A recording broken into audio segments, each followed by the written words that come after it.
10 laps to be the distance for these Legend race cars. Top 4 cars to be handicapped for tonight's feature event. Top 6 will transfer into tonight's 20-lap Legend feature. 10 laps on the line. Top 4 cars to be handicapped, and we go green. Good start for Ed Statlander. But here comes Hodge in car number 20 to the outside. Charlie Hodge, car number 20. Oh, Statlander gets loose. Hodge able to come to the lead. Ferrugia in car number 18. Oh, Hodge hard on the brakes. Locked him up and allowed Statlander, who looks as good as he's looked all year, in car number 92 to continue to lead this event. Yeah, I was about to say, Statlander has not looked this sharp all year long, and that Hardman's Electric number 92 continues to lead 2 laps in, but here comes Jake Curran. He gets big loose in the middle of the corner, opens the door for Jake Curran. Curran, car number 21 to the inside, comes to the race lead and brings car number 33, Anthony Marsh, with him. Marsh down below the white line, but gets back in line behind the 21. Jason Castaldo from last to third, now to the inside of Marsh.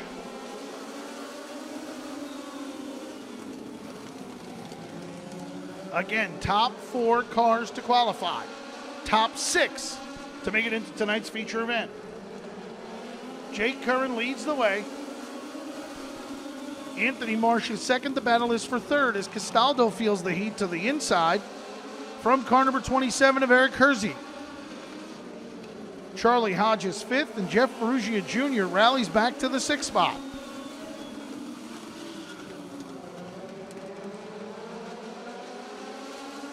Marsh trying to reel Curran in here in car number 33. Good side-by-side battle for third.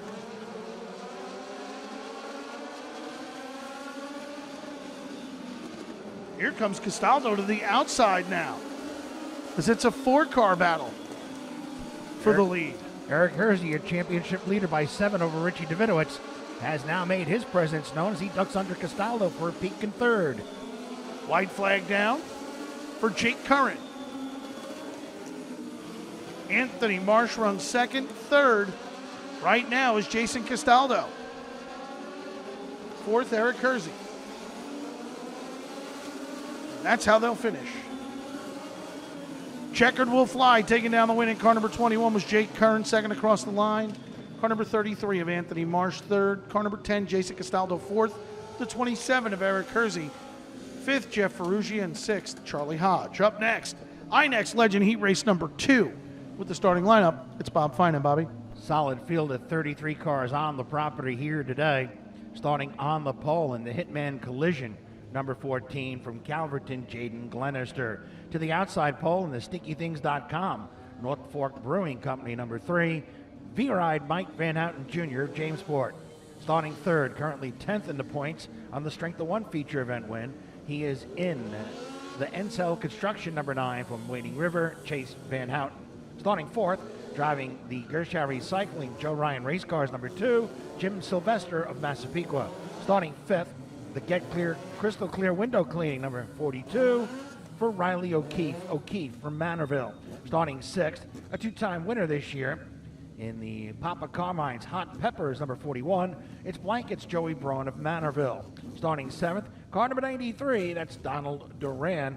Starting eighth, good to have the Boiler Guy back with us out of Medford, David Strohmeyer, the Boiler Guy, number 43, starting 8th.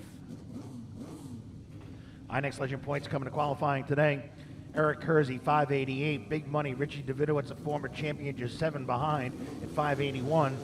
Anthony Marsh, 3rd with 555. Nick Morabito, 4th with 494. Jeff Ferrugia, Jim Sylvester tied for 5th at 477. They'll head to the East-West Management Go Zone. 10 laps to be the distance. Top 4 to be handicapped for tonight's feature event. Top 6 to qualify. Glenister leads him out of turn number 2, but here comes V-Ride. Mike Van Houten Jr. and Chase Van Houten on the bumper of Glenister. V-Ride will lead lap number 1. Glenister gets a big push. and Mike Van Houten Jr. to your race lead. Jaden Glenister is second. Third is Chase Van Houten, but here comes the outside row. Car number 2, Jimmy Sylvester. Van Houten goes 3 wide there to get by Glenister. He'll hold the third spot as Joey Braun is fourth. Actually, the 42, Riley O'Keefe to the fourth spot as he battles with Braun. V-Ride Mike Van Houten Jr. leads the way. 4 laps into this event. Jim Sylvester, car number 2, runs second. He'll be halfway this time by for V-Ride. He's running up high on the raceway and gets a good run out of the corner. Try and do it again here in turn number 2 as the 2 car, Sylvester, gets to the inside of him. Van Houten staying out there with Sylvester. Trying not to get freight trained here in car number 3V.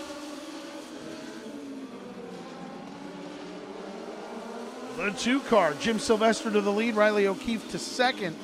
The battle is for third. Blankets Joey Braun to the third spot. 2 to go this time by. Chase Van Houten on the outside looking in, goes underneath Uncle Mike Van Houten. So he'll try and get that fourth and final qualified spot. O'Keefe looking to the inside of the 2 car. Sylvester shuts the door. As the white flag comes down, Joey Braun on the apron. Braun tries to come to position number 2 under Riley O'Keefe. The winner will be Jimmy Sylvester. Taking down the win in car number 2 was Jimmy Sylvester. Second across the line, car number 41 of Joey Braun. Third, the 42 of Riley O'Keefe. Fourth, the 9 car, Chase Van Houten. Fifth, the 3V, Mike Van Houten Jr. And sixth, car number 14X of Jaden Glenister. Up next, INEX Legend Heat Race number 3 with the starting lineup. It's Bob Finan, Bobby. Thank you very much, Steve Halpin. Starting on the pole out of Bayshore in the Watermill Lumber. Get well soon to Nicky Campos, number 22. That is Michael Metcalf. To the outside pole in the Slots-A-Lot slot car track of Franklin Square, number 88 from Hempstead, Chris Sinatra. He's from West Hempstead, let me correct that. Car number 88 starting on the outside pole. Starting third, the Fidge Factor Web Design, number 0 for Cookies, Christopher Coleman out of East Islip. Starting fourth, driving car number 02 is BVH, Brad Van Houten. I believe he to be in the Jim Sylvester Joe Ryan race cars, number 02. Starting fifth, Blue Point Auto Body, number 24 for Ray Fitzgerald out of Manorville. Starting sixth, that is car number 54 of Billy King Jr. Starting seventh, the Delia Sod Farms, number 16 for Michael Collier. And starting eighth in the Benamax Trucking, number 86 from Warsville, North Carolina, Luke Baldwin. The Benamax Trucking, number 86. Green flag is out. Top 4 to qualify and be handicapped for tonight's feature event. Top 6 will get into the event. Chris Sinatra, car number 88.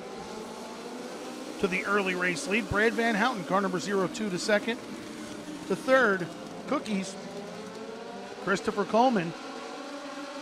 To the fourth spot, car number 24, Ray Fitzgerald.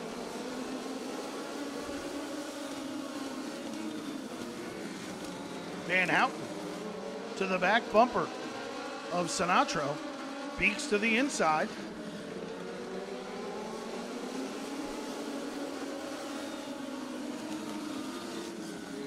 Chris Sinatra, car number 88, continues to lead the way. Brad Van Houten is second. Third is the 0 of Christopher Coleman. Fourth, car number 24, Ray Fitzgerald. Fifth, the 86 of Luke Baldwin. And sixth, the 22 of Michael Metcalf. Van Houten now to the inside of Sinatra.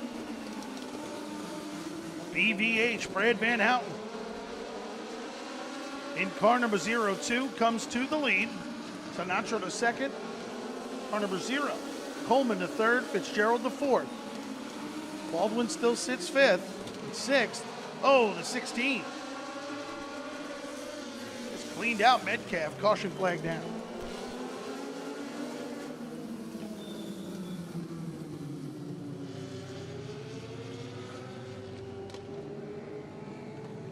So the caution flag comes out. The spinning Watermill Lumber number 22 of Billy Metcalf may have had some assistance.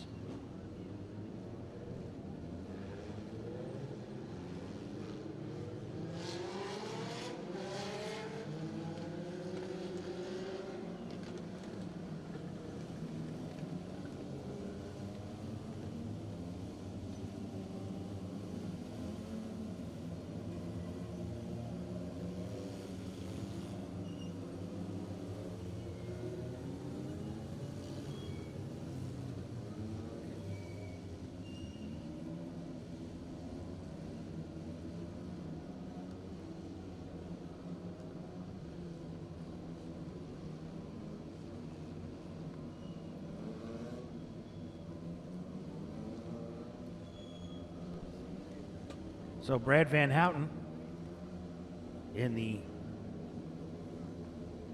Joe Ryan race cars, number 02.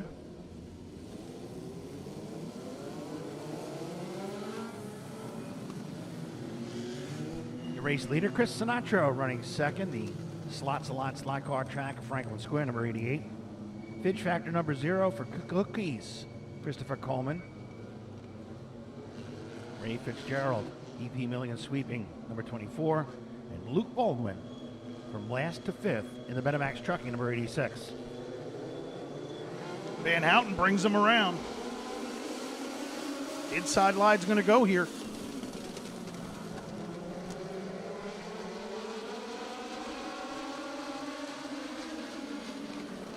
Car number 02, Brad Van Houten leads the way.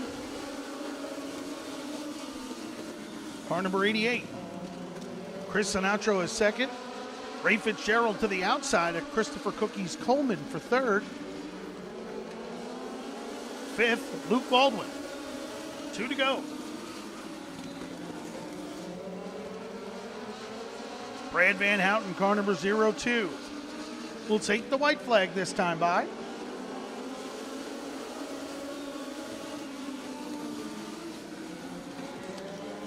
Good battle for that fourth and final qualified spot. Luke Baldwin to the inside of the 24.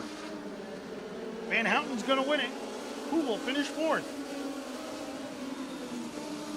Checkered flag flies, taking down the win, and car number 02 was Brad Van Houten, second across the line. Chris Sinatra on car number 88.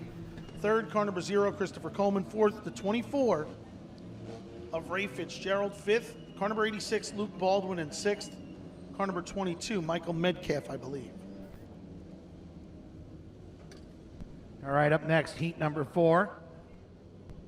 Starting on the pole, the Hilltop Bagels, number 51, for Kevin Ornberger out of Holbrook.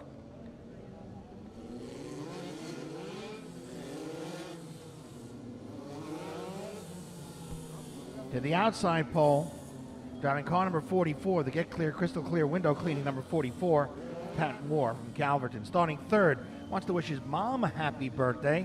Driving car number 62, that is the Quackenbush Cesspools entry for Michael Benton. Benton is out of East Hampton. Starting fourth, the Benamax Trucking number 71 for Nick Morabito. Feature event winner earlier this year will start fourth out of Miller Place. Starting fifth, currently second in the championship standings. In the Freddie and Megan Kraft sponsored couch racer number 25, Big Money Richie Davidowitz of East Maritcha. Starting sixth, the Charlie's Hot Dogs of Islip Terrace, number 81, Rich Braun. Starting seventh, welcome back to the number 53, two-time Riverhead Raceway champion, Kevin Nowak out of Medford, looking for a sponsor, and Kim Danielle in the Ocean Graphics, number 82 from East Hampton, will start eighth.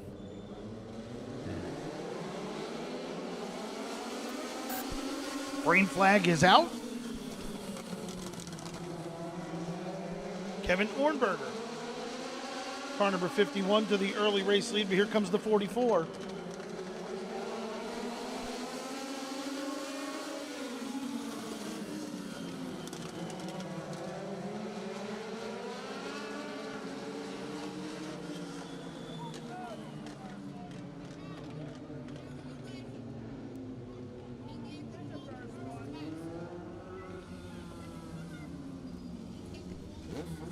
Caution flag was down because of debris.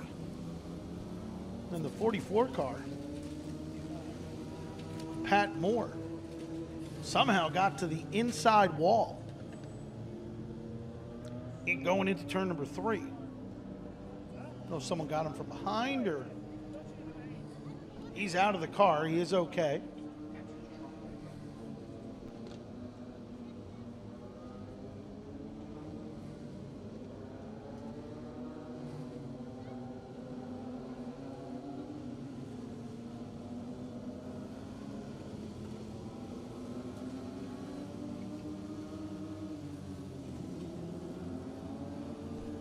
Tough break for Moore. And this was one of the things that we were somewhat concerned about with the infield pitting. And unfortunately for Pat Moore, he's just one of the good guys in the pit area. He gets collected. It's his trunk lid here on the front stretch that is now being put into the back of the Riverhead Raceway safety truck.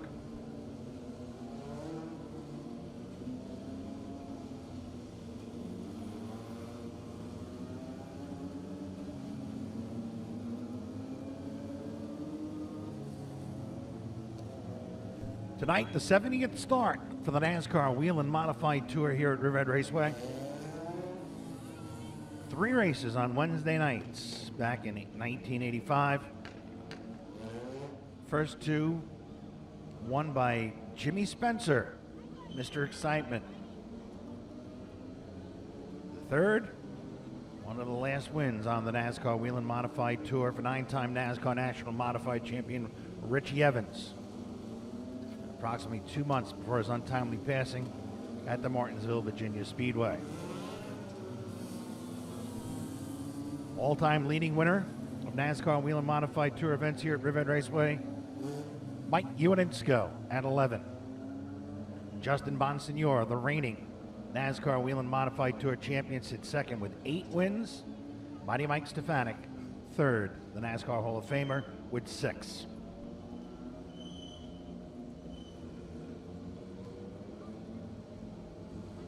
And Uinensko used to put on some shows here. You always wonder, if not for the health issues, Yeah. that kind of slowed and eventually put an end to the career of Mike Uinensko. And of course, he perhaps affected greatly by the recent passing of Art Barry, Spafco Chassis, Spear Point Auto. Art Barry, just one of the true grand gentlemen, the old guard, if you will, of car owners on the NASCAR Whelen Modified Tour. Art Barry, along with Bob Garbarino and a bunch of others. Lenny Bowler, championship car owner with Wayne Anderson in 1994. You know, just a great grand gentleman who built the foundation to what the NASCAR Whelen Modified Tour stands for today. Pat Moore is 44. That right front wheel, that's, I'm not sure, Steve, that's damage that they're going to be able to fix. No, that was a rough hit. Before the B-man. And what happened, he just came off the corner, went down the back straightaway. The caution had come out. He had launched out in front of those guys, and I think he just tried to slow down. When he hit the brakes, the thing took off, went around on him.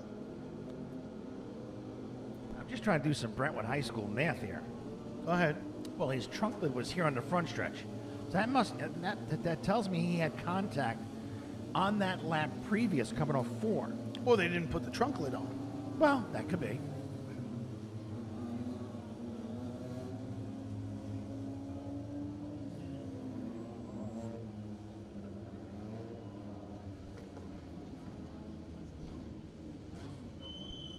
There's a lot of work to be done to get that thing back out here. Yeah, I don't see it happening.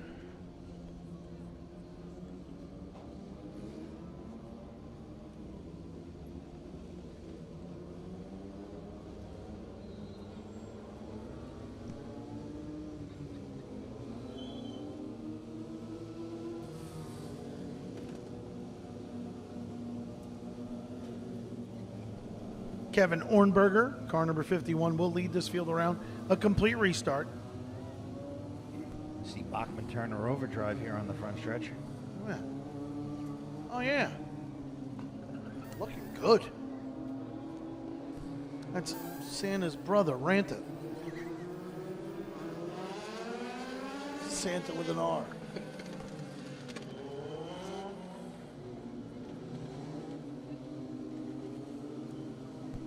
Looks like he's been in the eggnog already. Well into the eggnog. You can tell he's wearing green at a racetrack. Kevin Ornberger, as they pull up a seat next to Joe Arian.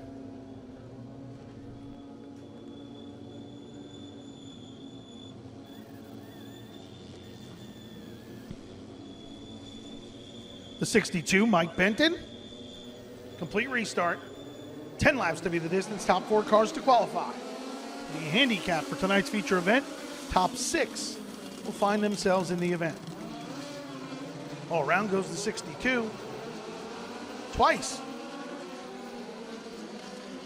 Nice job by Mike Benton to get that thing back underway. Up front, Ornberger continues to lead. Here comes Davidowitz. Richie Davidowitz, and Morbido with a good move to the inside of Ornberger. Morbido comes to the lead, but here comes Kevin Nowak from last to second in 2 laps. Nowak now to the inside of Morbido. Nowak wasn't messing around today.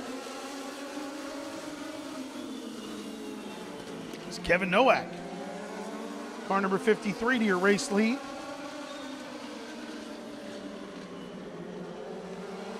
Nick Morbido. Car number 71 is second. Third now, the 25, Richie Davidowitz. And fourth, Kevin Ornberger. Kimberly Danielle is fifth, and sixth is Rich Braun. But the 62 is tracking him down. Halfway, as Kevin Nowak has come to the race lead. Morbido sits second. Third is Davidowitz. Fourth is Kevin Ornberger.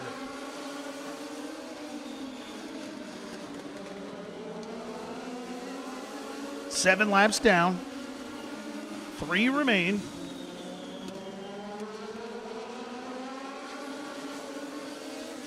Two to go this time by for Kevin Nowak.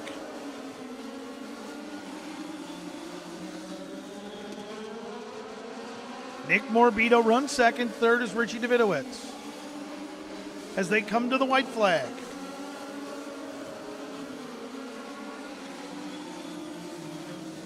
Braun goes around in the 81. Checkers will fly for Kevin Nowak.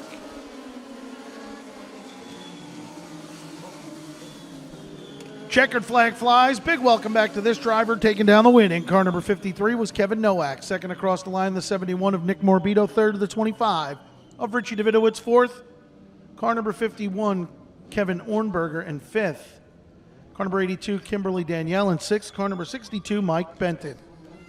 Up next, mini stocks to hit the raceway with the starting lineup. For heat race number 1, it's Bob Finan. Bobby. All right, Steve Houghton getting ready to rumble with the mini stocks. Starting on the pole from Flanders. Boy, this guy needs some good luck this year. He is in the CRC video surveillance number 56, Justin Squires. To the outside pole in the Mike's Auto Service quad number 19 from Riverhead, Chris Ellickson. Starting third, sponsor wanted number 11 for Corum's Chris Oliveri. Oliveri, a feature winner earlier this year. A 2-time feature event winner will start fourth, currently second in the championship rankings. He is in the Walls of Fame Chevrolet Cavalier, car number 31 for C.J. Zerkowski of Riverhead. Starting fifth in the Island Technology number 03, that's Joe Cook from Shirley. Starting sixth, welcome back to the wee lad, James O'Connell.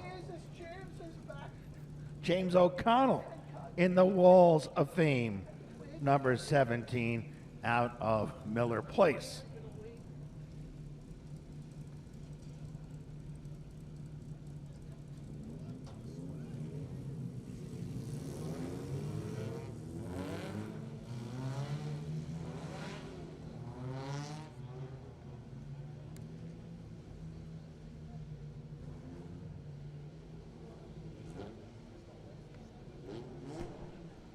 Justin Squires at a snail's pace.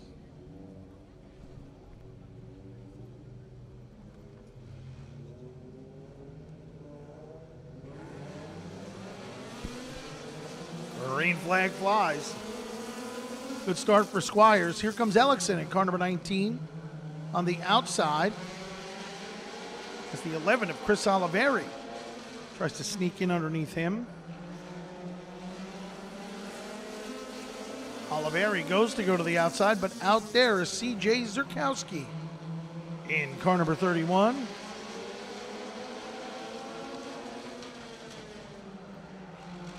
Car number 56, Squires leads the way, but he's got big pressure on the outside from Chris Ellickson. Ellickson in car number 19, now your new race leader.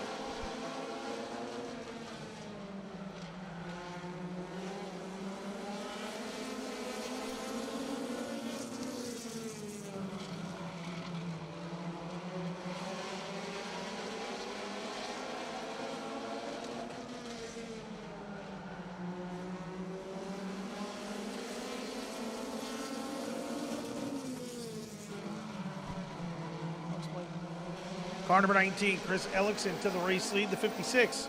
Justin Squires to second. Joe Cook Jr. to the inside for third of Chris Oliveri in car number 11.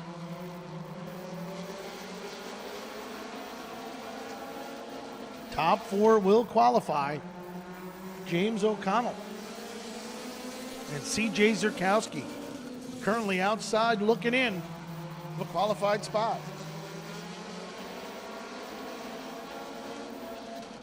White flag this time by for car number 19, Chris Ellickson. Justin Squires runs second. Joe Cook Jr. now cleanly to third. Oliveri trying to hold on to that fourth and final spot. As they come to the checkered flag, it'll be Chris Ellickson.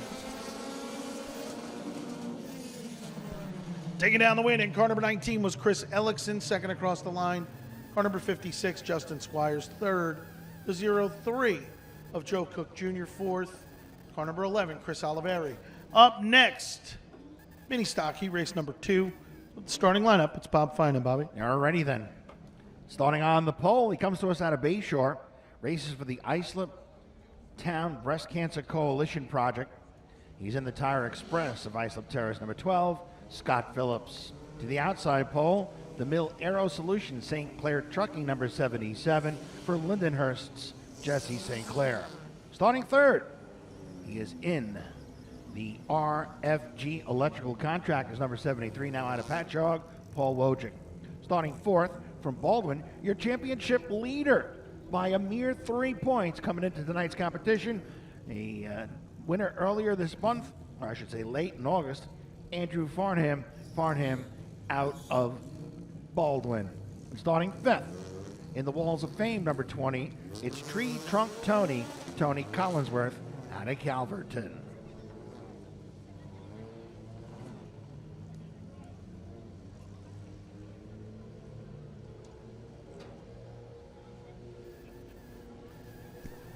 Scott Phillips, car number 12 to the inside. Jesse St. Clair, who had a good run here last Saturday in that sure did. Mini Cooper. Starts on the outside of row number 1. Green flag is out.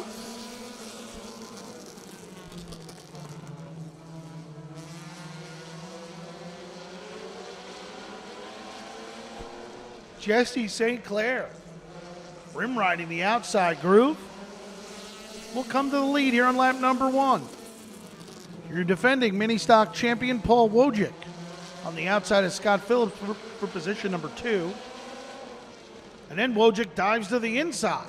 That's quite the move by Wojcik. Yeah, it was nice. And Wojcik right there to the inside of St. Clair. And then Tree Trunk Tony Collinsworth has come to the third spot. Your point leader currently outside of a qualified position. Andrew Farnham, car number 09. As Paul Wojcik continues to lead, but now the 20 of Tony Collinsworth. Looks to the inside out of turn number 2 and down the back straightaway. Tree Trunk Tony. Tony Collinsworth to the race lead. Paul Wojcik is second. Jesse St. Clair is third.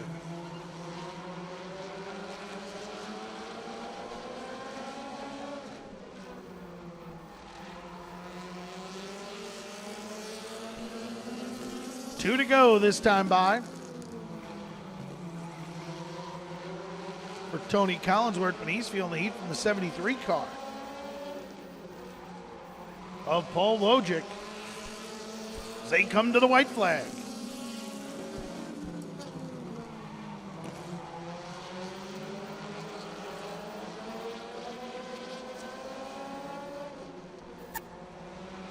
Checkered flag flies for Tree Trunk Tony.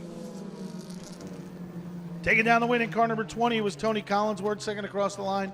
The 73 of Paul Wojcik, third. Car number 77, Jesse St. Clair, and fourth. I believe car number 12, Scott Phillips, came home fourth.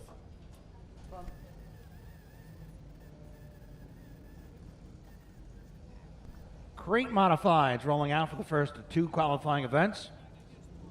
Starting on the pole in the Shirley feed, EP milling and sweeping number 8. It's Wolfie, Mark Wolf from Shirley. To the outside pole, wants to thank Petey from PD Carburetors. Dedicate this race to Mike Benedict in memory of Bobby McCabe. Car number 12, Dennis Krupski at Calverton, starting third in the unique golf sponsor number 66 this week.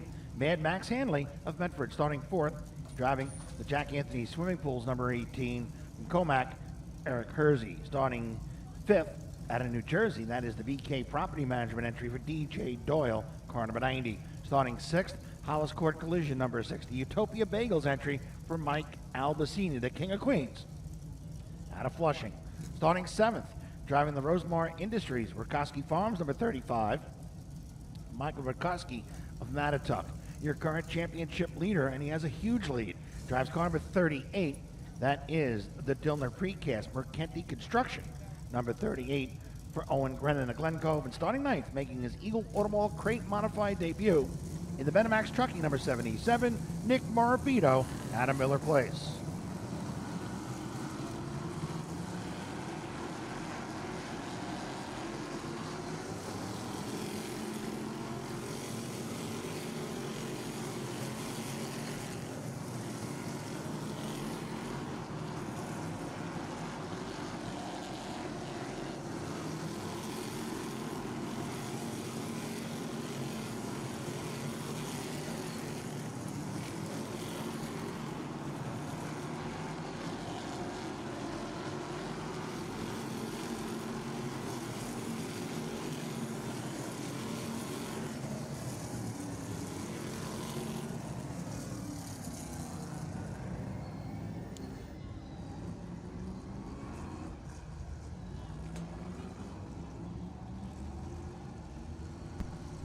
Checkered flag, caution flag down, my apologies. Indicating that the 2 hot laps have been completed.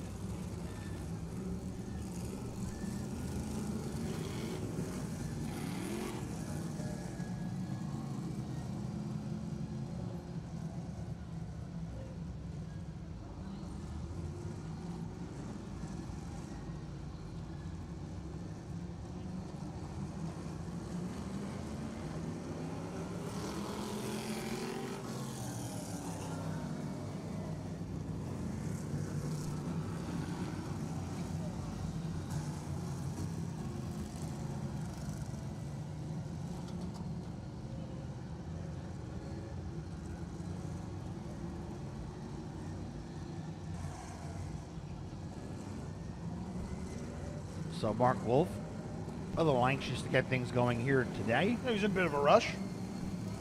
He might have a sandwich waiting for him in the pit area. He needs it.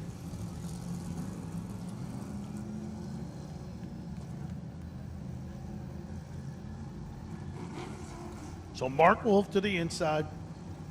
Dennis Krupski to the outside.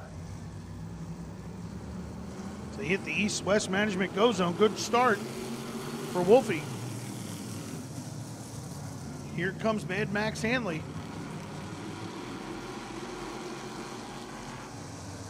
Hanley in 66 into the back of the 8 car.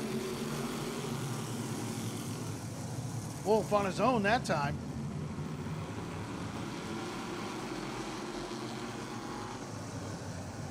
Top 4 cars to qualify.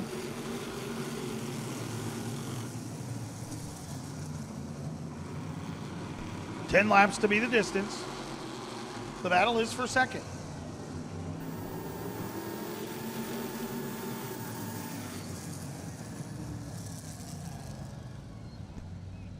Caution flag down. Car number 77. Nick Morbido.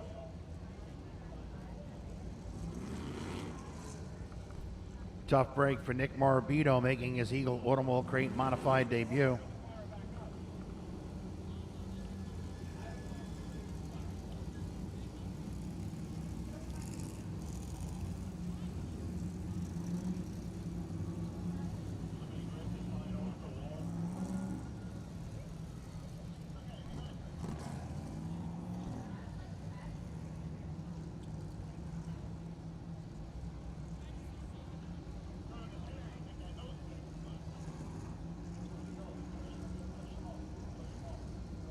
Actually, we're getting word that that car it can roll. It looked like he hit square. Yes, I think he just damaged the front bumper. Rolled off on its own. It'll go to the attention of that pit crew, the Benamax Trucking. Stan Morbido, Greg Kalila, and the team, and really now for them, it's just a matter of getting that thing ready for the feature.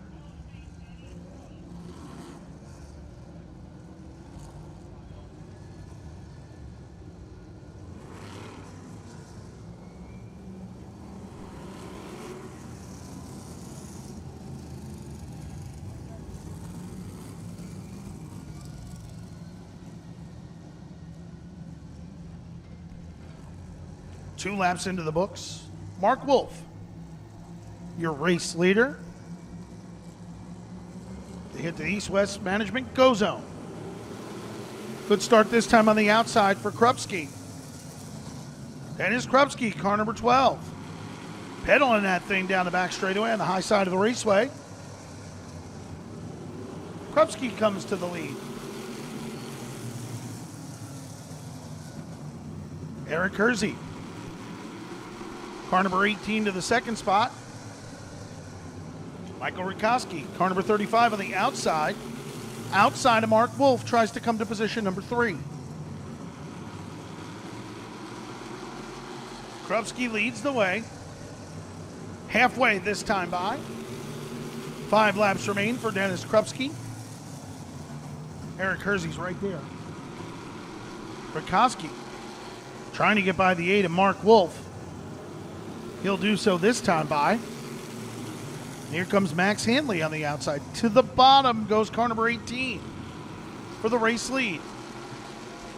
Eric Kersey, car number 18, your new race leader, 7 laps into this event. Dennis Krupski files in for second. Rikoski is third. Fourth is Mad Max Hanley. Car number 90 goes around. Caution will come out. Yeah, some contact at the back between the 6 of Mike Aldacini and the BK Property Management number 90, DJ Doyle.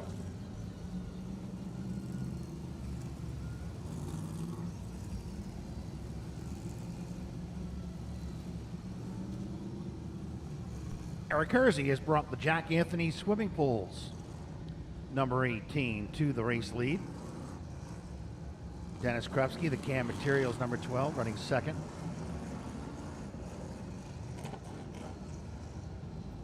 There he is, folks. Todd Salmons is in the building. Yes. This guy drives a dirt car. Looks like a 55 Chevy, Todd? Yeah. his championship down in Delaware. Nice. At Georgetown or Delaware International? Both. Both. Okay. I'll come see you in a minute, bud. 8 laps into this event. Hersey leads him off the corner. Green flag out once again. Krupski tries to battle on the high side of the raceway, but Eric Hersey pulls to the lead. They come to the white flag this time by. Michael Rakowski back to the 3rd spot. The battle is for 4th. Brennan to the inside of Rakowski, while the 66 tries the outside. Rakowski's going to be 3rd. 4th will be Hanley. Taking down the win in car number 18. Eric Hersey second across the line, car number 12. That, of course, Dennis Krupski, 3rd to 35. Michael Rakowski, and 4th. Car number 66, Mad Max Hanley. Eagle, Automall Crate Modified, heat race number 2. With the starting lineup, it's Bob Finan, Bobby. All right, thank you very much, Steve Halpin. Starting on the pole. Comes to us out of Oyster Bay. He is in the Vortex Industries Park Service at Sagamore, number 28, Ed Schutz. On the outside pole from Southampton, car number 7, the CHM Landscaping entry for Charles McWhinney. Starting 3rd, 2-time feature event winner in the Stakey's Pumpkin Farm, number 46, out of Islip Terrace, Vinnie Delaney. Starting 4th, his wife watching at home, their brand new baby girl, Jocelyn. Driver of the GNS Trucking, number 41, the Styles Files, Terry Styles of Rocky Point. Starting 5th, Vanguard Fire Protection, number 16, for Alex Colasanto, a feature event winner earlier this year out of Selden. Starting 6th, 3rd in the championship chase in the Strong Oil Comfort Farm Stand, number 27, from Yaphank, A.J. DeSantis. Starting 7th, driving the number 55, that is the Dillner Precast Black Forest Auto Works entry for Chase Grennan out of Glen Cove, a 2-time winner this year. The M3 Technology, number 9, will start 8th, 2-time feature event winner as well for Michael Berner of Patchogue, and making his Eagle Automall Crate Modified debut in a car that has a lot of rich history in his racing family, in the Beavers Towing. Petra Home Services, number 96, from Mooresville, North Carolina, Jack Baldwin.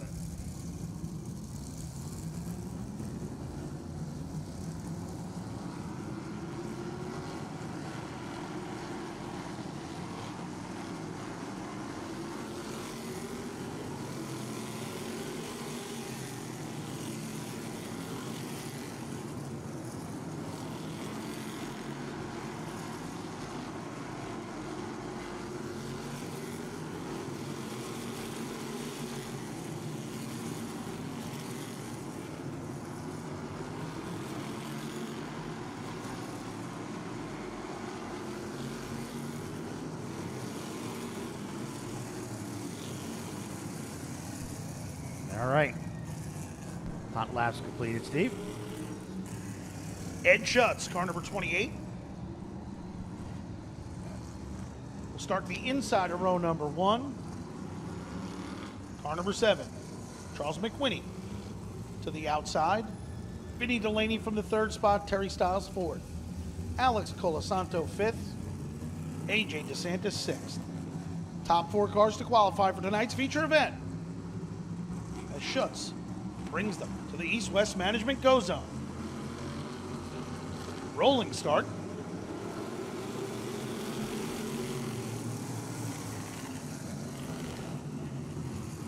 Caution flag now.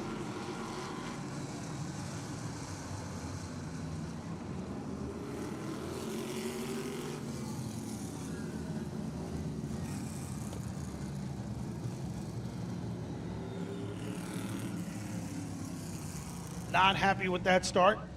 Supposed to start in turn 4. Well, it was the entire pace of the field all the way around the raceway And they were rolling. that drew the ire of the NASCAR starters, Bruce Knoll and Jim Kelly.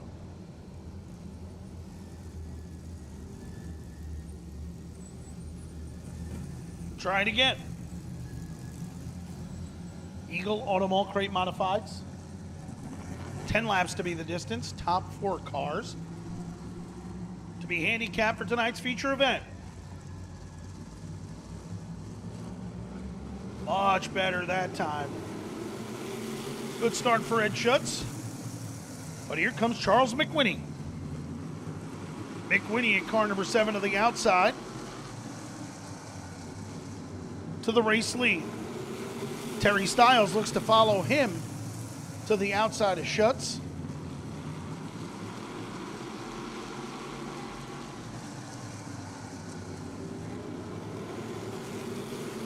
And Schutz battles back on the inside of Terry Stiles, but Stiles comes to position number 2. The 27 car. To the outside, AJ DeSantis to 3rd.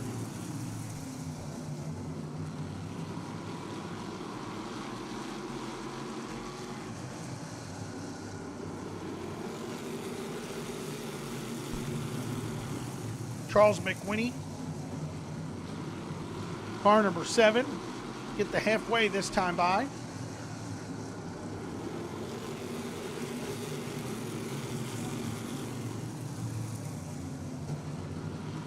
Terry Stiles is 2nd, AJ DeSantis 3rd, 4th is car number 9 of Michael Berner.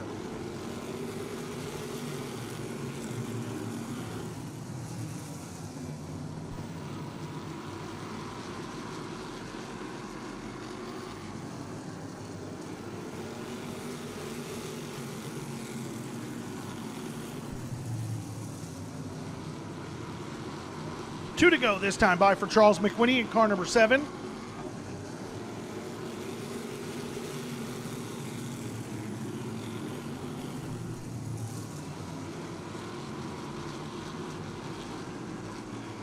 McWhinney to get the white flag.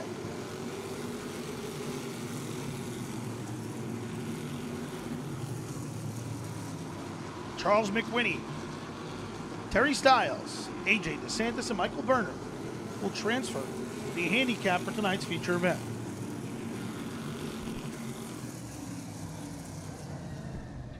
Checkered flag flies, taking down the win in car number 7 was Charles McWhinney, 2nd across the line, the 41 of Terry Stiles, 3rd, car number 27 of AJ DeSantis, and 4th, car number 9, Michael Berner. Street Stocks up next with the starting lineup for heat race number 1.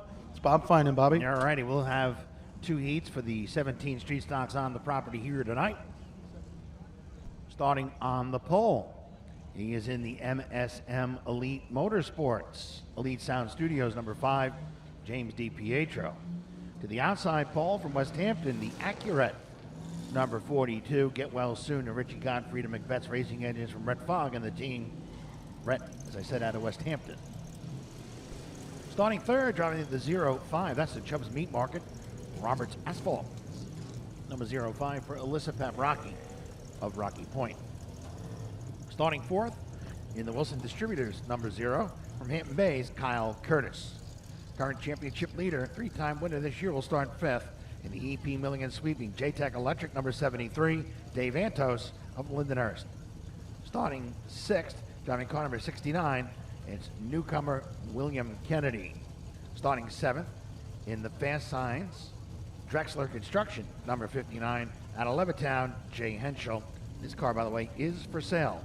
Starting 8th, driving car number 97, it's Henry Custa. I believe he is out of Seaford. Starting 9th, Luke Forrester in the number 91, starting 9th.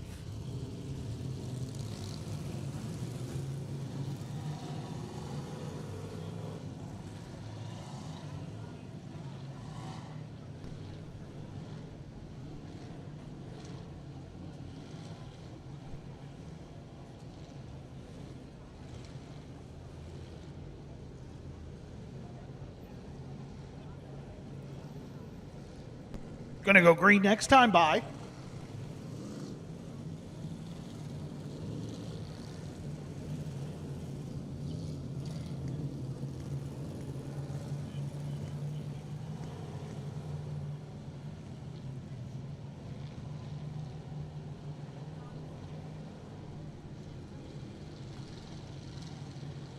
James DiPietro, Red Fogg lead this field to the East-West Management Go Zone.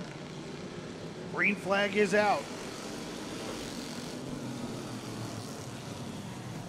Fogg on the outside, DiPietro on the inside.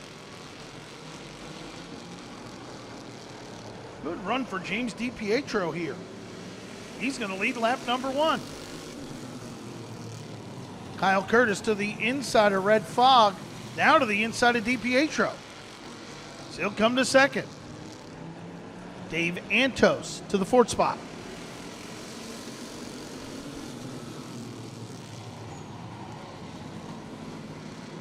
Up front, car number 5. James DiPietro leads the way. Kyle Curtis is second. Dave Antos now to 3rd. Rhett Fogg to 4th. But here comes Alyssa Paprocki to the inside of Fogg. Jay Henschel to the outside of Paprocki for position number 5. DiPietro up the hill. Here comes the AOK. Kyle Curtis to the inside of car number 5. Curtis to your race lead.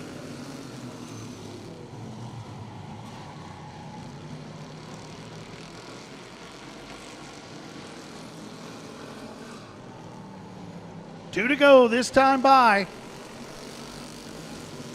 for Kyle Curtis. Antos looking to the outside in car number 73. Antos with a good run here. He gets to the outside. He crosses him over now to the inside as they come to the white flag. Good move by David Antos. What a job by Curtis, able to hold him off. Look at Henschel coming to 4th on the last 2 corners. Checkered will fly.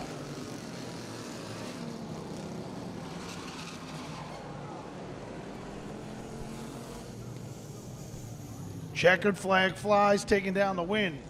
Car number 0 was Kyle Curtis. Second across the line, car number 73, David Antos. 3rd, the 42. The 42 of Red Fog, and 4th, car number 59 of Jay Henschel.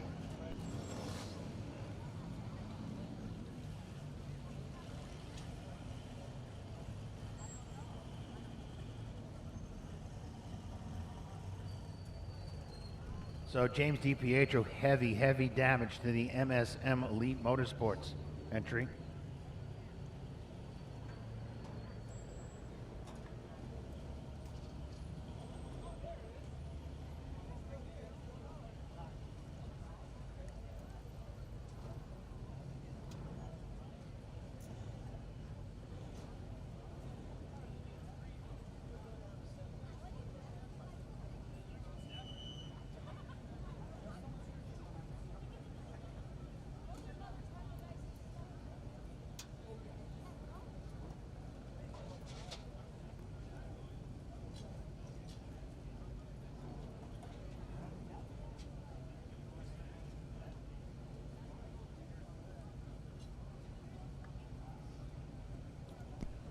We have a street stock race to follow.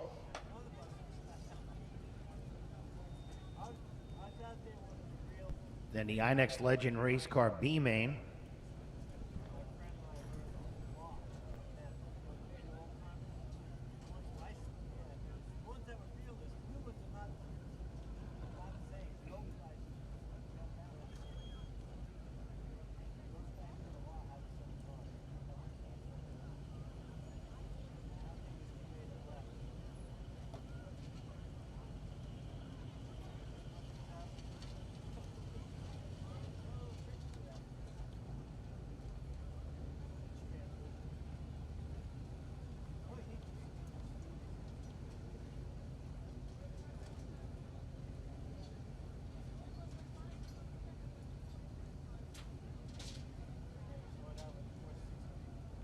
So, Brigani Brothers Automotive Crew on the scene, extricating the MSM Elite Motorsports number 5.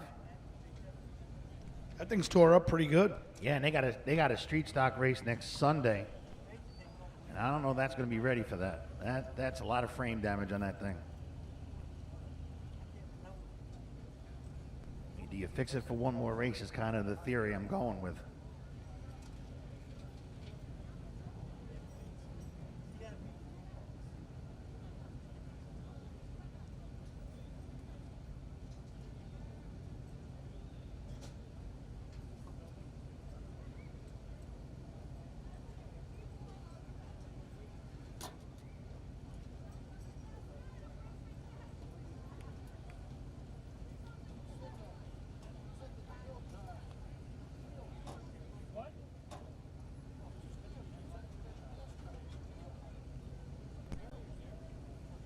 Good to see James DiPietro is okay.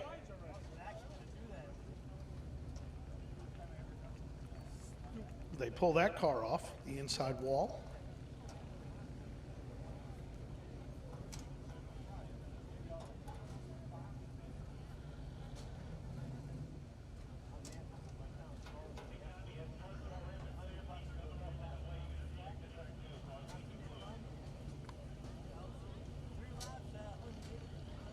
That thing is tore up. Looks like something Todd Salmons drives. Allison, I don't know how you do it. Don't know how. Okay. So they'll That's evaluate. it. They'll It's because of the evaluate that car.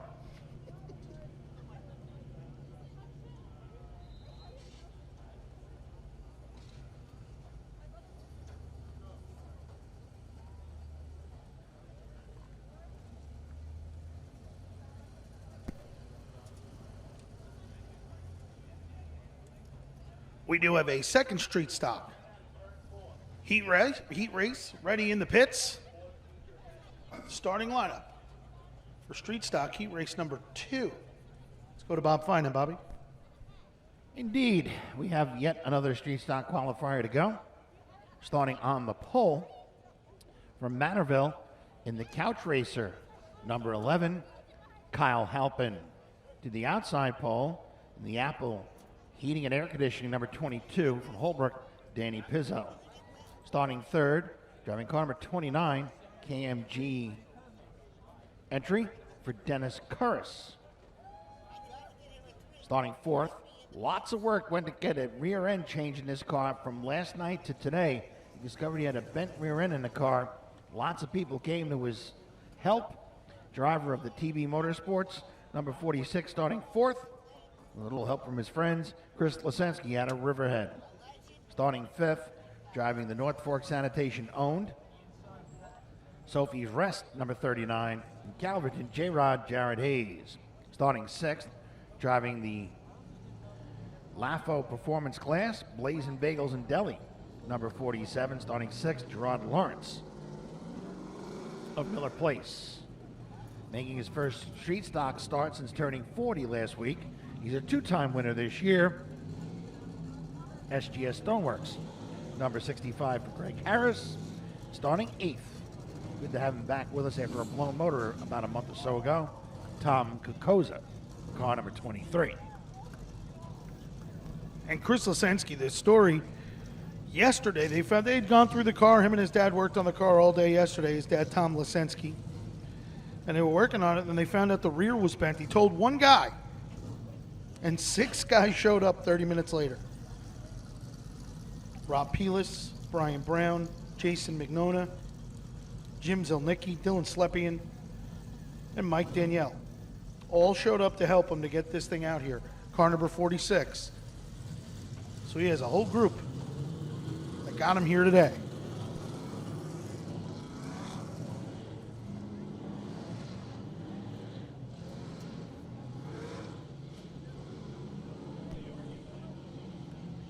Kyle Halpin, car number 11, will lead this field around. With Pizzo getting loose on the start, Halpin out to an early race lead.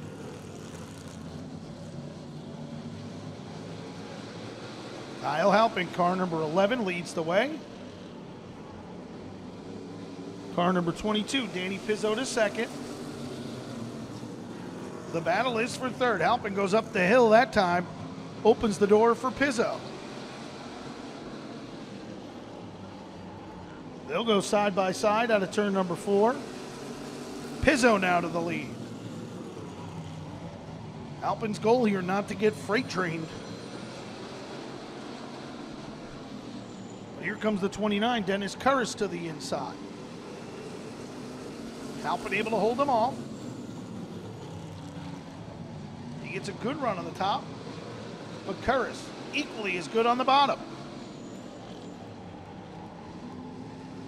Dennis Curris, car number 29, comes to the second spot.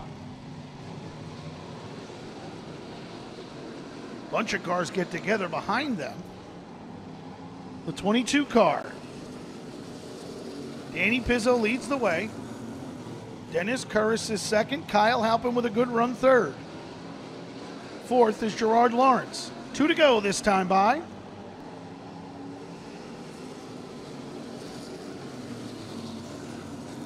Car number 22. Danny Pizzo leads the way. The 29 of Dennis Curris is second. Here comes Lawrence to the inside of Kyle Halpin for third. Halpin is fourth, but Gregory Harris is there.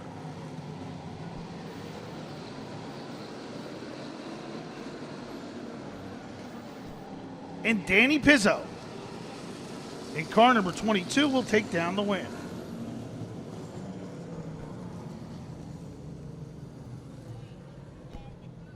Checkered flag flies, taking down the win in car number 22 was Danny Pizzo. Second across the line to 29 of Curris. Dennis Curris, that is. Third, car number 47, Gerard Lawrence. And fourth, the 65 of Gregory Harris. Up next, B-Main, where the winner advances to tonight's feature event for the Legend Race cars. And car number 22. 44. Oh, if the 44 can't make it. All right, let's get this starting lineup in there from Bob Finan. Bobby? Yeah, it's a little iffy as to who the provisional will be depending upon who answers the bell for the start of the event. So let's do the lineup starting on the pole. The CNC collision number 48 for Shirley's Robert Henninger. To the outside pole, car number 93, that's Donald Duran. Starting third in the Watermill Lumber number 22, with a special get well soon to Nicky Campos from the driver of the Cesspool Pros entry, Michael Metcalf out of Bayshore. Starting fourth out of East Islip, car number 81. That is the Charlie's Hot Dogs of Islip Terrace entry for Rich Braun. Starting fifth, Hardman's Electric number 92 for West Islip's Ed Statlander. Starting sixth, driving car number 30, make that 43. That is the Boiler Guy entry for David Strohmeyer of Medford. Billy King Jr., the number 54, will start seventh. Starting 10th, make that eighth. Slated to anyway, and he has not answered the bell. The Get Clear, Crystal Clear Window Cleaning number 44 of Pat Moore. Starting ninth, the Progressive Movers, number 05, Mark Godnick. So with the 44 not answering the bell, the provisional is the Metcalf number 22. The Watermill Lumber number 22 and will be the provisional. He's actually chosen to start in the rear. Yes, he's going to ride around as well he should. Tough break for Pat Moore.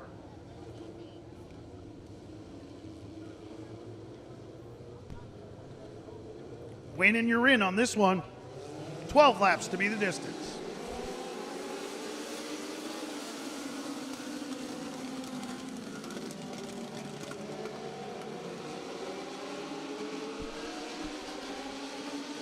Henninger to an early race lead. He was good the last time he was in one of these. He won the B-Main and advanced to the feature event.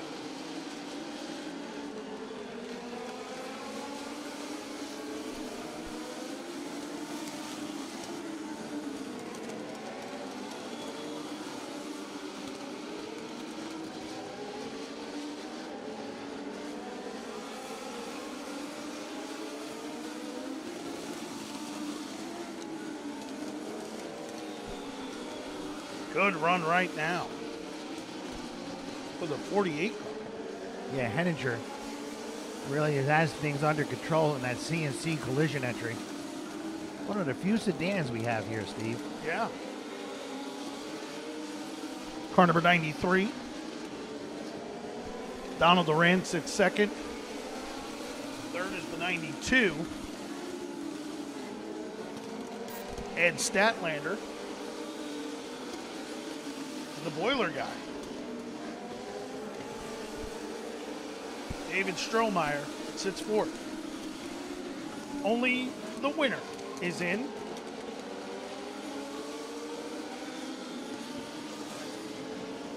And Robert Henninger is gone. Jeez, if he ran this good in his heat race, he wouldn't even be in this thing. Yeah. He's flying. In his heat race, I think Because I think this is only his second start of the year, so he probably had to start at the rear Yeah, end. he did. He got stuck behind some stuff, and it's tough to get from 10th to 4th in 10 laps.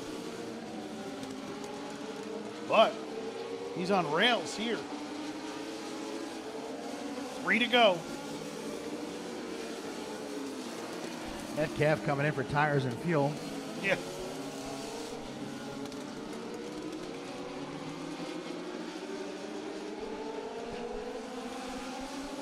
Two to go for Robert Henninger.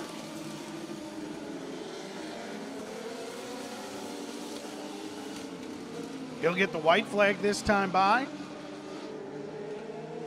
One more circuit around and he will advance to tonight's Legend feature event.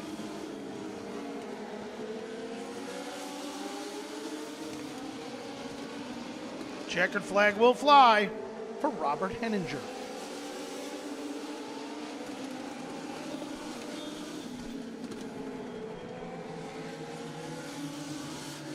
Taking down the win and advancing into tonight's feature event, car number 48, Robert Henninger.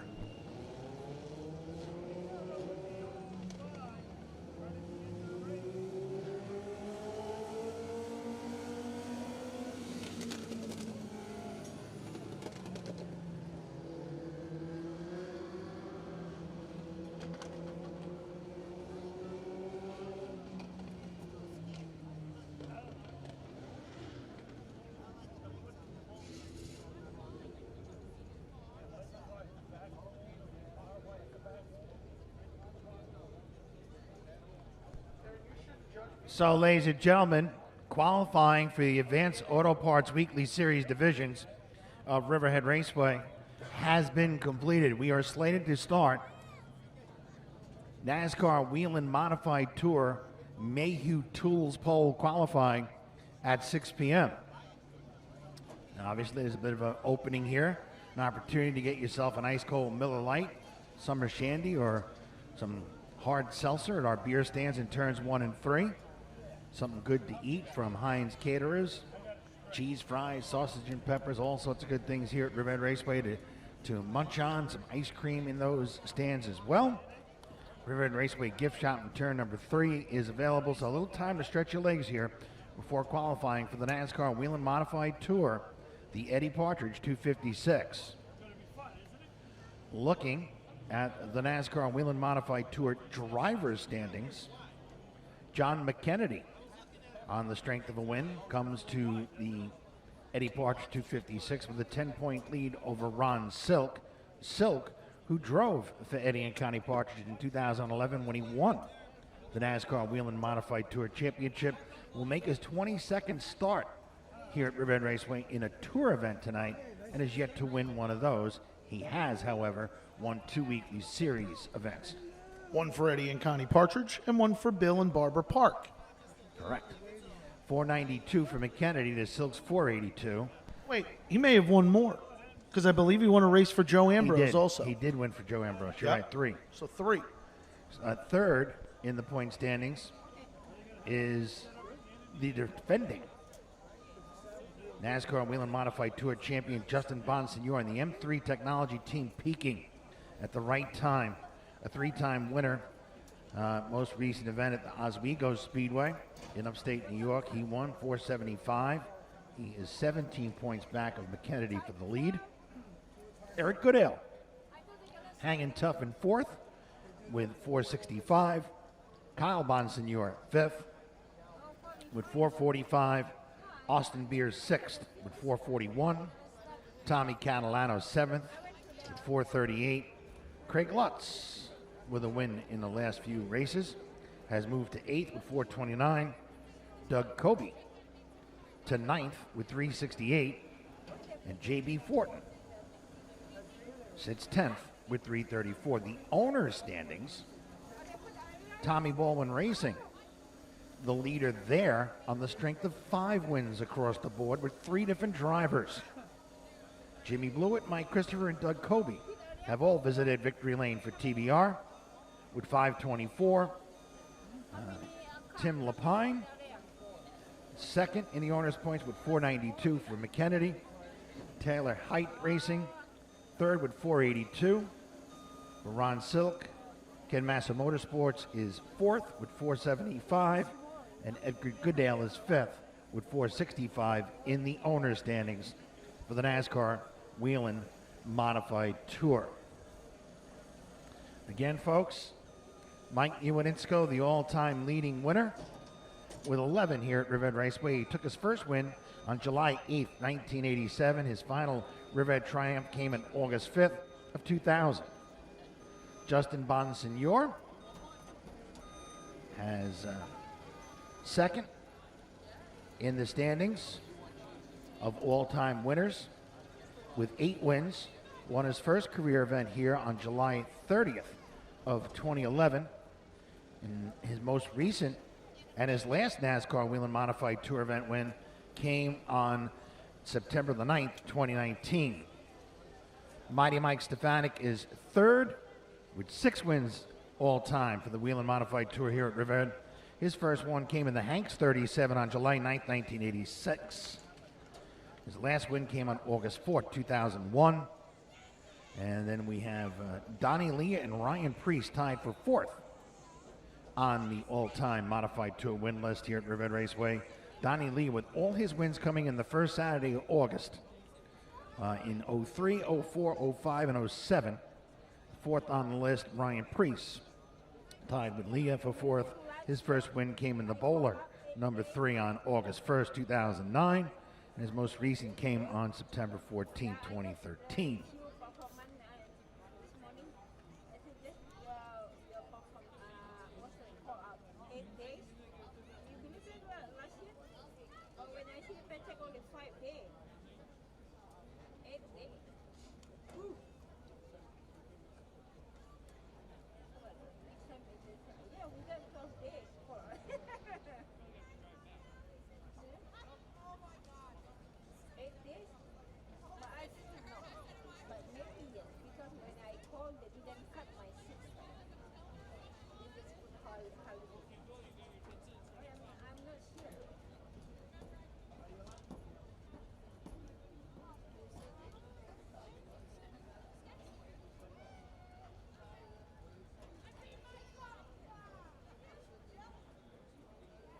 Next event for the NASCAR Whelen Modified Tour will be next Saturday at the Stafford Motor Speedway.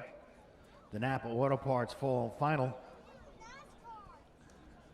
As the march for the 2022 championship continues, tight in the driver's side of the standings.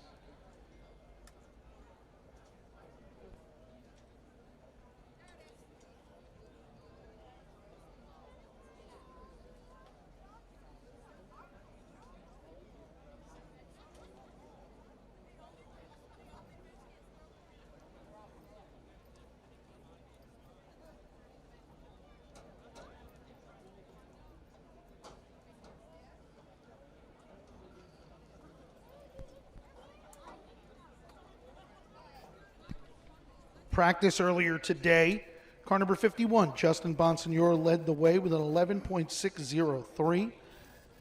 Doug Kobe in the 7NY, 11.612 was second. Patrick Emmerling, car number 07, an 11.621 was third. Fourth was Kyle Soper, who won the last time the Modified Tour was here with an 11.659. Timmy Salamito, car number 66, was fifth with an 11.669. Ron Silk, car number 16, was seventh with an 11.695. Eighth, make that, Silk was sixth. Seventh was J.B. Fortin. In the Red Camel Racing, number 34 with an 11.696. Austin Beers, car number 64, an 11.731, was eighth. Ninth, Dylan Slepian with an 11.751. 10th, Tommy Catalano, 11.759 in car 54. Matthew Brody, 11th, an 11.759 as well. 12th, John McKennedy, car number 79, with an 11.760. 13th, car number 58, Eric Goodale, with 11.760. Craig Lutz, 14th, on 11.777. And rounding out your top 15, car number 3, Donnie Leah, with 11.781. The differential is less than 0.2 from 1st to 15th That's pretty amazing. in practice. 25 cars here tonight.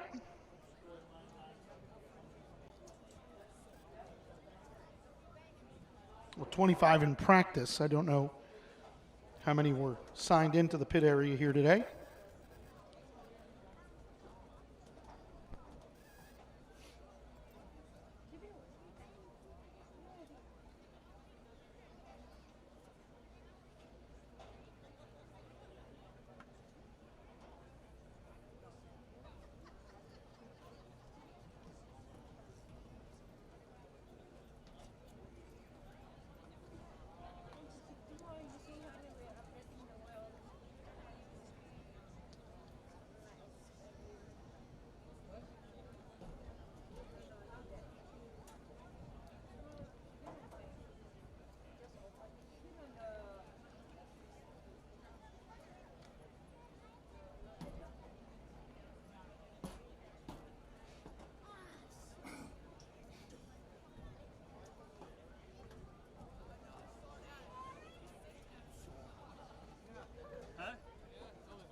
Wow, I work 7 hours out in the yard.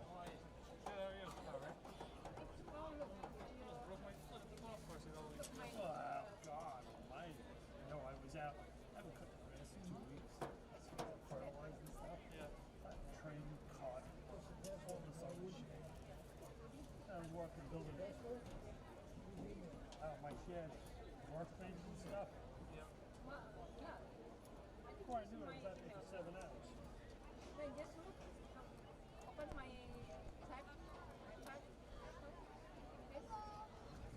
So it was a long day yesterday.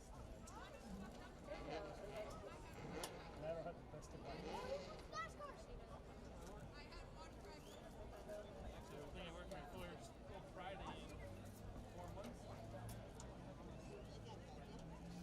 Well, soon you're gonna get busy.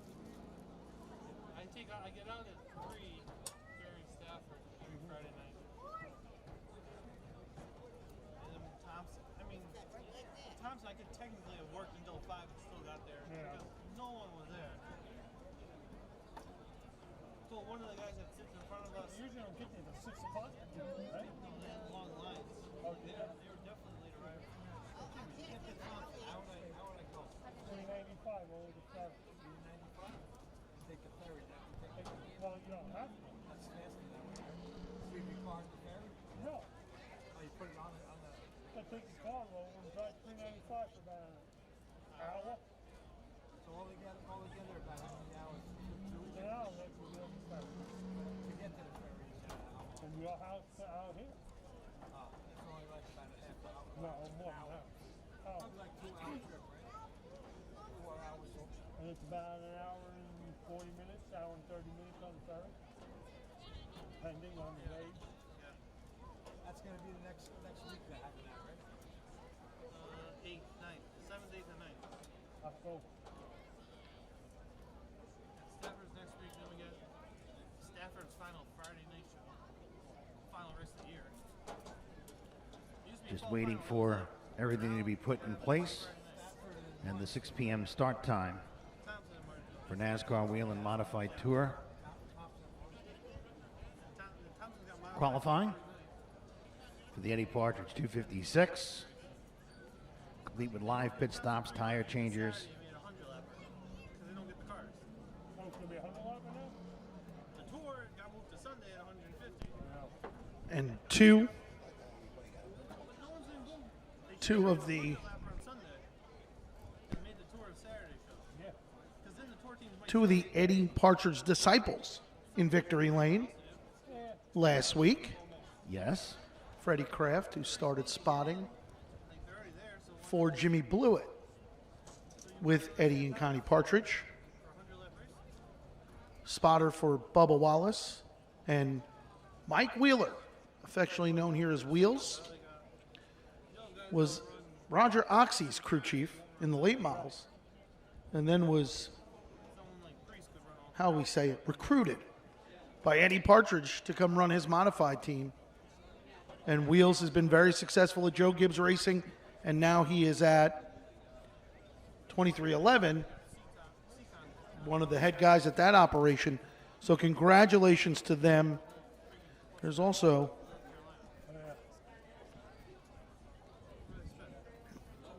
for those of you that know him, Mikey Engstrom, also a Eddie Partridge disciple, works at JGR, Joe Gibbs Racing. They call him, I think they call him Training Wheels, because everywhere Wheels went, he went with them. We stop by there sometimes on our way back to eat. Hey, buddy. You got his shirt on. So good for those guys. And so many others that Eddie helped I along the way. believe Freddie stopped celebrating around Thursday after. No, actually, probably Wednesday night. Yeah, Wednesday night. Yeah, He did have to spot a truck race on Thursday. which he won. Doesn't he spot for Ty Majeski? No, I thought he did. Derek he used Krause. to. Oh, Derek Krause. Okay. because Freddie told the story on Door Bumper Clear that Derek Krause made the youthful mistake of asking Freddie Kraft to coordinate taking him out for his 21st birthday. Yeah, that's probably not a bright idea. No. You need to have your liver warmed up, ready to go for some of that stuff. You can't let it, happen for the first time. Your first big night out Yeah. on the Not town with him. at 21. That's not the guy That's you're not the going guy. No, sorry, buddy.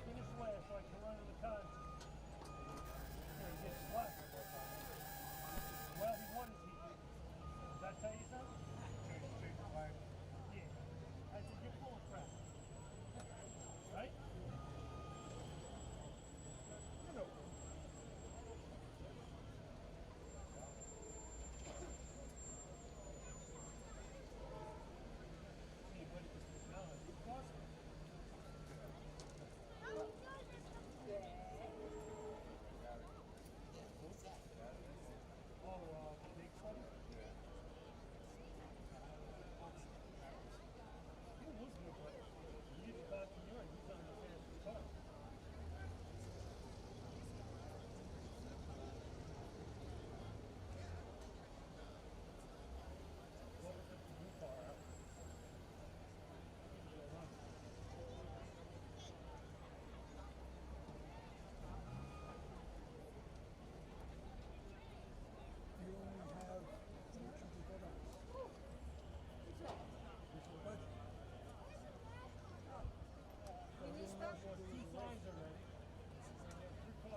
Who's not Bruce?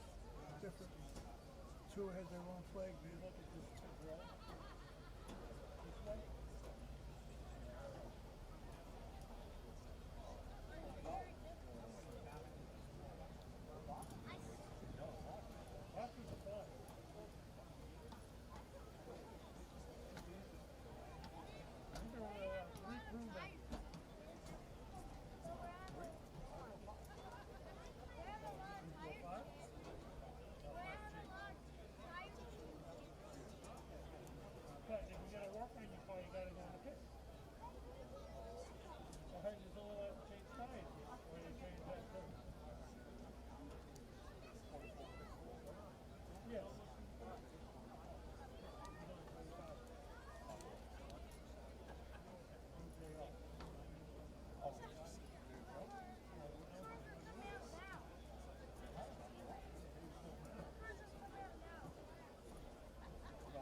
Well, race fans, just a few moments away from getting underway with qualifying for tonight's NASCAR Whelen Modified Tour. Eddie Partridge, 256. 3 races still remain on the schedule this year, and the championship pressure is starting to build. And Steve, you were talking through the practice speeds a little bit earlier today. Justin Bonsignore led practice today, and he's got a lot of momentum on his side after the win the last time out, and at a racetrack that he's an 8-time race winner in the NASCAR Whelen Modified Tour. He's won plenty of races here between the Modified Tour, the weekly series as well. He's been a champion here before, and this, he does real well at Thompson, but this is probably one of his favorite places to come back and race to. Tonight I saw a focus in Justin Bonsignore's eyes that I haven't seen in a long time. It was soon after practice. He was focused on the job at hand. He knows what he's got to do today, and he said, my path to another championship is simple. It's 3 racetracks that we're really good at, here, Thompson, and then Martinsville, but he said, I know if I can win 3 in a row, that's my focus, that's what I'm going for. And so far, he accomplished that first goal by winning practice. And for the most part, Justin Bonsignore the last few years has been the guy they're chasing. He's not the guy chasing them. And other than when Doug Kobe won his championships, but even the two of them, they were within 2 points. He's come from such a deficit to now be right in the mix for this thing, and now you're going to 3 of his favorite tracks. He's going to be dangerous here tonight in car number 51. Of course, tonight, the layout here at Riverhead, a little bit different than what we've seen here in the past. Dual pit road set up. They're racing at Bristol tonight, but we've got a little bit of a smaller Bristol here tonight on Long Island. 2 pit roads, 24 pit stalls. We'll have live pit stops over a 256-lap race tonight. That adds a whole nother level of intrigue as we get ready to go racing later on tonight. These drivers normally run 200 laps on 1 set of tires. But what we were talking about even earlier today was who pits early, who pits late, who waits, who stays out. It's the strategy is so, no one knows what to do just yet because this is the first time we've ever done anything like this here at Riverhead Raceway. The cars are staged back in the pit area. They'll come out, they'll park along pit road, and then we'll have the opportunity to see qualifying for today's event. And the winner of that will earn the Mayhew Tools Dominator Pole Award. It'll be a 2-lap qualifying effort. We talked a little bit about practice and this new pit road. Practice was a little bit more important today because there are 4 pit stalls that everybody wanted. They were the ones on the end of each pit road on the front and the back straightaway. Easy in, nobody blocking you, or easy out. If you're on the exit of pit road, nobody blocking you on exit. The top 4 teams and drivers, that was Justin Bonsignore, Doug Kobe, Patrick Emmerling, and the winner the last time we were here, Kyle Soper. They each got to select the preferred pit stalls based on practice speed. That's a little different than the normal NASCAR procedure, but they changed that procedure for this race because of the pit road that's been set up. And it seems as though that could play out to be a pretty significant advantage as they go throughout the race, but only time will tell. Right, getting in and out of this pit road is going to be new for everybody. They've yet to do it. The only thing I see at the end here, you see the block at the end for the end pit stalls. Those guys who get those stalls might be tough to swing in, but getting out will be a lot easier. In case they get blocked, they have room to back up, and they can pull out and get out.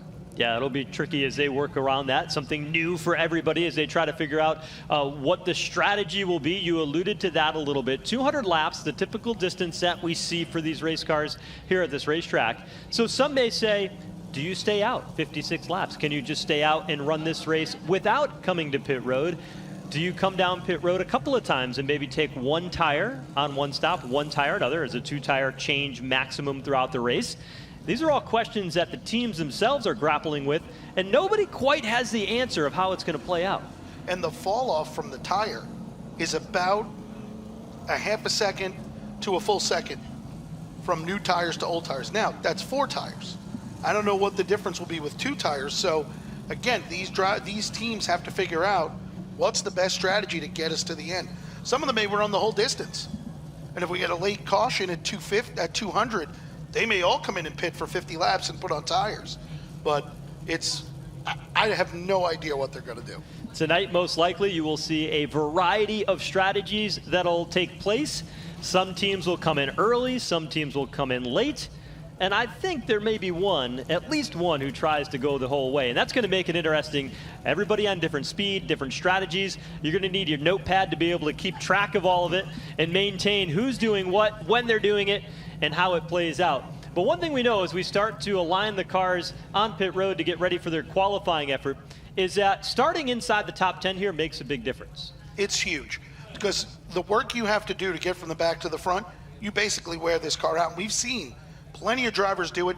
A lot of the local drivers will do it. A driver like Tom Rogers Jr., one time we were here last year, started 20th. Lap 70, he's leading the race. Lap 93, 94, he's a lap down. So you use up so much of your car to get through the field here that you have to, it's tough to be patient because it's such a small track that you can go down a lap in a hurry. I asked Kyle Soper earlier today, I said, how different is it running your weekly modified versus running the Tour Type modified here for the Whelen Modified Tour? And he said, you know, the rubber, that Hoosier tire combination is a lot closer than it used to be. And I think that gives us, the Riverhead locals, a little bit more of an edge when we come into the 256th lap here tonight. First car is on track to qualify. This is a Pine Knoll Auto Sales machine for Melissa Fifield out of Wakefield, New Hampshire. As she comes across the line, it'll be 2 green flag laps for qualifying action. And we'll see how they will line up for tonight's event. Again, the top 10 is a preferred spot, at least if you look over the past handful of years here at this racetrack. The winners generally start inside the top 10, although there have been a few who have made it interesting and started deeper than that and found their way to victory lane. Lap number 1 for Melissa Fifield, a 13:046. She comes across the line and she completes her second lap. It'll be a 12.792 for Melissa Fifield.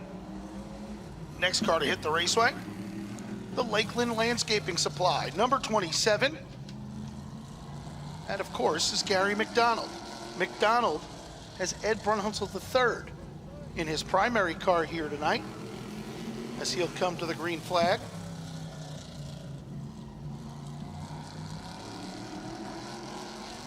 Gary McDonald he's been racing for years. He raced at Islip in car number 26. Lap number 1, 12.922. 12.922. Lap number 1 for Gary McDonald. Lap number 2, he picks it up to a 12.542. 12.542 is the time of record for Gary McDonald. And he just about missed the entrance of pit road over there in turn number 2.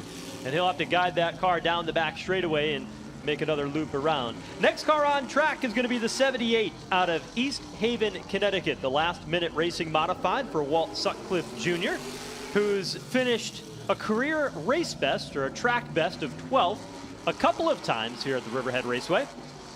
And he's been a full-time contender on the tour this season. Gets a little bit wide through turn 4 as he comes to complete his opening lap at a 13.074.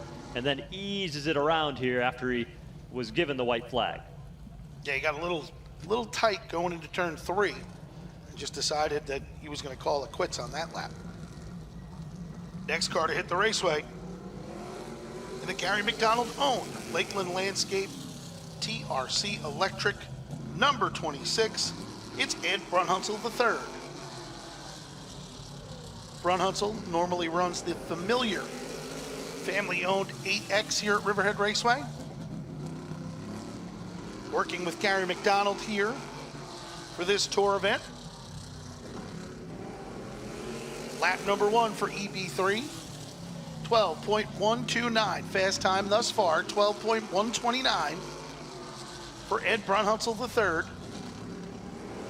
Lap number 2, 12.021. 12.021 for Ed Brunhunzel III. And a great story of how he had the opportunity to drive Gary McDonald's number 26. Came in May to give him a hand working on this race car, and then had the opportunity to race it here in the midsummer race, and now again here in the month of September. Another Long Island driver from Calverton, Ken Hagee. Car number 18, the Bowie 1 Seafood and Restaurant Machine, has made 26 starts at this racetrack, highest of 6th. Comes off turn number 4 to the white flag. With 1 lap to go in his qualifying effort, moves it up to 2nd, right behind Ed Brunhunzel. 12.201 for Ken Hagee. Was planning to run the full season. Had to miss a couple of races because of some business obligations midway, but he's ready to go for the rest of the 2022 campaign. And he becomes the first driver to go sub 12 seconds. He goes in 11.910 for Ken Hagee. Next car under the clock in the Dave Sapienza Enterprises number 36. He's out of Riverhead. That's Sap, Dave Sapienza. Sap was here with us last Saturday night for the Cecil Palm Tree 160. Had a good run going, had an incident. He was running top 10 all night. Lap number 1 for Dave Sapienza. 12.280. 12.280. Lap number 1 for Sap. Lap number 2. 12.111. 12.111. Good enough for third fastest thus far here today for Dave Sapienza. That'll bring out driver of car number 22 out of Bayshore, New York. This is Kyle Bonsignor. Chalou Performance, MTT Munz Auto Modified. One career Whelen Modified Tour victory. Nearly cashed it in that time, coming to the green flag up off turn number 4. Well out of shape as he came back onto the main straightaway. That victory came back in 2018 in the fall final at Stafford Speedway. White flag is out. Bonsignor goes 11.866. This team was not happy with their car after practice today. Thought that they left quite a bit on the table. He was 19th quick in practice, and now he's 11.739 and to the top of the board here early in qualifying, faster on his second lap. Next car to hit the raceway has one feature event win to his credit here at Riverhead Raceway in the weekly racing series. Brought to you by Advanced Auto Parts. In the Cromer's Market, number 81, that is Chris Turbish out of Wading River. Turbish in the Chris Moore Landscaping number 81, lap number 1, 12.104. 12.104, lap number 1 for Chris Turbish. Lap number 2, second quick, 12.877. 12.877, lap number 2 for Chris Turbish. That'll bring up another regular, John Beatty Jr. out of Merrick, the Elite Sound Studios. Number 5, beautifully prepared race car. Ran both races already this season, one top 10 finish. Came in the May event as he goes under the green flag, trying to see if he can find a lap time better than Kyle Bonsignor with an 11.739. Speedy across the line, white flag is out, 1 to go for him, 5th after lap 1, a 12.025. The checkered flag waves by Bob Slade atop the flag stand. He will go to number 2, 11.824, about a 1/10 of a second behind current pole sitter Kyle Bonsignor. Next car to hit the raceway is the Rheem Air Conditioning, number 88. This race last year, but it wasn't this distance, but last year he finished 3rd. Car number 88 out of Riverhead, it's Roger Turbish. Turbish not running full-time this year here at Riverhead Raceway, doing select shows. Lap number 1 for Roger Turbish, 5th quick, 11.961. 11.961, lap number 1 for Roger Turbish in the Rheem Air Conditioning number 88, lap number 2. He'll go to 3rd, 11.851. 11.851 for Roger Turbish. Next car on track is a 2-time Whelen Modified Tour champion and a 4-time Riverhead Raceway Whelen Modified Tour winner. That is Donnie Leah driving Old Blue, the Propane Plus Huntington Honda Modified from Jericho, New York. Green flag is out, and Donnie Leah under the clock. Part-time schedule here this year, but certainly whets the appetite to get back behind the wheel of a modified after taking several years away from modified racing full-time. Would love to have the opportunity to come back and do this again in 23 with the right opportunity and race on the full-time schedule. 12.040 for Donnie Leah on lap 1. Lap number 2 will move him up to 3rd with an 11.848. So Leah with Old Blue 3rd on the scoring pylon. Next car to hit the raceway, this team is starting to click. Everything going well for them in the Danny Cesspool service. Horton Avenue Equipment, number 82. Out of Miller Place, it's Craig Lutz. We've strung some good races together here in car number 82. Climbed back into the top 10 in points. Lap number 1, 11.980. 11.980, good enough for 7th quick on lap number 1 for Craig Lutz. Lap number 2, he goes to the outside of the front row with an 11.823. 11.823 for Craig Lutz. Here's a 58, the GAF Roofing Riverhead Building Supply machine for Eric Goodale. He's been a factor all season long in the Whelen Modified Tour. But today he was so-so on what he thought his race car was. Thought he can get a little bit more speed out of it, but it seems like just about everywhere we go, that's the case for Eric Goodale. But by the time they get ready to go racing, Jason Shepard, the crew chief of this car, finds that little extra speed and finds the magic to have this car inside the top 10 and top 5 in the mix as the race goes on. 7th after lap number 1. Can he get quicker? Yep, goes to the top. Eric Goodale, 11.702. Right now on the pole position, still quite a ways to go through qualifying, and one of the heavy hitters rolling up onto the racetrack now. This driver has had some excellent runs in car number 79, and he had some excellent runs here at Riverhead Raceway throughout the years. In the Middlesex Interiors, number 79, it's John McKennedy. He's out of Chelmsford, Massachusetts. Lap number 1 for McKennedy, 7th quick, 11.858. 11.858, lap number 1 for John McKennedy. Lap number 2 goes to the outside of row number 1 with an 11.727. 11.727, lap number 2 for John McKennedy.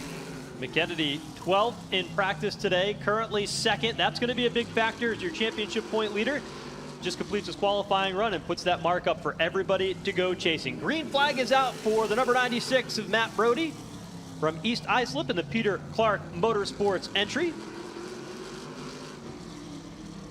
Matt contested here in the Midsummer Race, was 13th that day in the Whelen Modified Tour. He's 10th right now with an 11.984, and that's put everybody inside the top 10, sub 11 seconds, as to be expected here as we roll through this qualifying run. Picks up quite a bit on lap number 2, moves into 6th, an 11.842.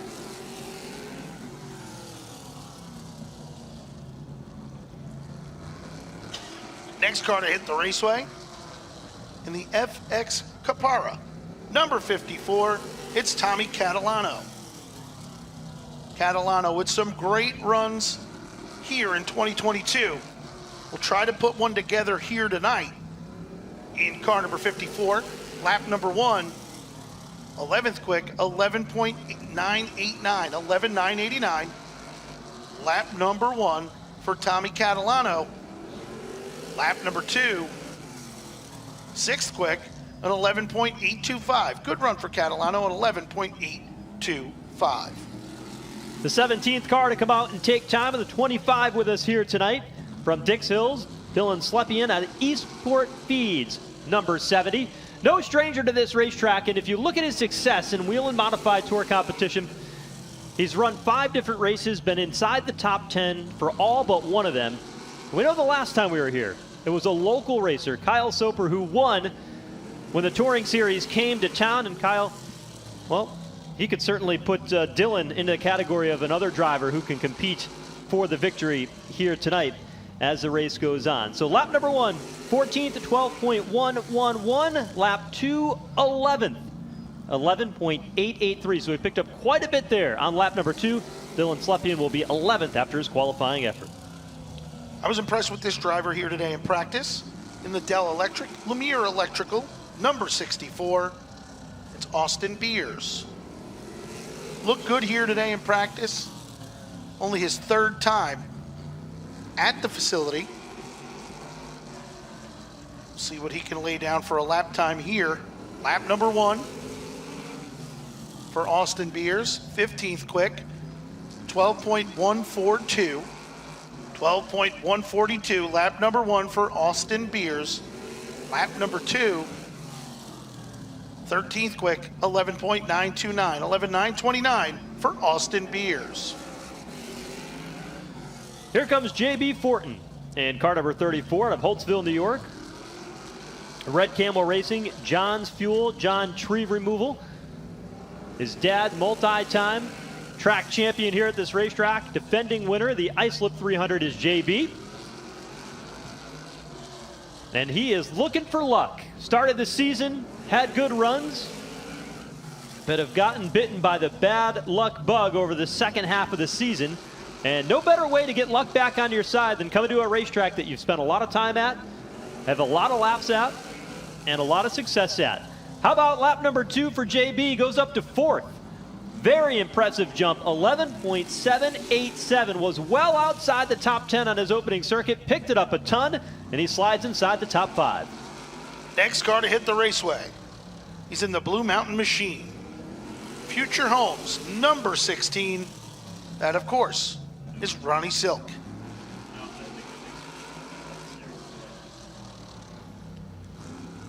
Silk looking for his first tour win here. Lap number 1, 11th quick, 11.857. 22 starts for Ronnie Silk here on the modified tour, yet to find victory lane. He hopes so today, and he'll start by bringing this car to the 4th spot with an 11.743. 11.743, 4th quick for Ronnie Silk. And that's a huge story that we're going to keep our eye on. Ronnie Silk and that team, number 2 in the championship standings, still looking for that first win with this team. First win, as you said, after 22 starts here at Riverhead. And he's got a good team behind him, as does Timmy Salamito in the number 66. From Islip, New York, Natural Designs, Highmark are the backers. Part-time runner of the Whelen Modified Tour, regular here around the pit area at the Riverhead Raceway. Everybody was going down to Timmy asking for driving advice, setup advice, because he has a lot of the answers. He's won here before in NASCAR Modified Tour competition. Can he do it in his family car? 5th for the 66, 11.748 for Timmy Salamito. Next car to hit the Raceway. This is a brand new car for this race team. The Wayne and Joette Anderson owned. Eastport Feeds, number 15. He won the last time the NASCAR Whelen Modified Tour was in town. Kyle Soper out of Manorville. Did some job the last time the Modifieds were here. Trying to duplicate that here tonight. Lap number 1 for Kyle Soper. 10th quick, 11.841. 11.841. Good first lap for Soper. Lap number 2. Take him to second, outside of row number 1 with an 11.724. 11.724 for Kyle Soper. 3 cars remain, and they're all favorites to win, including Kyle Soper, who just completed his qualifying run. Patrick Emmerling in the 07. Last night, he was racing at the Bristol Motor Speedway in the NASCAR Xfinity Series in a car that he partially owns, along with Joey Gase. Flew up here today to be able to run here at Riverhead. He's won here before. He's been in the top 3 over the past handful of starts that he's had at this racetrack, and is a threat for the race because his car good on long runs. And that's what it's going to take here tonight in the Eddie Partridge 256. Patrick Emmerling goes to the top, 11.678, and Patrick Emmerling out of Orchard Park, New York, now on the pole position. Next car to hit the Raceway. He's in the Baldwin Automotive, Tommy Baldwin Racing, number 7 NY. It's Doug Kobe. Kobe has won here this year in this car. Looked good today in practice. Lap number 1 for Doug Kobe. 15th quick, 11.866. 11.866. Lap number 1 for Doug Kobe. Lap number 2. 3rd quick, good pickup for Kobe in 11.721. 11.721 for Doug Kobe. That'll bring out our final car to take time. 8-time Riverhead Raceway winner at his home track, Justin Bonsadeur in the 51 out of Holtzville. Phoenix Communications Incorporated on the side of this modified. In the hunt for the championship, running 3rd, but he's got momentum on his side. Green flag is out, comes to the white flag here on lap number 1. And he is 10th quick and that is a fast first lap, 11.796. Can he knock Patrick Emmerling off the Mayhew Tools Pole Award here tonight? Across the line, and Justin Bonsignore does it. He's your number one qualifier, 11.649. And by 0.03 of a second, Justin Bonsignore has won the Mayhew Tools Dominator Pole Award for tonight's Eddie Partridge 256. Patrick Emmerling will start second. Eric Goodale, Doug Kobe, and Kyle Soper will start inside the top 5. We'll run down the rest of the lineup for you. John McKennedy will start 6th, 7th for Kyle Bonsignore, 8th for Ronnie Silk, Timmy Solomito, and J.B. Fortin round out the top 10. 11th will be Craig Lutz. John Beatty Jr. will start 12th. 13th, Tommy Catalano. 14th, Matthew Brody. Donnie Leah will start 15th. Roger Turbush will start 16th. Chris Turbush will start 17th. 18th for Dylan Slepian. Ken Hagee and Austin Beers will start 20th. Ed Brunhosel III, 21st. Dave Zapienza, Gary McDonald, Melissa Fifield, and Walt Sutcliffe Jr. round out the top 25 in your starting lineup for tonight. Couple of takeaways from that one, Steve. Justin Bonsignore certainly did what he had to do. Wins practice, wins qualifying, sends a message to the rest of the field. A lot of their problems this year that they've had have been mechanical, which they haven't had in the past. The question has never been about the team's ability or the way they run wherever they go.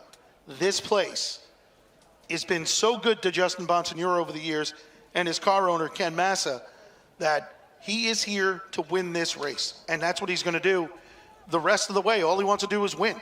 And I don't know if you remember, probably 8 or 9 races ago in an interview, I think it might have been Jennerstown, and he said, all I can do now is win every race. I'm not chasing points. I'm just coming to win every show. And they have done a great job getting themselves back into this points race, and tonight he had a flawless lap just now. But it hasn't been a flawless day. They did have mechanical problems earlier. They had to change a clutch after practice before he went out and qualified. That team's got it together. They still put down a good lap. But let's talk about Kyle Soper. 5th on that qualifying run. He only practiced, half as much as everybody else. He said, my car is good. He qualified 5th. I think that could be somebody to watch again here tonight. And he's only run that car here in practice a couple of times. That's it. That car's never run a race. And, Kyle's one of those guys that when he feels it, he doesn't want to change it. He doesn't want to touch it. Him and his father pay a ton of attention to the setup on these race cars. And again, here's the advantage for Kyle Soper. In the past, he's always had to start in the back and work his way to the front. By the time he gets to the front, he's out of car. Now, starting up front, he can pace himself, and just like he did in the last race, he let guys pass him in the last race. He went back by him 20 laps later. So I think it's going to be a great night. I think we're going to see. I'm very interested to see what they do strategy-wise. I have no idea. Do you? Lots of intrigue. We've got pit stops. Do we stay out?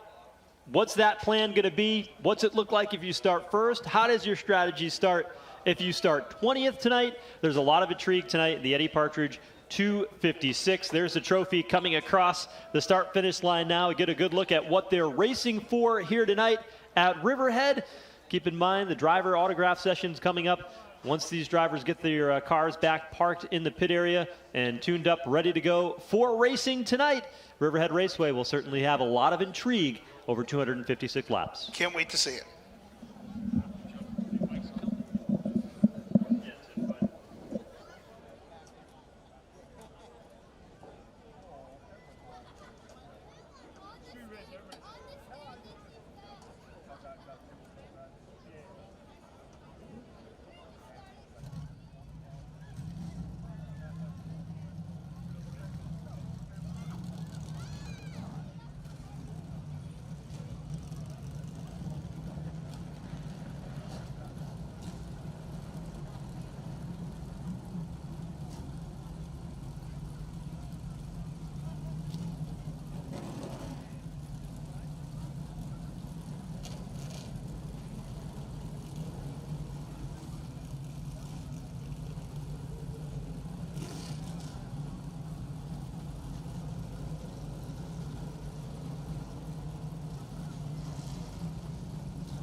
there they go.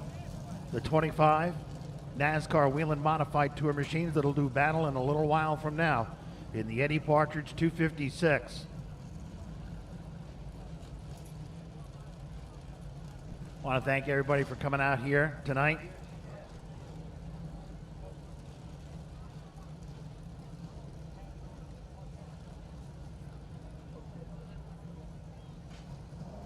Getting ready for our opening ceremonies for the Advanced Auto Parts Weekly Series features.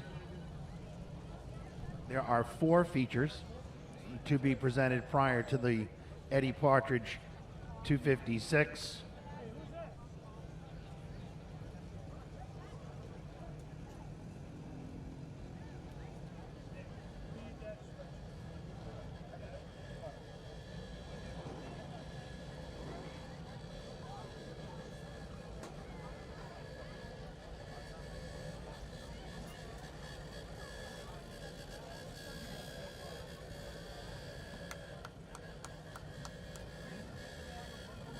Here he is, folks.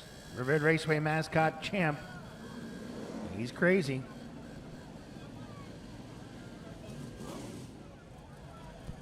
I believe Reverend Dan Pettifield will be doing the invocation tonight. Not seen Pastor Scott here today.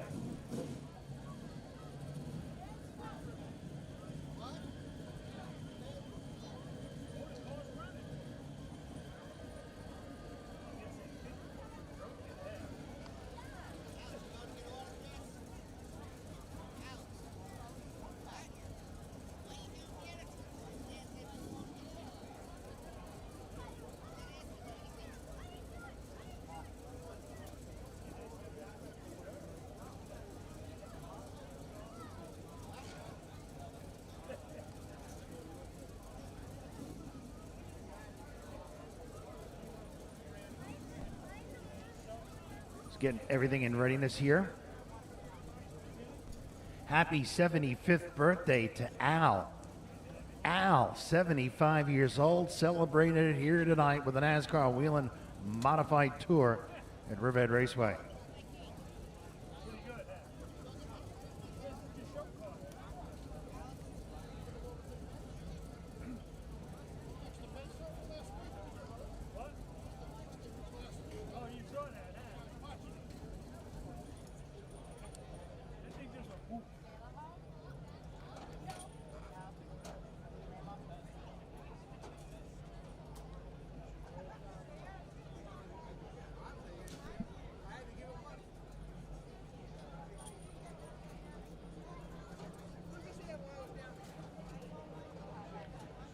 Ladies and gentlemen, at this time, we would ask for everybody to please rise and remove your hats and headwear as we say officially, good evening and welcome to Riverhead Raceway for the Eddie Partridge 256 for the cars and the stars of the NASCAR Whelen Modified Tour. Plus, the crate modifies the Inex Legend race cars, street stocks, and mini stocks.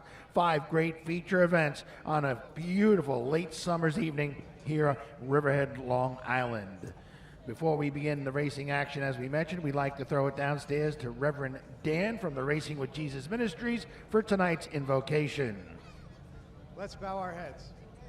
Heavenly Father, we thank you that each one of us is here tonight to enjoy, Lord, the Eddie Partridge 256.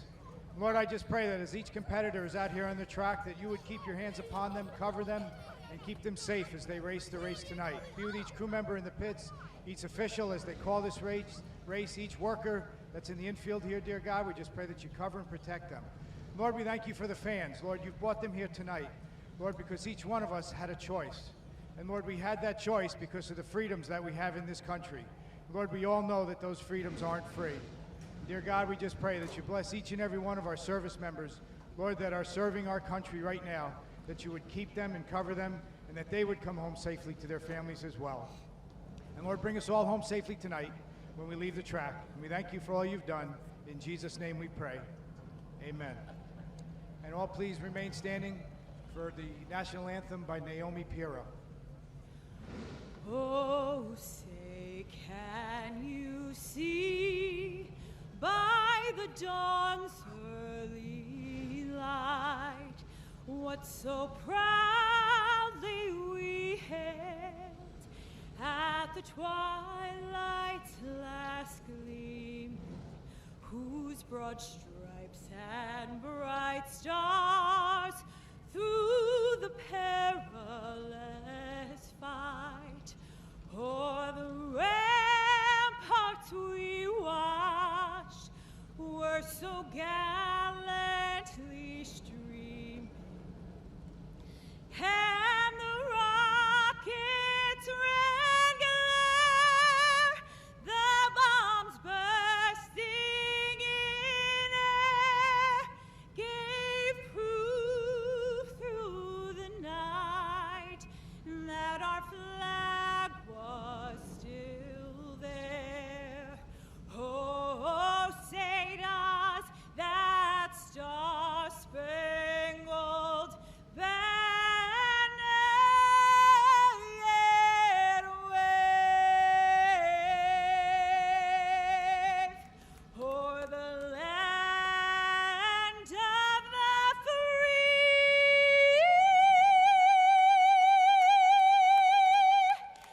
and the home of the brave.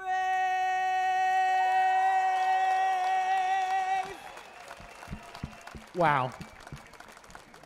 That don't give you goosebumps. I don't know what will. Thank you, Naomi. Great rendition of the national anthem here tonight at Riverhead Raceway. Big thank you. See Tom Gatz and Connie Partridge down there. They'd like to say thank you to everybody for coming out here tonight on this very historic event. The 70th start for the NASCAR Whelen Modified Tour here at Riverhead Raceway, and it will be the longest race in the history of those previous 69 starts, this, of course, being the 70th. Big thank you to Briganti Brothers Automotive, our official vehicle recovery corporation here at Riverhead Raceway. Briganti Brothers Automotive, Smithtown Boulevard in Wisconsin. All your domestic, foreign, light truck, and truck repair needs, New York State inspections. No jobs too big or too small for the professionals at Briganti Brothers Automotive, Smithtown Boulevard in Wisconsin. Big thank you to Jim Mulligan with his Dale Earnhardt tribute car. Big thanks to Jim over the years for helping me out get the trophies up here to the top of the press box. And very much appreciated, Jim Mulligan. Champ, our official track mascot, some of our inspectors out here. Great to see Mike Capiello feeling better here today. And it's going to be a good one tonight. Frank Saladino and his Richie Evans tribute vintage car. That car is also street legal, folks. You'll see a New York State inspection and registration sticker in the windshield of that Rusty Nail Special, number 61. He can, if he chooses so, to drive it to the racetrack on the highway. A big thank you to everybody for coming on out here tonight.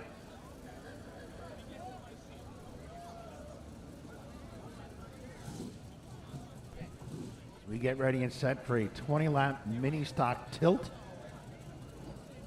Mini stock point standings coming to this event. Andrew Farnham, prior to qualifying 4:30, he had a 3-point lead over C.J. Zukowski. Zukowski with 4:27. Third is Chris Oliveri with 3:64. Fourth is Joe Cook Jr. with 3:58. And fifth is Paul Wojcik with 3:44. Those are your top 5 in mini stock points coming to qualifying here tonight.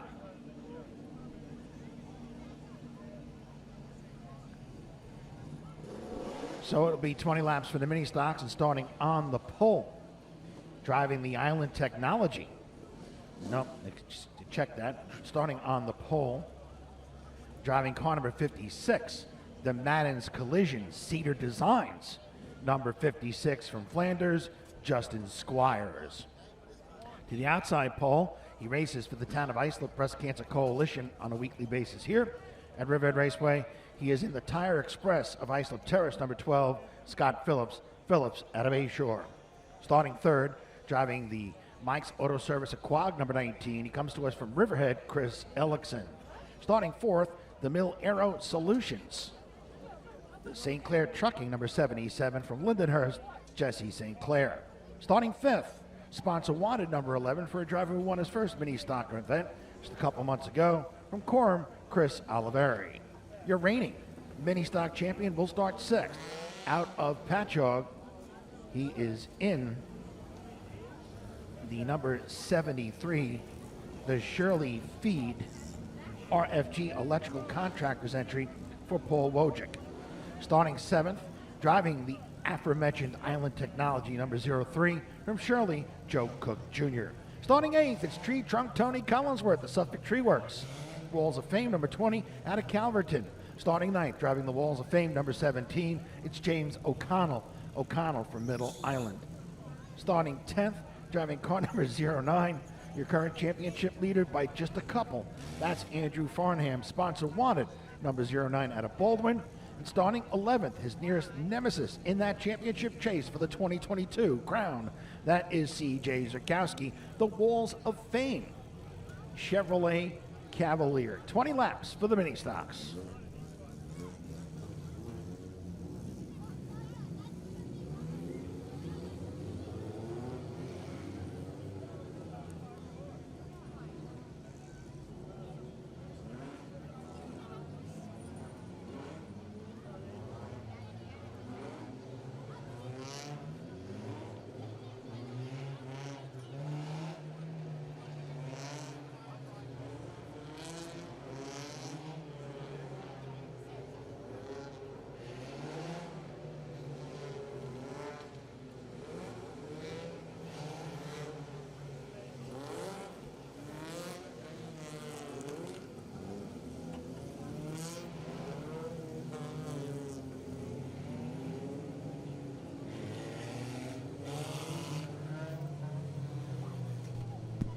Two by two. First of 4 feature events leading up to the Eddie Partridge 256. The mini stocks getting ready to unleash their fury. They head to the East-West Management Go Zone. Green flag is out. Good start for Squires in the 56. Justin Squires been bitten by bad luck the entire 2022 season. Off to an early race lead in car number 56. Chris Ellis in car number 19 comes to second. The battle is for third between Scott Phillips on the outside, and on the inside, Chris Oliveri in car number 11. Oliveri to third.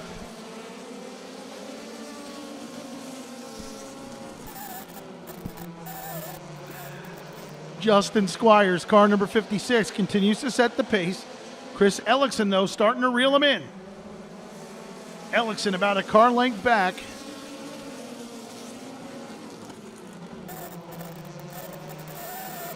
Car number 11. Look at the 17 coming through the field. I'm keeping my eyes, Stephen, on the championship battles. Zerkowski has gotten away a little bit in that Walls of Fame number 31. He has just come to 6th. Championship leader Farnham further back in around 9th or 10th. Yeah, and he will lose some points if it stays like that. Good job for Justin Squires thus far in car number 56. That 11's on the march, though. Chris Oliveri. Oliveri's won once this year. He's been good in his Enduro car, but they finally got this thing going. And what Squires wants right now is he wants Oliveri to battle with the 19 so he can get away. Put the 19 into the back of the 56 in turn number 2. Yeah, Squires here's the Army coming. He's got to get it going. And they're coming as Joe Cook and O'Connell have caught them. Here they go. 3 wide. Yeah, that may not work. Good move by Oliveri. No, as I say that, he goes right back to pressing the envelope. Squires is going to lead that lap. Great job by Justin Squires.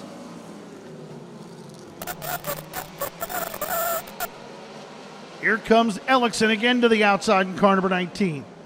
Ellickson sends that thing in a ton, and he will come to the lead by a nose. Chris Ellickson, car number 19, to the race lead. Halfway this time by.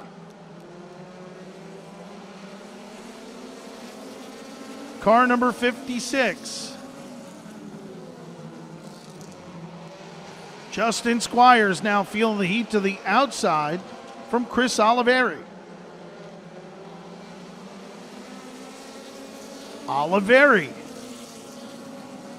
goes to second. Ellickson. Ellickson looking for what we believe to be his first career victory in car number 19. Chris Oliveri runs second. Third,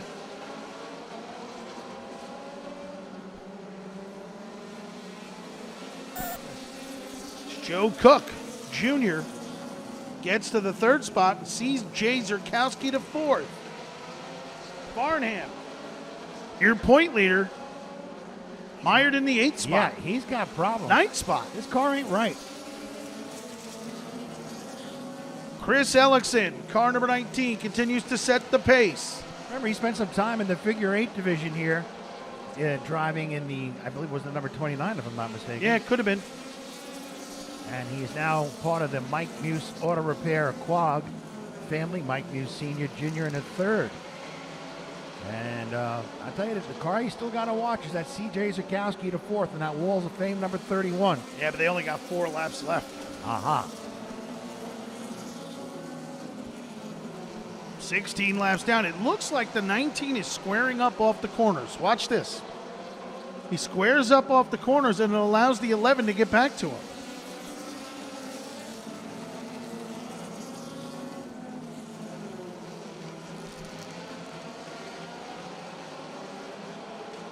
Get word that the 09 of Farnham is leaking.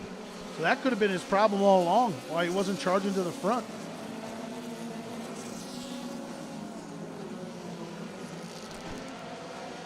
Ellickson looking for that career win number 1. White flag flies, this time by. White flag out for Chris Ellickson. Oliveri, right there on the rear bumper. Ellickson looks to get his first career victory. He'll head out of turn number 4, and he's going to hold him off. Chris Ellickson takes down the win.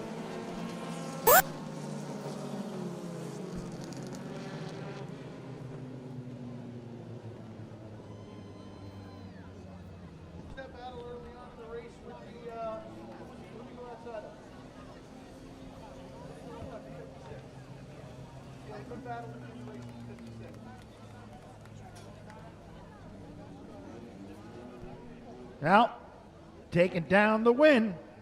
First career win for Chris Ellickson.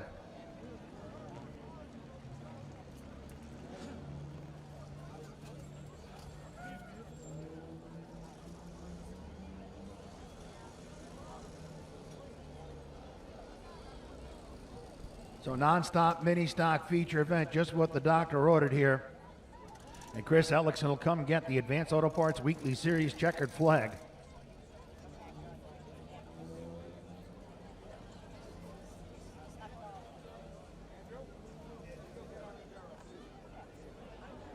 Hey, bud. The better looking finding is here. Look at now. that guy. He's got a beard now. Oh, yeah. Oh, man, look at him. He's still handsome, though. Yes, had his Tony's Pizza. Yeah, he's That's- good. That's paramount for any visit. Have to come to Long Island, and he's got to go to Tony's Pizza. I think that's great. Was it good? Be kidding me? Yeah? All right. Chris Ellickson making his way around with the Advanced Auto Parts Weekly Series checkered flag. Great job by Chris. First time in victory lane. He was our point leader last year for more than half the season. But tonight, he puts a cherry on top and takes down the victory. Let's go downstairs to Heather Herold. With his first career win, let's hear it for Chris Ellickson.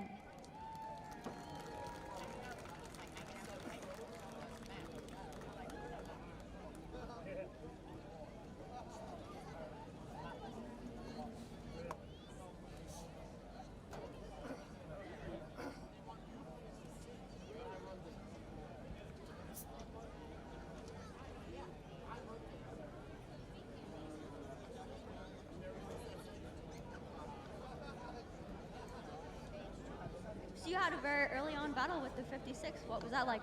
It's awesome. It's awesome. Any sponsors you'd like to thank tonight? I don't have any.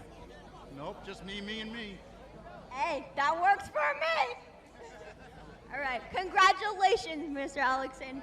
Let's hear it for him one more time. Let's go back upstairs to Bob and Steve. Congratulations again to Chris Ellickson and his entire team of me, and me. Great job, buddy.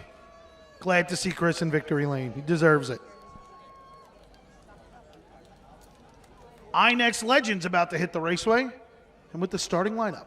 Let's go to Bob Finan. Bobby. All right, Steve Halpin getting ready to go 26 strong with the INEX Legend race cars, and they too will go 20 laps. Starting on the pole from West Hempstead, he's in the slots a lot. Slot car track of Franklin Square, number 88, Chris Sinatra. To the outside pole, he comes to us from Calverton, just up the road here. In the Checker One Manufacturing, number 21, Jake Curran.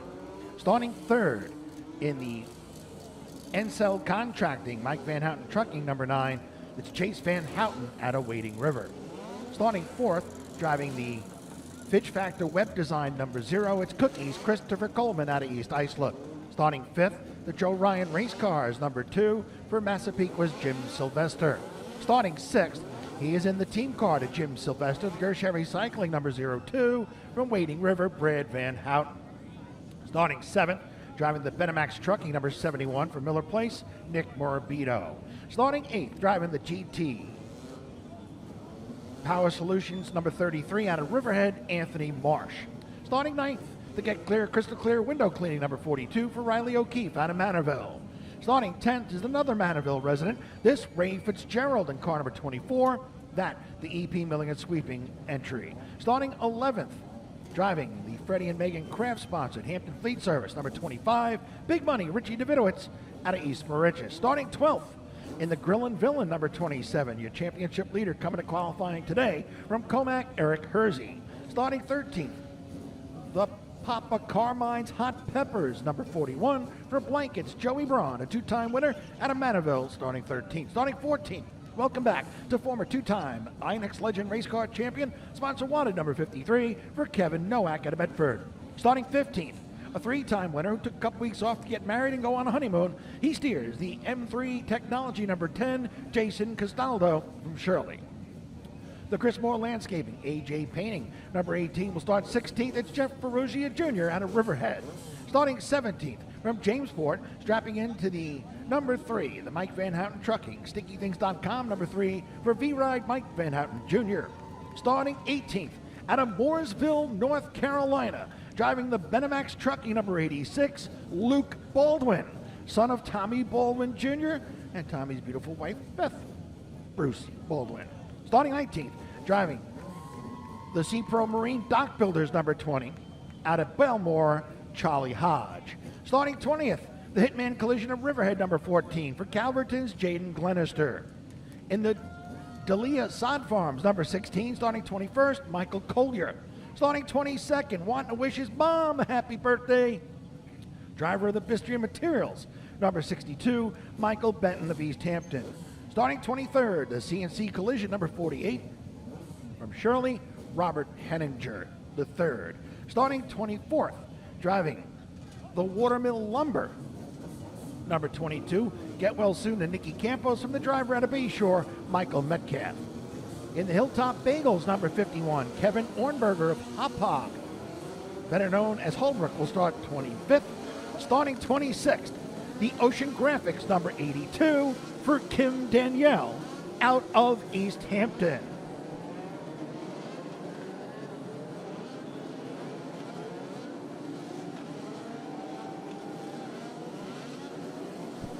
Legend Race Cars have supported this facility throughout 2022.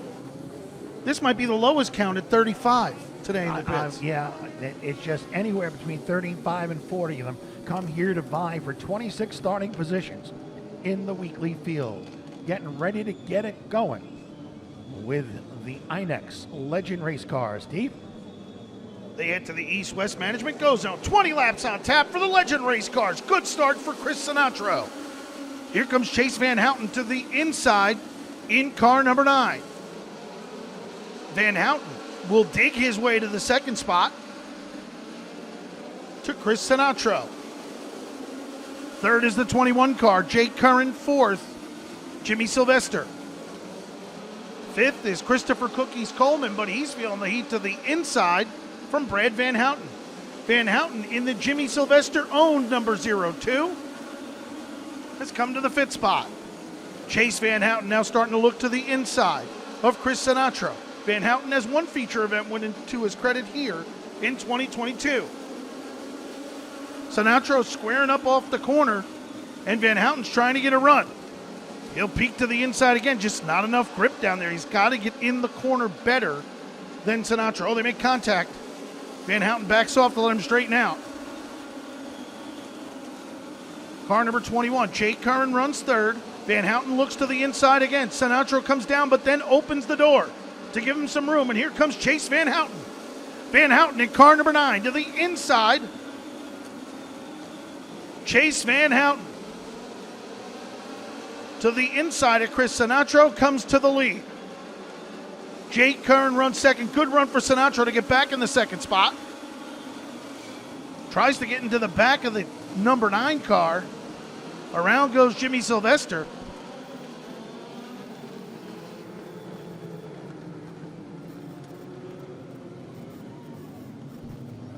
Caution flag down for car number 2.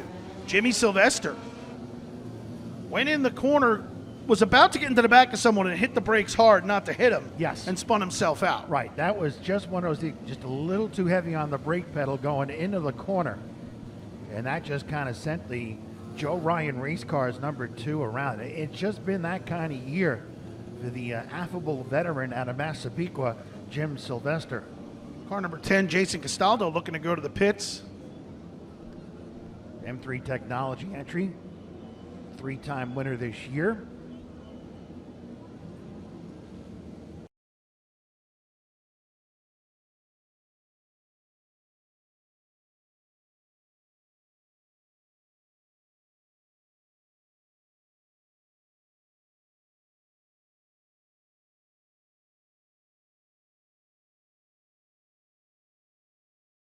Conversation material. Let's see what happens. Right now, I don't know who Grandma's rooting for. She's rooting for everyone to be safe. Everybody be what safe. Everybody be safe. Grandma Barbara. Barbara's just, let's everybody be safe and let's run a nice race. That's what we she's all hoping. just get along? Right, that's what she's hoping for. Me, I'd be chewing my fingernails off, but Chase Van Houten, 14 years old, one feature event victory this year. He did a nice job to get by Chris Sinatro. He roughed him up and backed off and let Sinatro straighten out here out of turn number 4. And then a lap later, through 3 and 4, he was able to get under him again. Yeah, and kudos to Chris Sinatro for giving him plenty of room. And he did. He gave plenty of room to the left flank. And Sinatro has been in, a couple of situations here the last 4 or 5 weeks where he is literally running in the top 5 and someone just gets into him, and it's unfortunate. And I think tonight, Sinatro's saying to himself, you know what? It's early. Let's not rough this thing up, and let's see where we can finish tonight. Indeed. But he has had a good car for many weeks, so we'll see what happens here as Chase Van Houten has come to the lead. Chris Sinatro is second. Jake Curran with a good run for third. Brad Van Houten, car number 02 to fourth.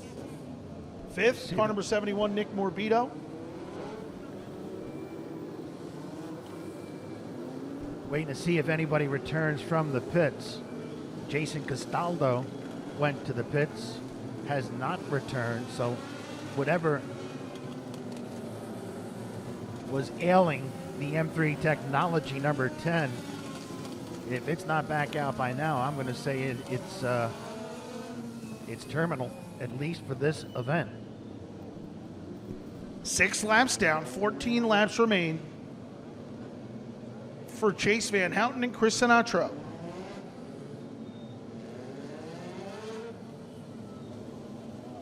Jake Curran and Brad Van Houten make up row number 2.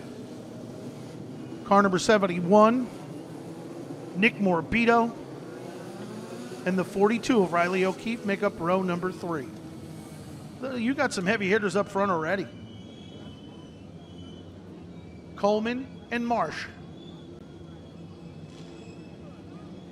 Start 7th and 8th. Davidowitz to 9th, Fitzgerald to 10th. They head to the East-West Management Go Zone. Van Houten's loose. Here comes Sinatro.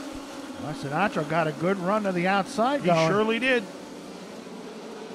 Van Houten's going to have to dig here as Brad Van Houten comes to 3rd. Chase Van Houten back to the lead. Brad Van Houten to the bottom to try and get under Chris Sinatro. We could have a family feud here any minute. Oh, boy. Chris Sinatro up the raceway. Here comes Brad Van Houten. Brad Van Houten to the inside, and it's father and son, first and second.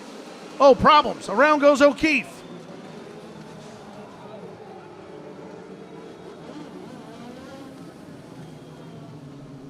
That's the big one for the Yeah, legend. that's a big hit. That's a big one. Anthony Marsh, big contact. Out of the car, or attempting to get out of the car. That started. O'Keefe went around in the 42 in front of those cars. I tell you, is that Richie Davidowitz? That may be one of the first times I've ever seen Richie Davidowitz involved in a wreck, in a legend car. I don't ever remember him wrecking. Whenever he ran, he always just did his thing. And I don't believe I've ever seen him wrecked.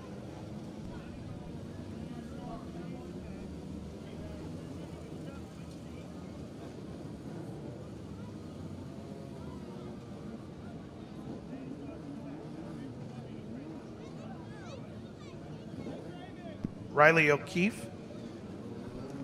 Davidowitz in there. Glenister in there. The big one for the INEX Legend race cars.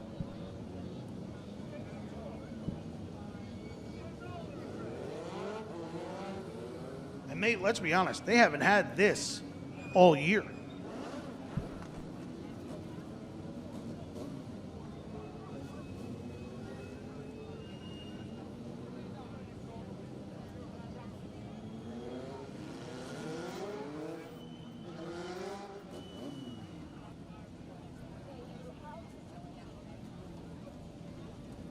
Kevin Nowak going to pit the 53.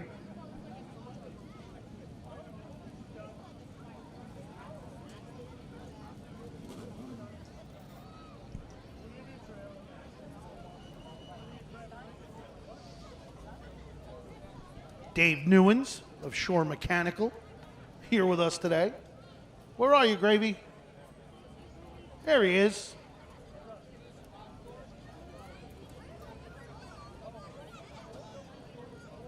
He's one of the good guys. Still hasn't invited us on his yacht, but someday. Say, I'll even come sweep the floor on the yacht, Gravy. What do you mop the floor? I don't even know what you do on those things. Good to see you, buddy. Unfortunate here on the backstretch. Boy, I wonder if Davidowitz can get that thing going. He was hit in the door by Glenister, but not in the suspension. And then I think, Davidowitz is going to get that thing going. Oh, it's caught up on another car still.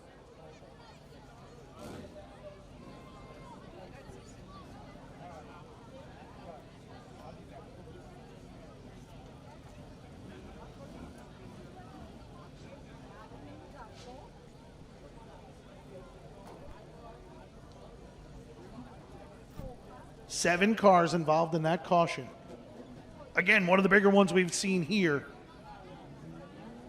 The 25 of Davidowitz is able to roll away. He will head to the pits, though. Might as well at this point.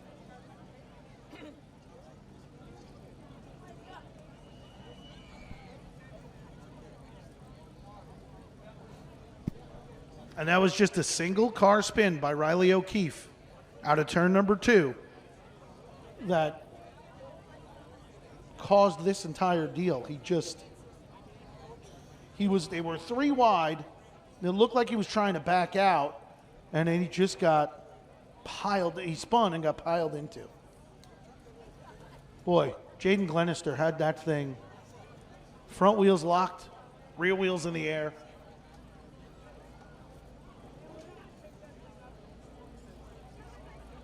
And Marsh just got clipped on the way by, so he went straight into the fence and ruined that thing. Oh.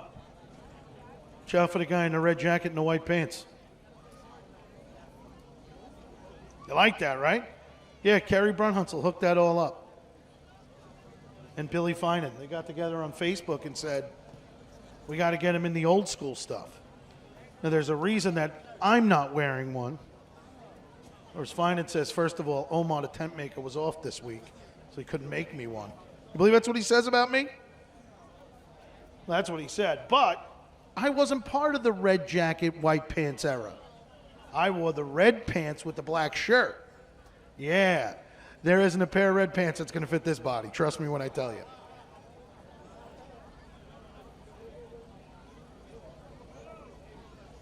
Chase Van Houten, car number 9, your race leader.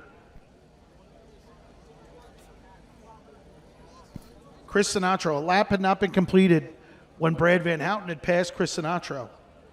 So Sinatra will go back to second, but Van Houten will be behind his son, running third. Jake Curran fourth.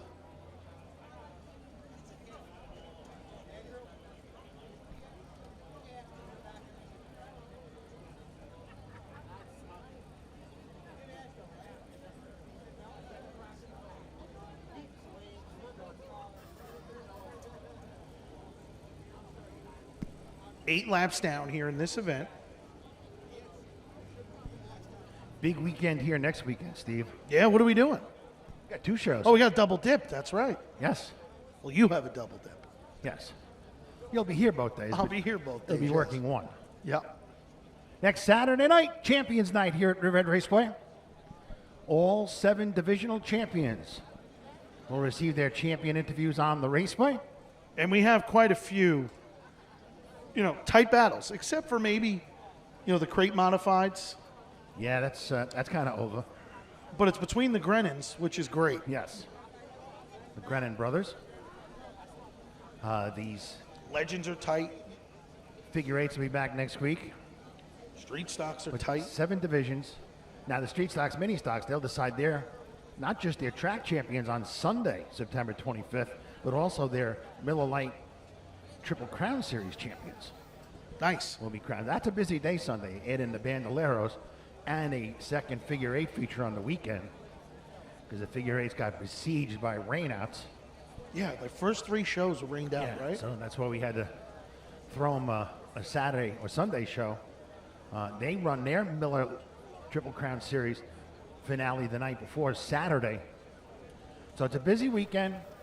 7 feature events Saturday. I think there are 8 on Sunday.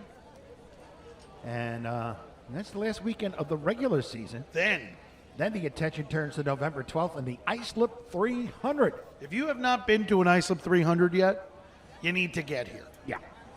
I mean, last year, J.B. Fortin, the show that he put on with about 40 to go. Oh, man. And the year before was Kyle Soper, correct? I believe it was Soper. No, the year before was Priest. Priest, okay. 2020 was Priest. Same was thing. Soper was 19. Soper was 19. Each one of those drivers had a drive at the end of this race. It was unbelievable. I remember Priest had the thing sideways all the way around the place, passing cars. And Kyle Soper was just, he was all over it once they adjusted that car with about 60 to go, and he just came through.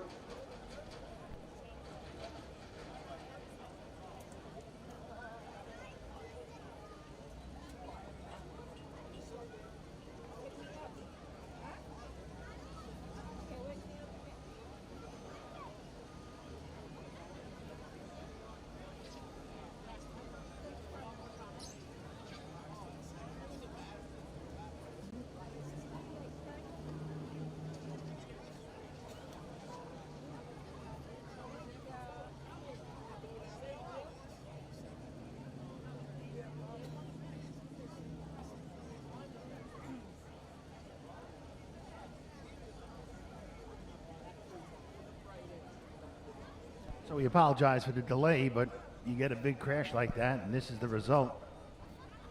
There's 365 days in a year. Is there? Yep. And in 365 days, what are the chances that 2 cousins end up born on the same day? Different years, but the same day. It's pretty slim. Oh. But then again, the guy running third in the O2, Brad Van Houten, he and his wife Laura share the same birthday as well. Look, it's But kind of downsized. These one cake. happy birthday to my son Gage on Sunday. Yes. And my niece Layton. So we'll be getting together on Sunday, having some fun with the kids. Nice. Yeah, it should be a good one. So happy birthday, guys. And at this rate, we might have something to talk about too. As the Van I gotta Houtens tell you something. That's gonna be run some barbecue first and tomorrow. third.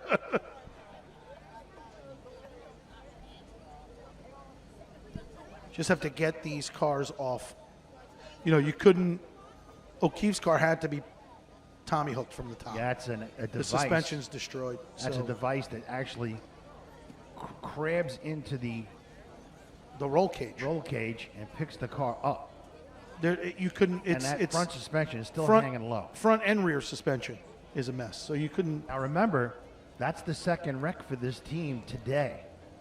Yeah. Because car owner Pat Moore crushed his in heat race competition on the inner wall going into turn 3. So, Well, if anyone can do it though. well, I think the goal will be to get one car together for next Saturday at least. I wouldn't be shocked if both were back together. I wouldn't be shocked if Pat Moore's is back together in the pits already.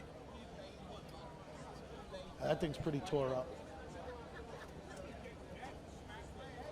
And now Coleman's car, 7 cars in that caution. We had to get off the raceway.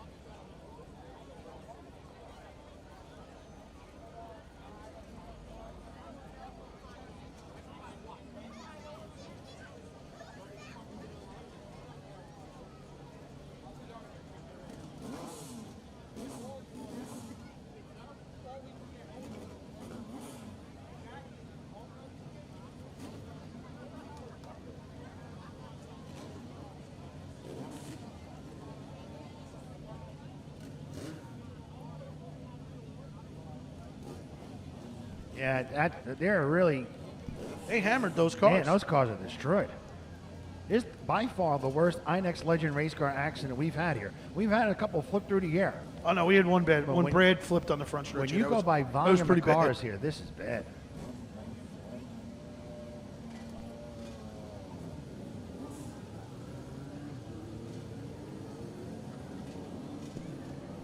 So Chris Sinatro will go back to the outside of Chase Van Houten. I gotta tell you, Brad Van Houten's probably happy about that. Probably rather be behind Chase on the restart than be alongside of him. Yeah, I get it.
He's got a message from Big Brian Schwartz, enjoying our Flow Racing broadcast tonight with his parents. Enjoy, folks. That's North Carolina. Hope you guys have a great time. Rare off weekend for the big guy. 8 laps into this event. 12 laps remain. Car number 9, Chase Van Houten is your race leader. Chris Sinatro is second. Brad Van Houten to third. Jake Curran fourth. Better restart for Van Houten, but Sinatro hot on it on the outside. Chris Sinatro digging on the top. He's got a good run down to the turn number 3. Chase Van Houten underneath him gets through the corner better there. Gets good drive off. Van Houten coming to the halfway with his dad in tow. Good side-by-side battle. Chris Sinatro, Chase Van Houten. Van Houten to the lead. But here comes Sinatro battling back. Good side-by-side battle here by these two young campaigners. Chase Van Houten to the lead. Brad Van Houten now to the inside at car number 88, Chris Sinatro. Brad Van Houten to second. Chase Van Houten's your race leader. Brad Van Houten is second. Pop's going nuts. 13 down this time by 7 to go for Chase Van Houten. Nick Morbido moves to third in the Benamax Trucking number 71. Oh, caution. That's your championship leader, Eric Hersey, in trouble off turn number 2. I don't think he hit anything, though. No, it was a spin. Not what the Van Houtens wanted to see. But the good news for Hersey is, yeah, he spun. But the two drivers chasing him, the two drivers chasing him, Steve, in the pits. In Davidowitz and Marsh. Well, before he gets himself in trouble, he's a caution car. He should go to the back. He was in that caution. He was, Joey Braun was. They don't belong back up front.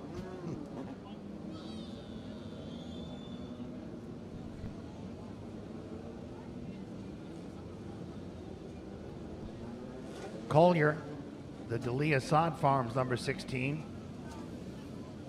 He dropped out of the event, and I think he's trying to get himself into the pits. Michael Benton looks as though he'll need the assistance of the Brigandi Brothers Automotive tow truck. Some front end damage. So this should be an interesting restart.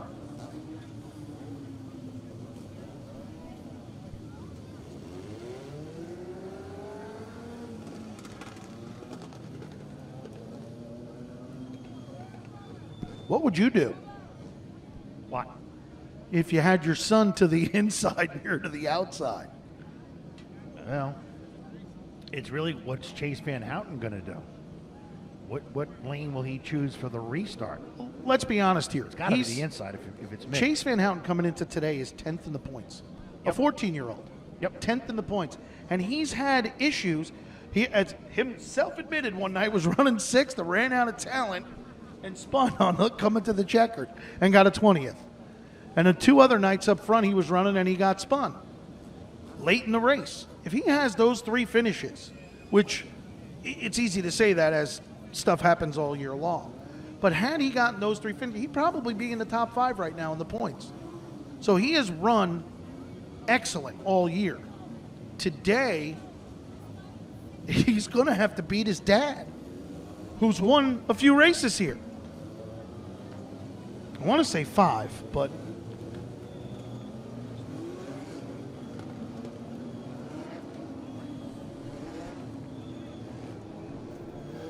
Brad Van Houten.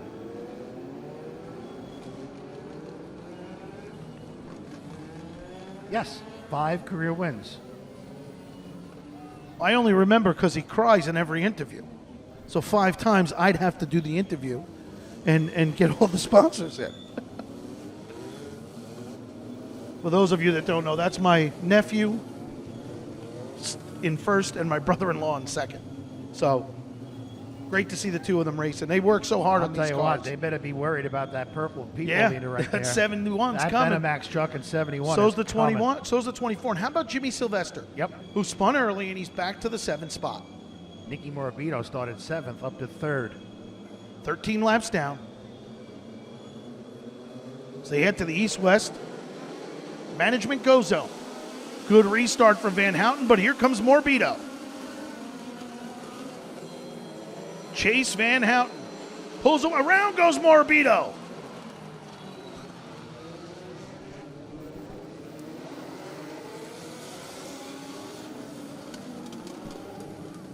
Caution flag down. Did not see how that happened.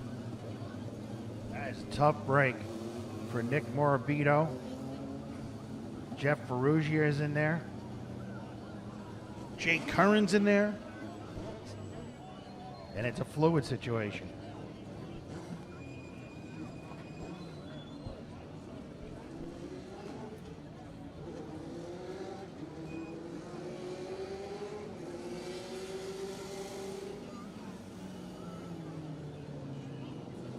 Unfortunately, Brad Van Houten got caught up in that one. So he'll head to the pit area.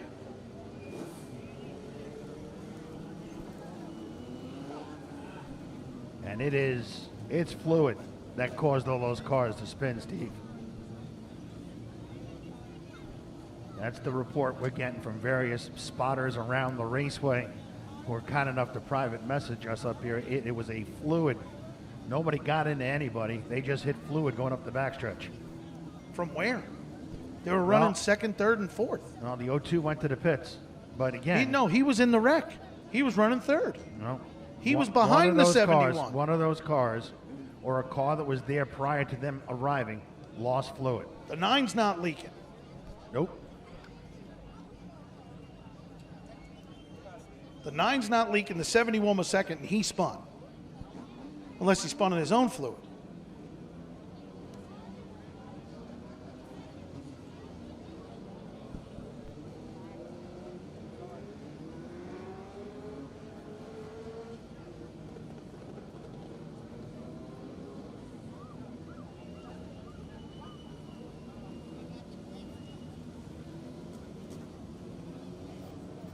Rumor has it, two-time late model champion is in the building. Glenn Tyler. You can see him. You'll notice him. He's supermodel material. Former NASCAR Whelen Modified Tour driver. Two-time late model champion here at Riverhead Raceway. In the John and Cheryl Heather owned number 28.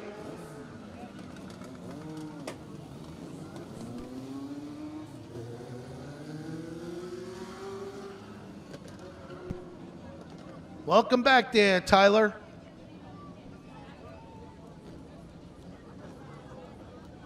Jake Curran pulling away.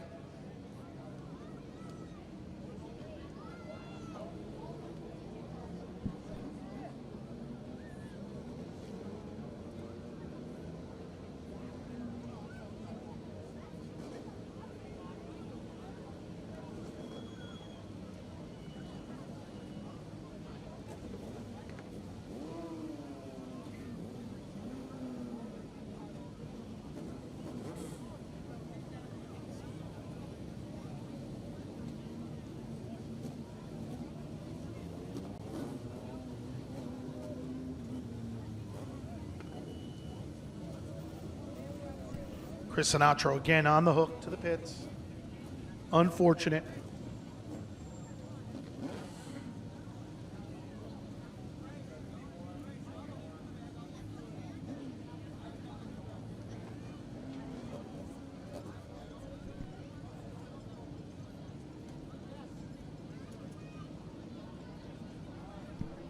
Not many legend cars left. No. The troops have been thinned.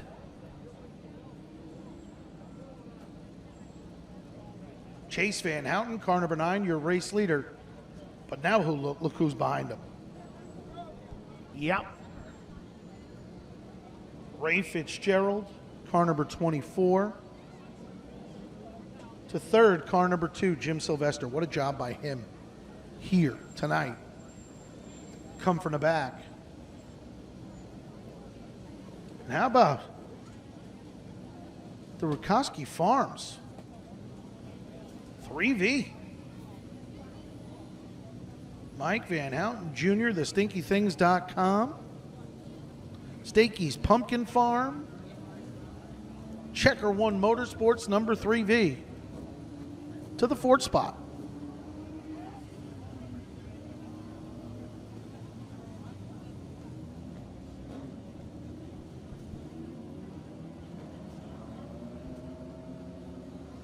So we try to address the fluid situation on the raceway. We still have a street stock and crate modified event to do before the NASCAR Whelen Modified Tour. We will alert you if that schedule is going to change. It is not changed at all yet.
Just one of those nights for the INX Legend race cars, and as Steve and I were saying earlier, you just don't get many of these with the Legend race cars. They usually click off a 20-lapper in pretty rapid succession. 2 big incidents in the same race.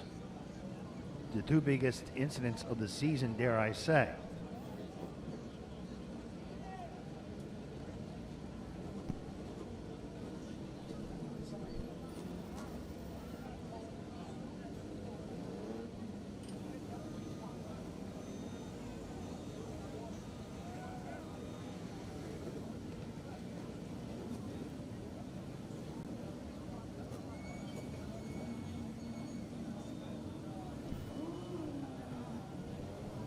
Former Legend campaigner himself at his palatial villa in Staten Island. Thank God he's a former Legend driver. John Visconti, Marie Visconti, watching us on Flow Racing. They have villas in Staten Oh Island? yeah, they do. He's got a villa. He's John Visconti. He's got a villa. They're watching us on Flow Racing. Thanks for watching. And the next flag ends this race. Next flag ends this race. If we go green and it comes out, whoever, that's it.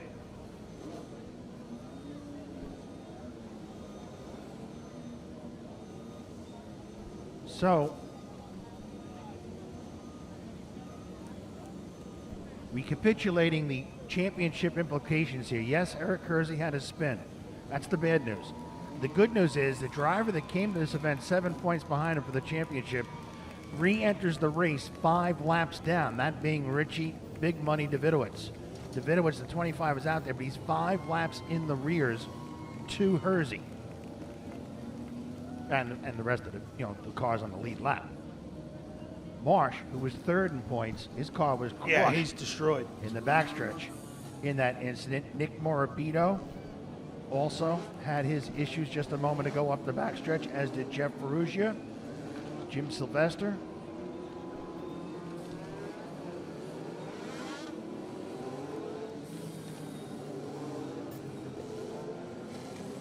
All right, we're going to give this another shot for the Legend Race Cars. They've reached their time limit. Next flag ends this event, unless it's the white flag. Then we'll go to the checker. 13 laps down, 7 remain. For young Chase Van Houten to the inside in car number 9. And the veteran, Ray Fitzgerald, to the outside. Sylvester and Van Houten make up row number 2. Chase gets a little loose, but he's right there. Van Houten in and out of the corner, but here comes Fitzgerald in car number 24. Fitzgerald to the top of the raceway, comes to the lead. Look at V-Ride, Mike Van Houten Jr. on the outside. Chase gets up the raceway and allows Jim Sylvester to get to the inside.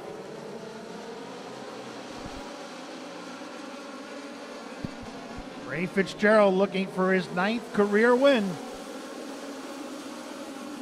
Fitzgerald, your leader. Sylvester to 2nd. Chase Van Houten 3rd. Mike Van Houten Jr. 4th. 5th is Charlie Hodge. Hodge gets loose.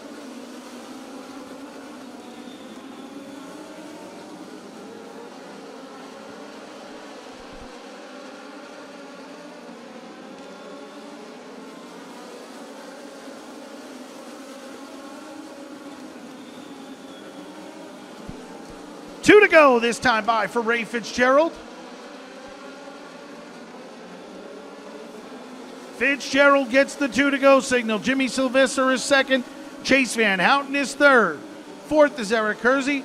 And for 5th, here comes Morbido to the inside of V-Ride, Mike Van Houten Jr. White flag down for Fitzgerald.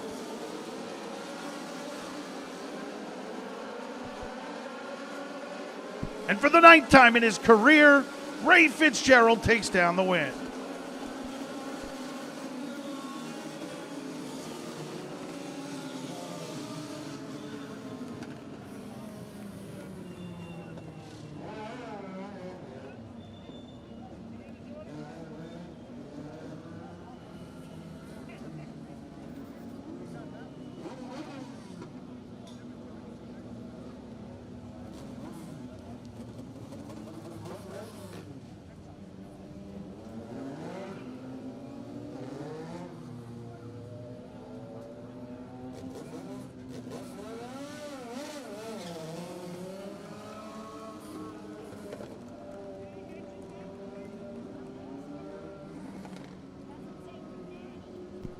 Let him hear, folks. Ray Fitzgerald on the back straightaway.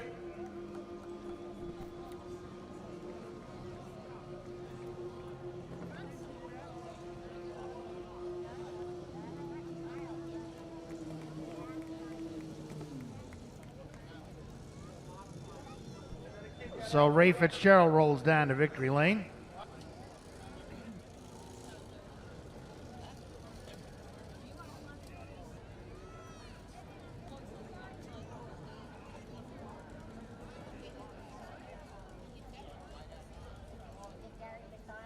Ray Fitzgerald arrives in victory lane.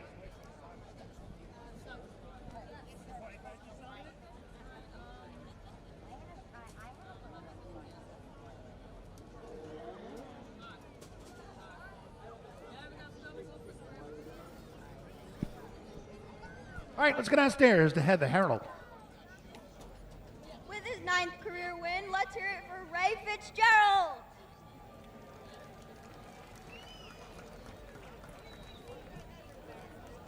There was multiple cautions during the race. What was going through your mind to try and get to the front there, Nose? Run the gauntlet and keep my nose clean and just dodge the bullets. That's about it when you're starting back anywhere past 10th. Any sponsors you'd like to thank tonight?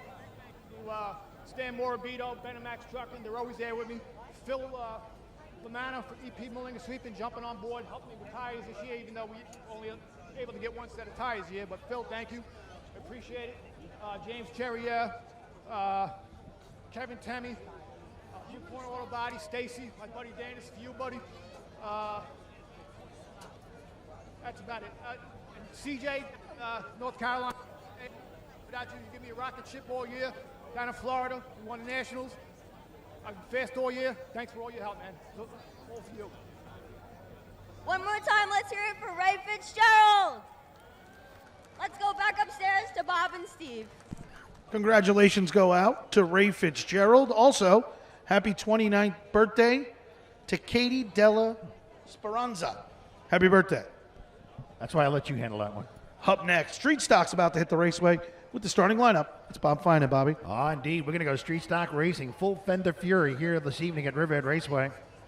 20 laps will be the distance here as well. Starting on the pole, he's in the Momo Sports Bar and Grill. Apple Heating and Air Conditioning, number 22 from Holbrook, Danny Pizzo. To the outside pole, driving car number 42. That's the Accurate number 42 for Rhett Fogg. Starting third, driving car number 29. That is the KGM Interiors, number 29 for Dennis Curris out of Selden. Starting fourth, driving the Wilson Distributors, number 0 from Hampton Bays, Kyle Curtis. Starting fifth, the LAFO Performance Glass, number 47. That is Gerard Lawrence, the Blazing Bagels and Deli entry out of Miller Place. Starting sixth, in the J-Tech Electric EP Milling and Sweeping, number 73, your current championship leader, out of Lindenhurst, Dave Antos. Starting seventh, the SGS Stoneworks, number 65. That is Greg Harris, the Riverwalk Bar and Grill of Riverhead, number 65. He is from Riverhead, just recently celebrated his 40th birthday. Starting eighth, driving the Drexler Construction, number 59, from Levittown, Jay Henschel. Starting ninth, if this car is out there, it'd be a miracle. Driving the number 5, James DiPietro, MSM Elite Motorsports, and that car was tore up in the heat race. It is not out here. So, starting 10th, driving car number 11, the Couch Racer, number 11 for Kyle Halpin out of Manorville. Starting 11th in the Roberts Asphalt, Chubb's Meat Market 05, Alyssa Pabaraki of Rocky Point. Starting 12th in the Southold IGA, North Fork Sanitation, owned number 39, Jared Hayes, J-Rod out of Calverton. Starting 13th out of Seaford, driving car number 97. That's newcomer Henry Custa. Starting 14th with the help of a lot of friends who came to his rescue last night in the TV Motorsports Long Island Poultry number 46. It's short round Chris Lesensky out of Riverhead. Starting 15th, driving car number 69, the newcomer William Kennedy. Tom Kokoza back after a blown motor will start 16th in car number 23, and Luke Forrester, car number 91, will start 17th.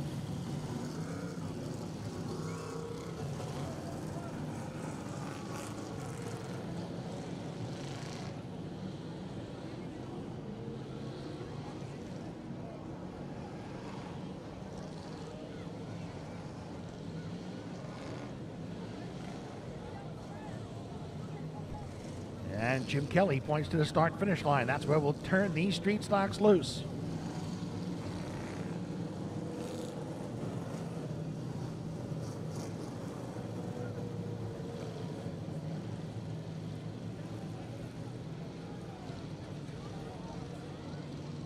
Two by two they go. Danny Pizzo and Rhett Fogg. East-West management goes on. And Fogg gets the leap. But battling back to the inside is Pizzo. Fogg by about 3/4 of a car length off turn number 4, and Rhett Fogg by a nose will lead lap number 1. So Rhett Fogg, the veteran and former blunderbuss driver here at Riverhead Raceway, is now got some left side company in Danny Pizzo, and Pizzo's going to lead lap number 2, and he's going to lead by a half a car length. Nice comeback by Danny Pizzo. Didn't get discouraged at all that Brett Fogg left that first lap. He just pulled up his boots and he went to work, and he takes the lead in the Momo Sports Bar number 22. It's the Momo Sports Bar number 22. Fogg into the back bumper of Pizzo. Pizzo collects and corrects, and that allows Dennis Curris to come up to the inside of Brett Fogg. So here comes Dennis Curris now into the inside of Fogg. Fogg tries to pinch him down in the infield, and it's stacking up the field behind him. Danny Pizzo, your race leader. There's some slower traffic already to contend with. Pizzo does a masterful job lapping Luke Forrester, and he's got another one coming up in Bill Kennedy. But Danny Pizzo showing the way for the first 5 circuits of 20 with the street stocks. He has never won a street stock event, has Danny Pizzo. 5 laps into this event, Danny Pizzo, car number 22, your race leader. Brett Fogg, car number 42, is second. Third is the 29 of Dennis Curris. He's shown a lot of speed this year. Yeah, well, you got Bobby McDermott helping him out on the setup of that car. Remember, Bobby McDermott was a guy that set up a lot of figure-8 stock cars. Fourth, car number 47, Gerard Lawrence. Fifth, Kyle Curtis on the outside. And Greg Harris on the inside. They are really swapping paint back there. Yeah. The 65 and the 0. Curtis got a bit of the cement underneath the starter stand last time by. But throw the 59 and the 73 into it as well, as they're side by side, and Jared Hayes is coming to join that battle. Well, Danny Pizzo is going to be halfway home next time by. Yeah, Pizzo doing a great job. In part, the 7 line New York Met fans sponsor this car. Here comes Lawrence in the 47. Yeah, Lawrence, Fogg Oh. shuts the door.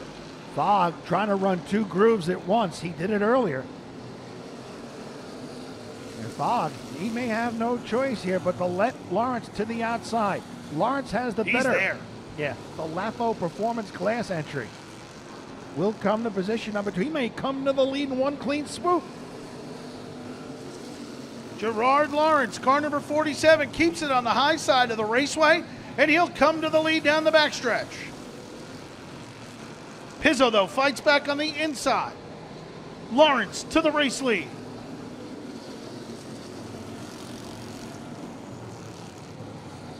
Gerard Lawrence, car number 47, your race leader.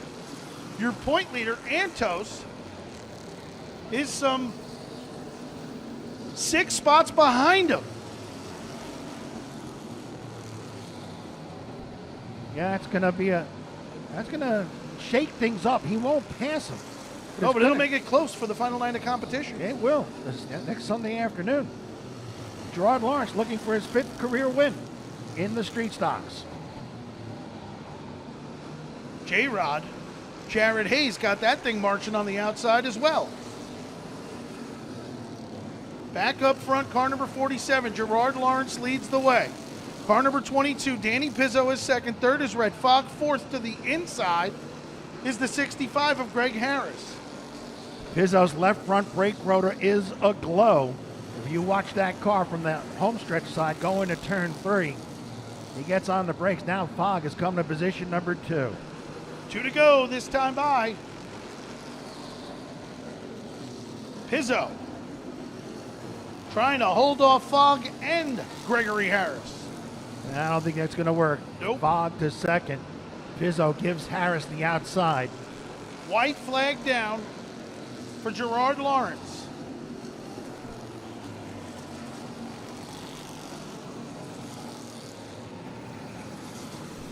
And Gerard Lawrence, with a wonderful drive, comes to the front to win this event.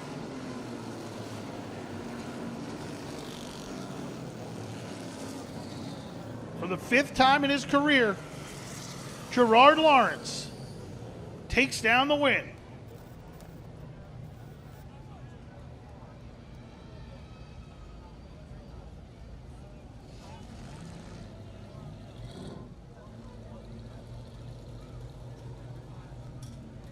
So Gerard Lawrence did it the old-fashioned way. He went to the outside groove, and he got 2 for the price of 1, and he has his 5th career feature event win with the Street Stocks.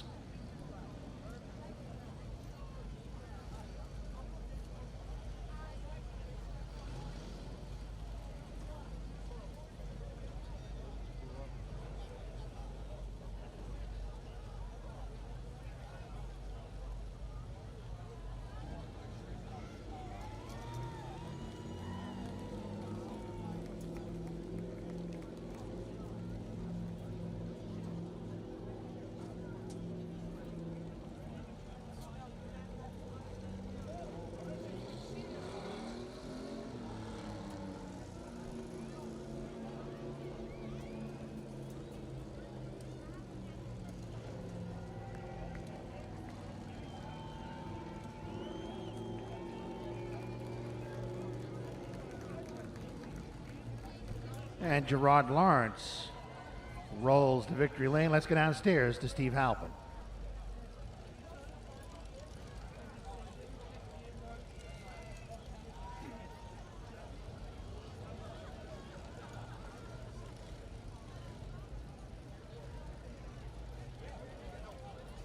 Gerard Lawrence, for the 5th time in his career, finds victory lane. He put this thing on the outside, folks, and he took it right to the front. He can hear you now, folks. Big round of applause for Gerard Lawrence. Did you hurt yourself? Oh, you're being a superstar and you hurt yourself. All right, on behalf of Connie Partridge, Tom Gatz, I'd like to present you with that trophy. Your Hoosier hat, which doesn't fit. It's good? No, you good? All right. Hey, this thing was on the outside. Listen, you've been good all year. You're right there in the points battle. This thing you put on the outside, you got 2 cars in 1 corner. Unbelievable. Yeah, no, I mean, it was rolling the top real well. It has been all year. You know, I don't know if they prepped the track at all tonight, but it was certainly working out there. Once I got the opportunity, I got out there and just set sail. Yeah, set sail. I know you don't do it alone, buddy. Sponsors, people, everybody you want to thank. Well, first and foremost, I got to thank Phil LaManna, obviously. You know, none of this would be possible without him giving me the ride. So happy to finally have El Sasser back on board. This thing has been it's been incredible since we put their engine in. I got to thank obviously Lafo's Performance Glass for sticking with me. Blazing Bagel and Deli came on board with us for this season. Obviously EP Milling and Sweeping, Arthur Edwards Pools and Spa came back on board. Fairway Golf Car came back on board. Rocky Point Electric, Patrick's Auto Body. You got them all? Anyone else? I believe that's it. All right, pal. Congratulations. Career win number 5. Great job. Let him hear it, folks. Gerard Lawrence.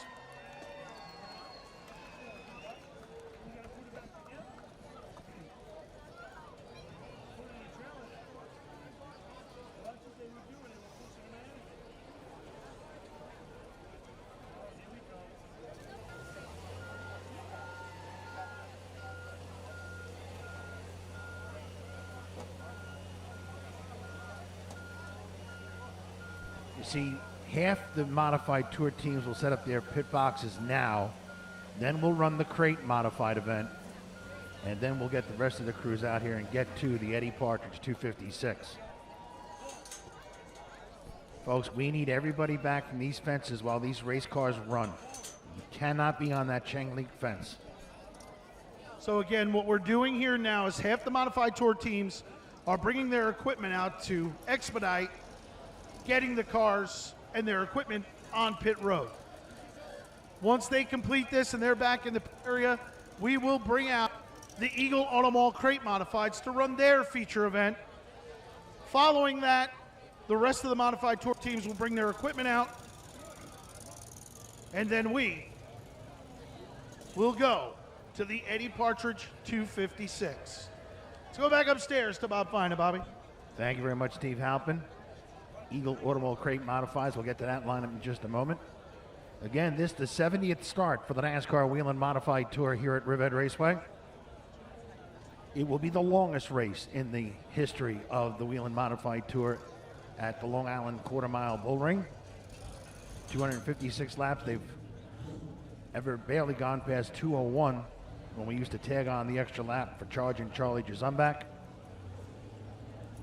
So this will be the longest race. It will feature some tire strategy. Changing of tires. 2 tires are permitted to be changed at any point during the race under caution.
So the Eagle Automotive Crate Modifieds rolling to the Raceway for their 20-lapper, starting on the pole. Big thank you to PD of PD Carburetors, dedicating this race to Mike Benedict in memory of Bobby McCabe, the CAM Materials entry. Dennis Krupski out of Calverton to the outside pole. The CHM Landscapes number 7 out of Southampton. That's Charles McWhinney. Starting third, a 2-time feature event winner with backing from Jimmy Witchert and Unique Golf here today. Mad Max Hanley out of Medford will start third in the 66. Starting fourth in the Jack Anthony Pools number 18, won earlier this year from Comac Eric Hersey. With his beautiful new daughter Jocelyn and mommy watching from home, driving the GS Trucking number 41. Starting fifth, that's the Styles Files, Terry Styles of Rocky Point. In the Comfort Farm Stand, number 27, starting 6th out of Yaphank, A.J. DeSantis. Starting 7th, the Rosemar Industries, number 35, for Michael Rakoski, the Rakoski Farms entry out of Manitowoc. Starting 8th, driving car number 9, that's the M3 Technology Pro Diesel number 9, for Michael Berner, a 2-time feature event winner out of Patchogue. Starting 9th, your current championship leader, driving car number 38. He is out of Glen Cove. That is the Mercanti Construction entry for Owen Grennan. Starting 10th, 2-time feature event winner in the Stakey's Pumpkin Farm, Fine Design Masonry. Number 46 from Islip Terrace, Vinnie Delaney. The EP Milling and Sweeping, Shirley Feed, number 8, will start 11th. At the keyboards, it's Wolfie Mark Wolf of Shirley. Starting 12th, driving the Black Forest Automotive, Dylan the Precast, number 55 out of Glen Cove, Chase Grennan. Starting 13th in Utopia Bagels, Hollis Court Collision, number 6, the King of Queens, Mike Albacini of Flushing. Starting 14th, big thank you to Howie Brody, Peter Clark Motorsports, and all that made this possible tonight from Mooresville, North Carolina, Jack Baldwin. The number 96 starting 14th. The BK Property Management number 90 will start 15th. The driver is DJ Doyle out of New Jersey. Starting 16th, the Vanguard Fire Protection entry won his first career feature event earlier this year. Alex Colasanto, the 16 out of Selden. Starting 17th, driving the Benamax Trucking number 77, out of Miller Place, Nick Morabito. And starting 18th, driving car number 28 from Oyster Bay. That's the Vortex Industries Park Service at Sagamore entry for Ed Schutz. Crate modified points coming to qualifying today. The brothers Grennan atop, with Owen in at 38, 5:59 a leader. Chase second at 5:27. A.J. DeSantis third with 5:02. Fourth, Michael Berner with 4:99, and Mike Albacini fifth with 4:84. Please note that was prior to qualifying here today.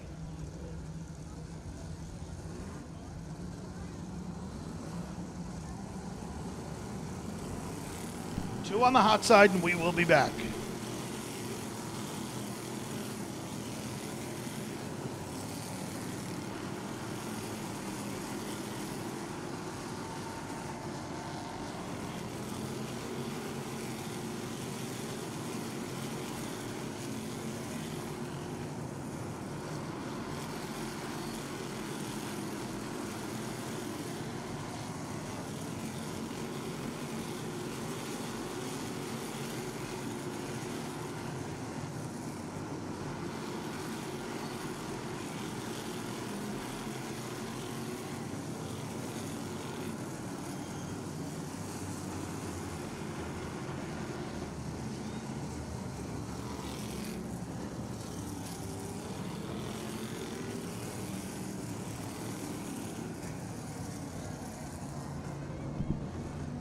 Caution flag down indicating that the 2 hot laps have been completed. Real quick here, a get well soon note out to our buddy, John DeMara. Johnny Fats. Oh. Yeah, had some surgery this week. Hang in there, big guy. We'll miss you here tonight, but glad you're doing okay. Dennis Krupski to the inside. Charles McWhinney to the outside. Mad Max Hanley and Eric Kersey make up row number 2. They head to the east-west management go zone. We are green. I bit my tongue. McWhinney to the top side of the raceway. Krupski gives him plenty of room, and Charles McWhinney will lead lap number 1. McWhinney in car number 7.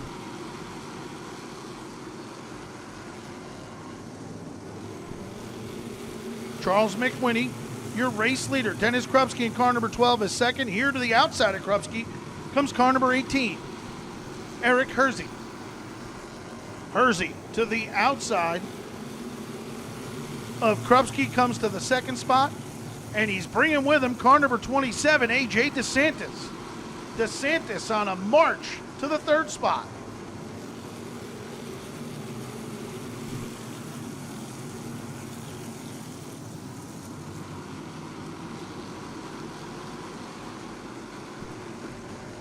Car number 7, Charles McWhinney leads the way.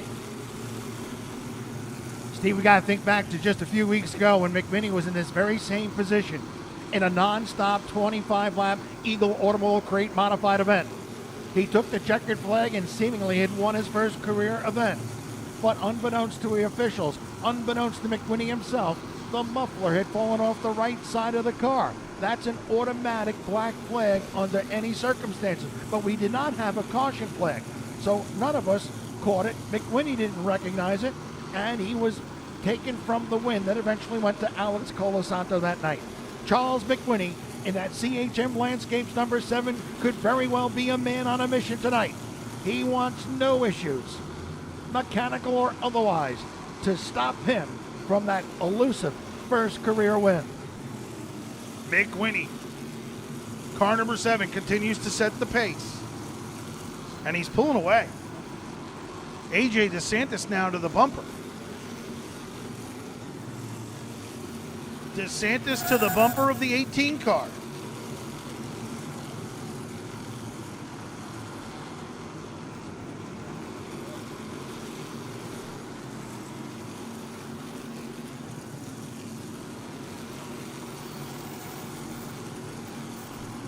Up front, Charles McWhinney by about 3 car lengths over Eric Hersey. 12 laps into this event, 13 remain.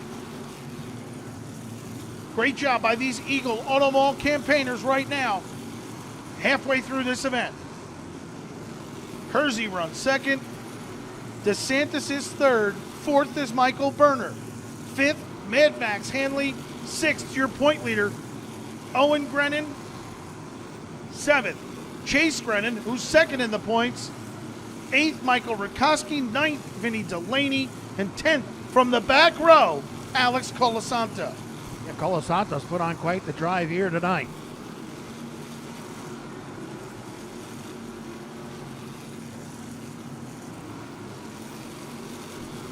Charles McWhinney continues to step away from this field.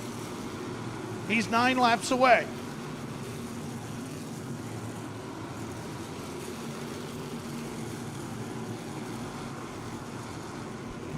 So McWhinney trying to atone from that event a few weeks ago. About a 6-car length advantage over Eric Hersey. Hersey has his mirror full with third place A.J. DeSantis. And enter the fray, Michael Berner.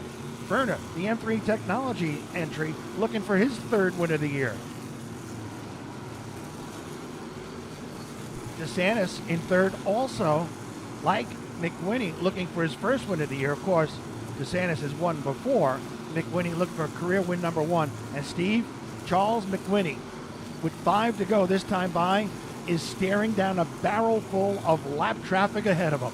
He's got to learn to negotiate this stuff here. The move over flag will be given, but in his mind, he has to know where he's going to go before he gets to the car in front of him. He's 4 laps away.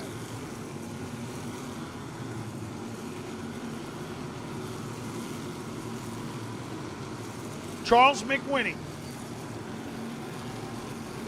3 to go.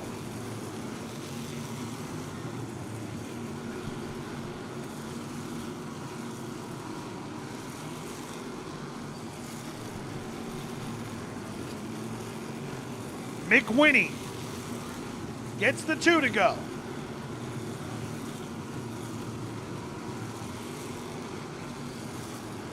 Charles McWhinney gets the white flag this time by. Great job by lap traffic to stay out of his way.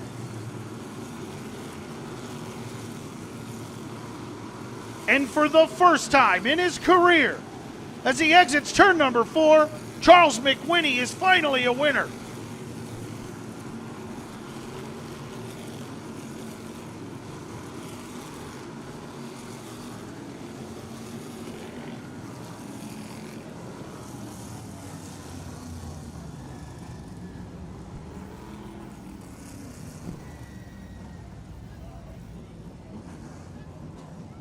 Checkered flag flies for the first time in his career. He won here a few weeks ago, but the win was stripped from him because he had lost a part of his muffler. You cannot run without a muffler. We didn't see it. He did not get black flagged. He won in a 25-lap caution-free event. So, McWhinney was stripped of that win. Now, he comes out here tonight, and Charles McWhinney takes down the win. What a job by the driver of car number 7.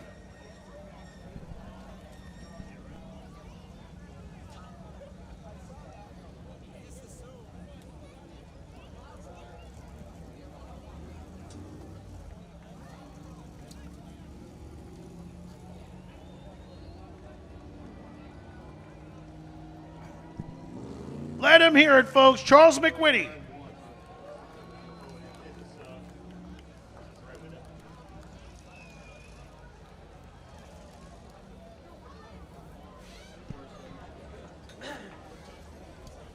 What a job by this young man, his parents, his aunt, everybody, to get this kid into victory lane.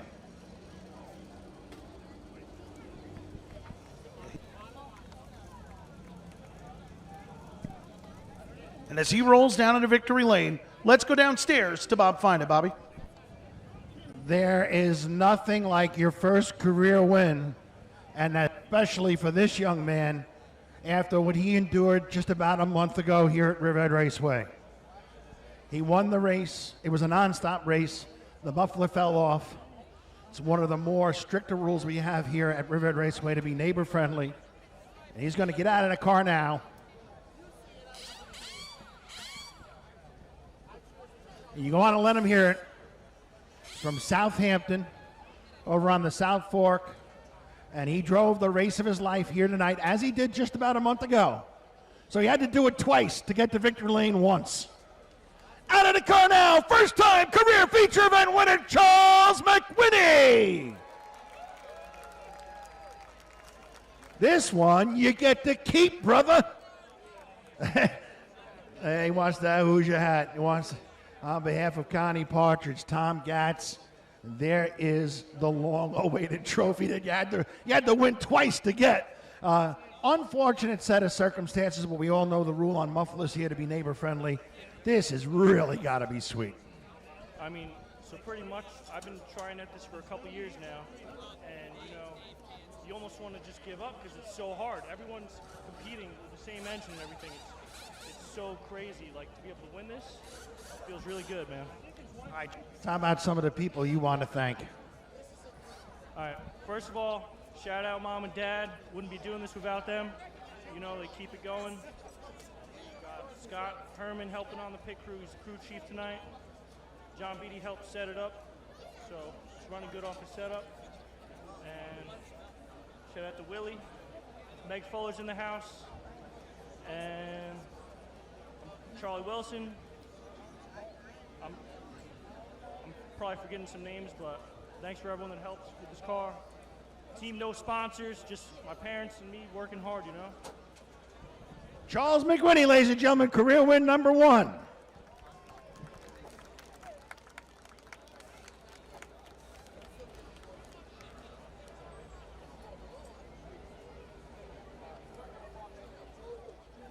All right, shout out to CJ Lehman too, best spotter in the game.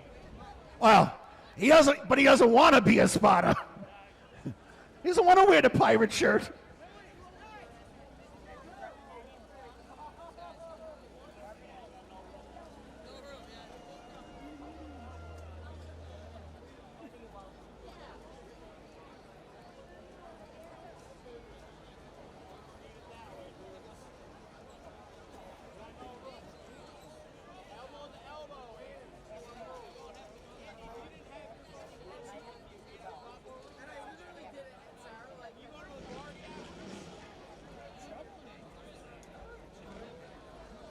Well, ladies and gentlemen, we've mentioned it a couple of times, and we'll mention it again while it's quiet. This is the 70th start for the NASCAR Whelen Modified Tour here at Riverhead Raceway. It will be the longest Whelen Modified Tour event at Riverhead Raceway. 256 laps, run in memory of our leader we lost last year on September 10th down at Richmond International Raceway after his driver Ryan Preece won the NASCAR Whelen Modified Tour event there. Eddie Partridge and his brother Scoop were getting ready to come back to Riverhead to take care of the 9/11 show here last year. Unfortunately, Eddie was stricken with a heart attack, a medical episode, and succumbed to the situation. He was our visionary here at Riverhead Raceway after he and his wife Connie and nephew Tom purchased the place from Barbara and Jim Cromarty, who, of course, introduced the NASCAR Whelen Modified Tour here at Riverhead Raceway in 1985 when we ran all 3 of our events on a Wednesday evening.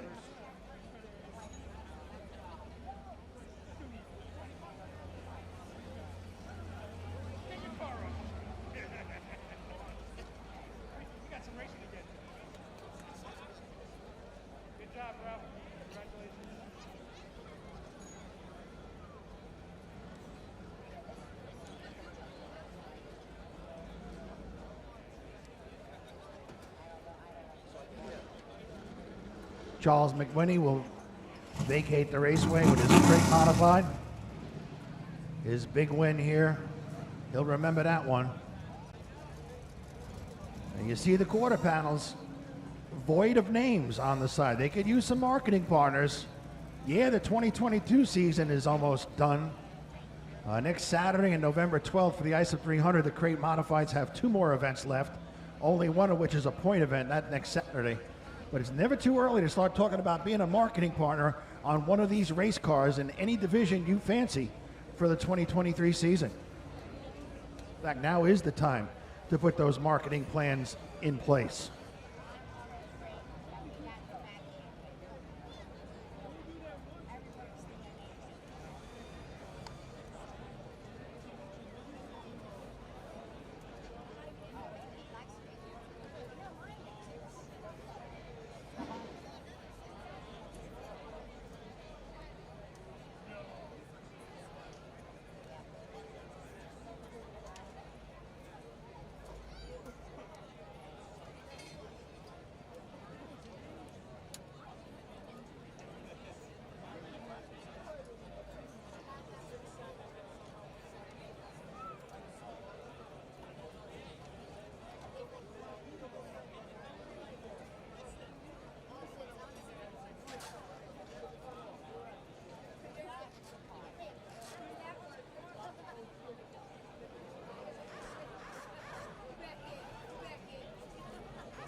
Ladies and gentlemen, that thunder you hear coming from turns 3 and 4, for the 70th time since 1985, Riverhead Raceway presents the cars, the stars of the NASCAR Whelen Modified Tour.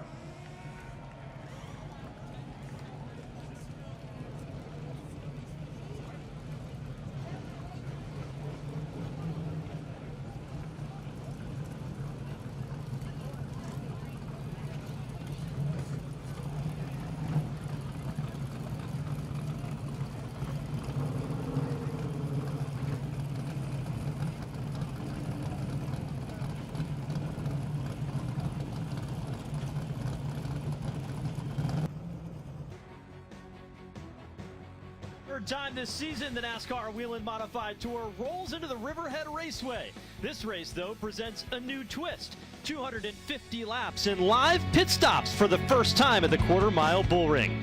John McKennedy holds a slight advantage in the championship chase over Ronnie Silk, but coming into his home track with momentum on his side is 8-time Riverhead Raceway winner and tonight's pole sitter, Justin Bonsignor. With the pressure of the championship building, it's time for the Eddie Partridge 256.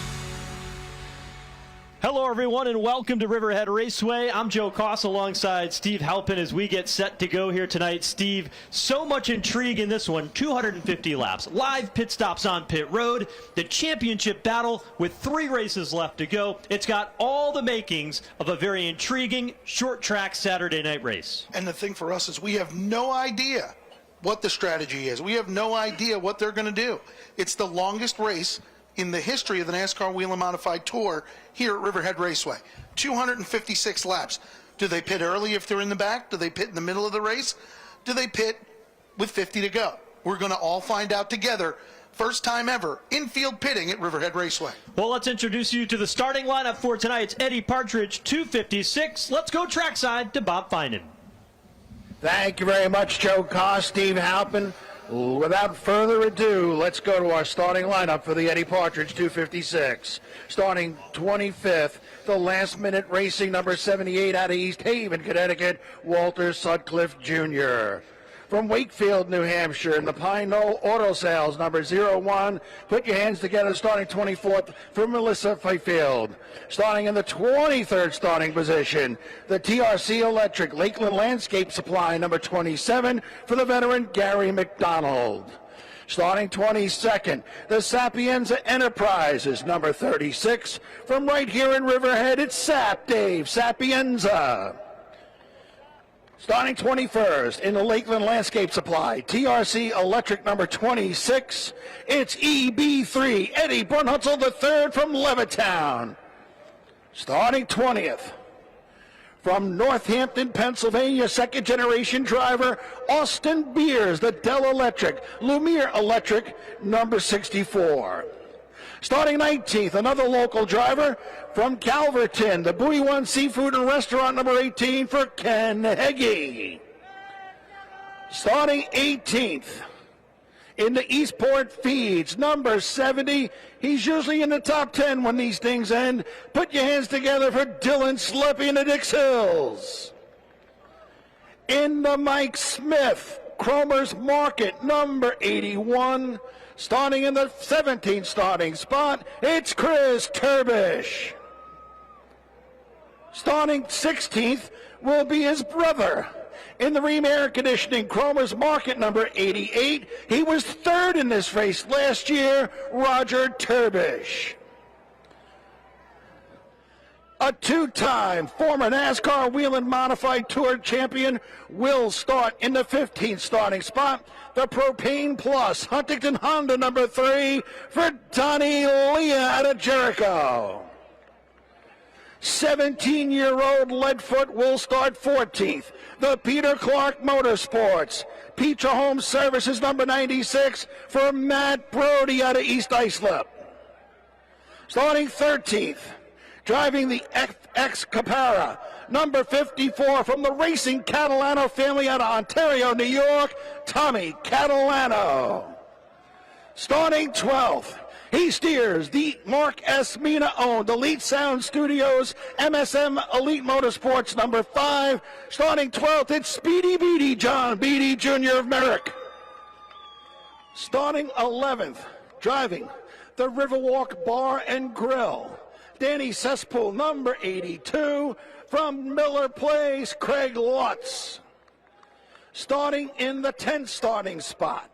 That's where he sits in the championship standings as well. The Red Camel Racing, John's Fuel Oil, John's Tree Removal, number 34, for J.B. Fortin of Holtzville. Starting in the 9th starting position, the Natural Design Concepts and Apparel, Highmark Building Efficiency, number 66, for the Natural, Timmy Salamino out of Islip. Starting 8th, his 22nd career start here at Riverhead Raceway in a NASCAR Whelen Modified Tour event. He seeks career win number 1. He was the driver for Eddie Partridge in 2011 when they won the Modified Tour Championship title together. He'd love to have this one. In the Blue Mountain Machine and Future Homes, number 16, starting 8th from Norwalk, Connecticut, Ron Silk. Starting 7th, he's a native out of Bayshore, now calls North Carolina home, the Shaoloo Performance, number 22, for Kyle Bonsignor. Your current driver championship leader will start 6th, the Middlesex Interiors, number 79, out of Chelmsford, Massachusetts, John McKennedy. He was the winner the last time the Modified Tour was here at Riverhead Raceway. In the Eastport Feeds, Wayne and Joette Anderson, number 15, from Manaville, Kyle Soper. Starting 4th, he has won 3 of the last 5 NASCAR Whelen Modified Tour events here at Riverhead Raceway. He's in the Baldwin Automotive, number 7 NY, from Milford, Connecticut, Doug Kobe. Great qualifying effort here today for the driver who grew up just a couple miles away from here. In the GAF Roofing, Riverhead Building Supply, number 58. Put your hands together for Eric Goodale of Riverhead. He's the defending race winner of this race last year.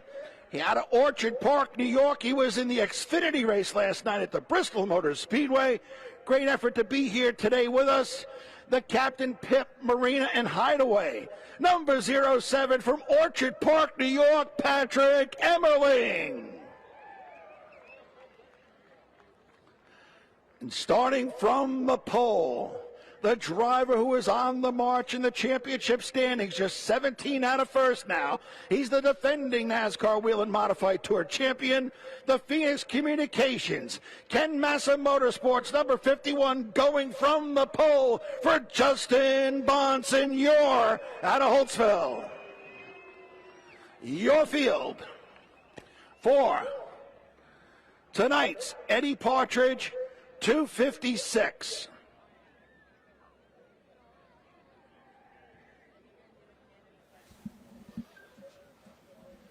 Ladies and gentlemen, what we will do is once these teams have their drivers strapped in safely, we will then have you become the Grand Marshal for the festivities here tonight. And we'll salute Eddie Partridge by allowing you folks to shout it loud and shout it proud. You will give the command to start motors. A very talented field of modified competitors getting ready to go racing here tonight in the Eddie Partridge 256. And Steve, you can't look past it. The infield, the pit road, 24 pit stalls here in this quarter-mile bull ring. We made it work, and the excitement that adds, the strategy that it adds for tonight's event, we don't even know how it's going to play out, but the options are multifolded. You can maybe not come down pit road. You pit early. You pit twice, grab a tire each time, pitting for one tire here and one tire there, or do you pit late? All these teams wrestling with the options of this pit road that we've got before us here tonight. And you've had it this year with the Modified Tour where teams will stay out thinking they're going to get a late caution, and they don't get a late caution. So there's so many different things going through the minds of these car owners, crew chiefs, pit crew members as to what we're going to do here today. The fall off in tires is anywhere from a half a second to a second. So if you put a new tire on, you may be able to put cars laps down and things like that, and then be able to maintain your spot and hold on. But there's so many different things, so many different strategies that we're going to try and see here tonight. I just can't wait to see it all unfold. And it all comes together as part of Eddie Partridge and the remembrance of him here tonight. Two-time champion Whelen Modified Tour winner and owner of this racetrack, purchased back in 2015. His car that adorns the top of turn number 3 here at this racetrack, that was his idea. I want to put pit stops in one of these races, and NASCAR made it happen along with track management, and no better way to honor Eddie, the man who was just larger than life, full of personality, and such an important part of the history of modified racing here tonight, to have such a display on hand here before us. And when Eddie first purchased this facility with Connie and Tom Gatz, that infield, the majority of it was sand. So he paved all of this, and he had all this done, and then they finished it up over the last couple of weeks. Great job by John Elwood, Bruce Knoll, and the entire staff, Connie Partridge, Tom Gatz, to even allow this to happen, and Jimmy Wilson and his whole staff. They came here to check this out to see if it was possible. And they tested it, they set it up, and it looks like they've done an amazing job. And it gives the fan here and on Flow Racing the opportunity to see live pits that you can never see in the pit area here at Riverhead. Let's go trackside for the command to fire engines in the Eddie Partridge 256. All right, ladies and gentlemen, 3, 2, 1. Drivers, start your engines.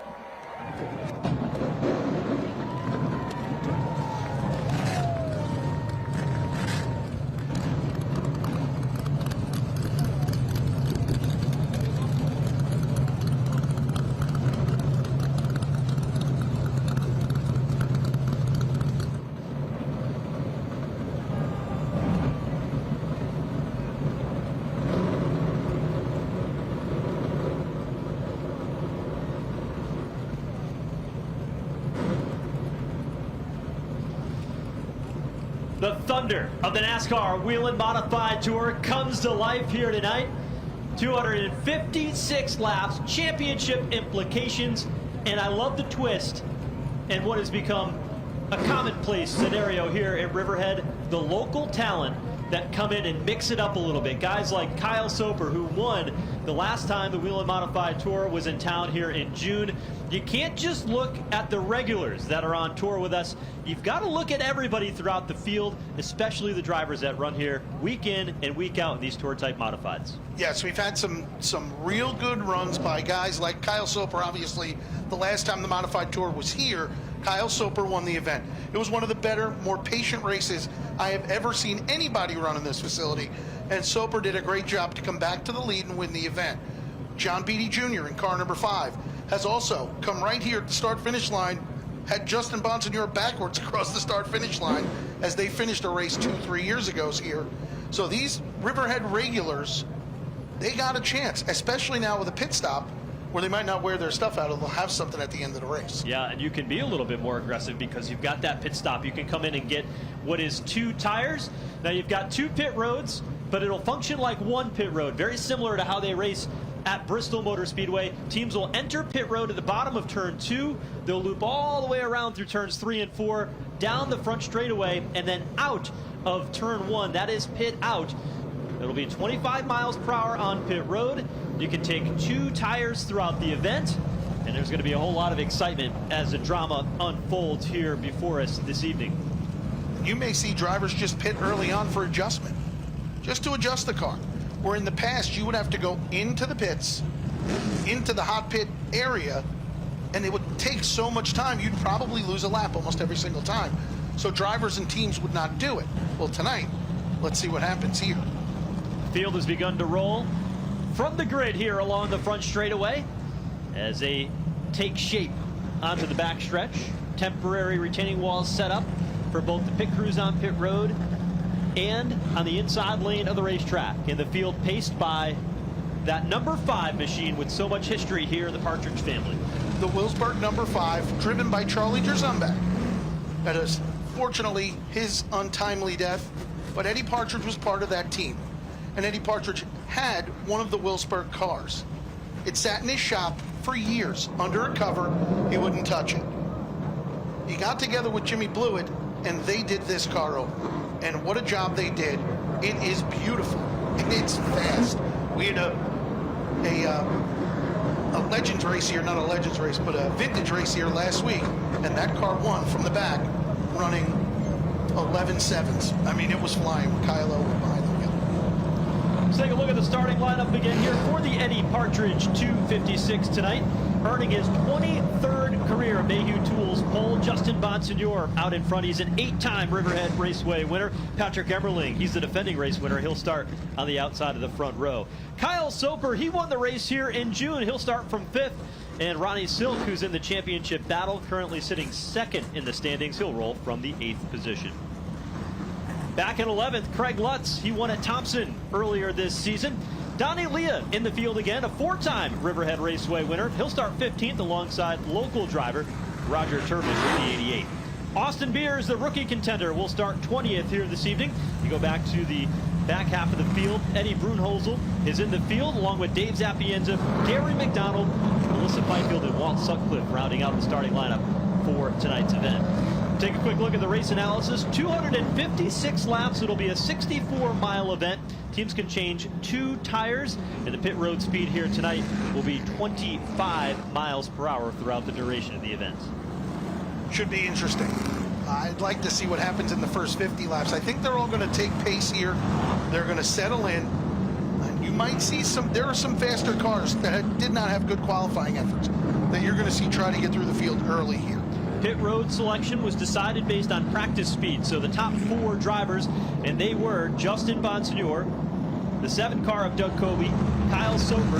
They had preferred position, and Timmy Salavito also got a great pit selection, and that will give them the entrance or exit of pit lane. Those were the preferred spots coming in.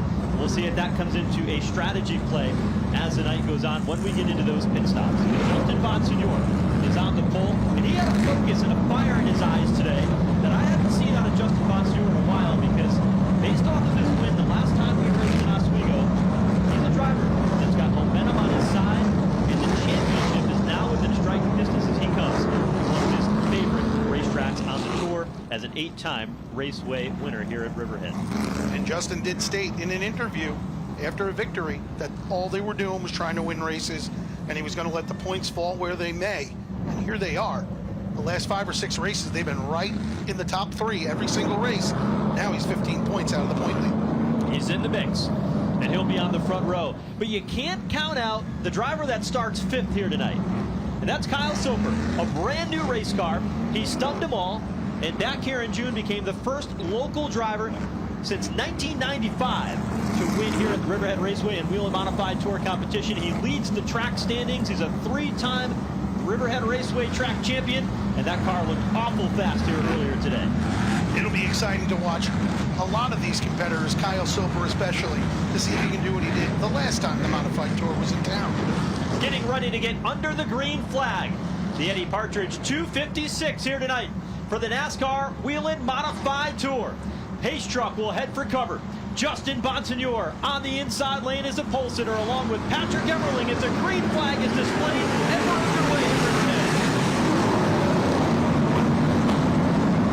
Bonsignor noses out in front as they head into turn number 3. He'll take over the top spot. Now Doug Kobe looking inside for 2nd underneath Patrick Emmerling. Kobe immediately to the bottom, trying to come to the 2nd spot, but Emmerling with a good run down the back straightaway will slide into the 2nd position. Emmerling's been good here the last 4 races. He's won and finished no worse than 2nd in all of them. And 2 of them he came from the back of the bus, started in the rear of the event and made his way to the front. Now he doesn't have to beat his car up coming through the field. He just has to pace himself for this event. Eric Goodale in the 58, battling with the championship point leader John McKennedy in the 79. Unlike some of the drivers in the field, McKennedy does not have as many races here, and he's battling with Ronnie Silk now to his inside for the championship and for the 5th spot on track. But it was this racetrack that John McKennedy was noticed by Tommy Baldwin Jr. in another race where he was a lap down and spoke to him, and they started running together in that 7NY. That's where he got his first modified tour win back in Myrtle Beach, driving for Tommy Baldwin. Soper right now on the bottom, underneath McKennedy, car number 79. And Soper's a long run driver. He knows he's got a long way to go here. And this is a racetrack that when you run weekly here at this track, you know what the groove is going to do. You know how it's going to change when you from the bottom to the middle to the top lane. And that's one thing that Kyle Soper and the local drivers here in this race have as an advantage over the Whelen Modified Tour regulars. And Soper now picks up that spot over John McKennedy. Soper started fifth, fell back a little bit, now runs in the sixth position, deeper in the field. Timmy Salamito in the 66. He's a driver that's got a lot of talent here, not only behind the steering wheel, he's won a couple of races in Whelen Modified Tour competition, but is also quite the mechanic and is somebody who drivers and crew chiefs will look to get the best setup for their race car. He's now in the 10th spot in that blue family-owned number 66. At the age of 8, Timmy Salamito was here running go-karts. He knows every bump, every inch of this facility. And he's one of the legend cars, Charger cars, and modifieds here at Riverhead Raceway. Yeah, that experience pays off huge, big dividends for him. Up front, Justin Bonsignor has got some pressure from behind in the form of Patrick Emmerling. Emmerling, who just ran the NASCAR Xfinity Series race 1 day ago, flew here this morning to have the opportunity to race here at Riverhead Raceway and contest this race here tonight. And with Emmerling, when he first came here with Jan Leedy, he was awful. Then he took a practice off and just watched. The next time they came here and the rest of that other race, he started getting better. Caution flag is out. We've got trouble in turn 2. 2 cars have come together. Ken Hagee is in it, and Ed Brunholzel III also involved. Both cars able to clear and move on. We are 16 laps in, and Donnie Leah also involved midway down the back straightaway. Did not see how that one happened. Leah trying to get his car righted. There's a problem with the steering in that car. Yeah, Leah's steering that car back and forth. The wheel's not following what he's doing with his hands inside the steering wheel. And Donnie Leah driving Old Blue already, taking the gloves off with his race car as it sits up against the inside backstretch wall. Not something we say here often at Riverhead.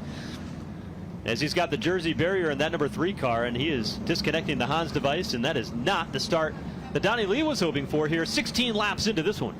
No, and Leah was good in practice. Not the fastest car, but very consistent with all of his laps. And he went out, well, the first time he went out, he didn't even have stickers on. So I think they had something for them at the end of this event. But unfortunately, we're not going to be able to see it for car number 3. Leah got a little taste of getting back into modified competition here this year. Came back part-time after taking a few seasons away, a 2-time champion of the series. And said, you know, if I've got the opportunity to go full-time racing again, I wouldn't mind that. He says racing every week, the rhythm of it is good, and he's enjoyed the opportunity to go racing. But tonight, I'm sure he's not enjoying this right now as he gets ready to unbuckle from that race car.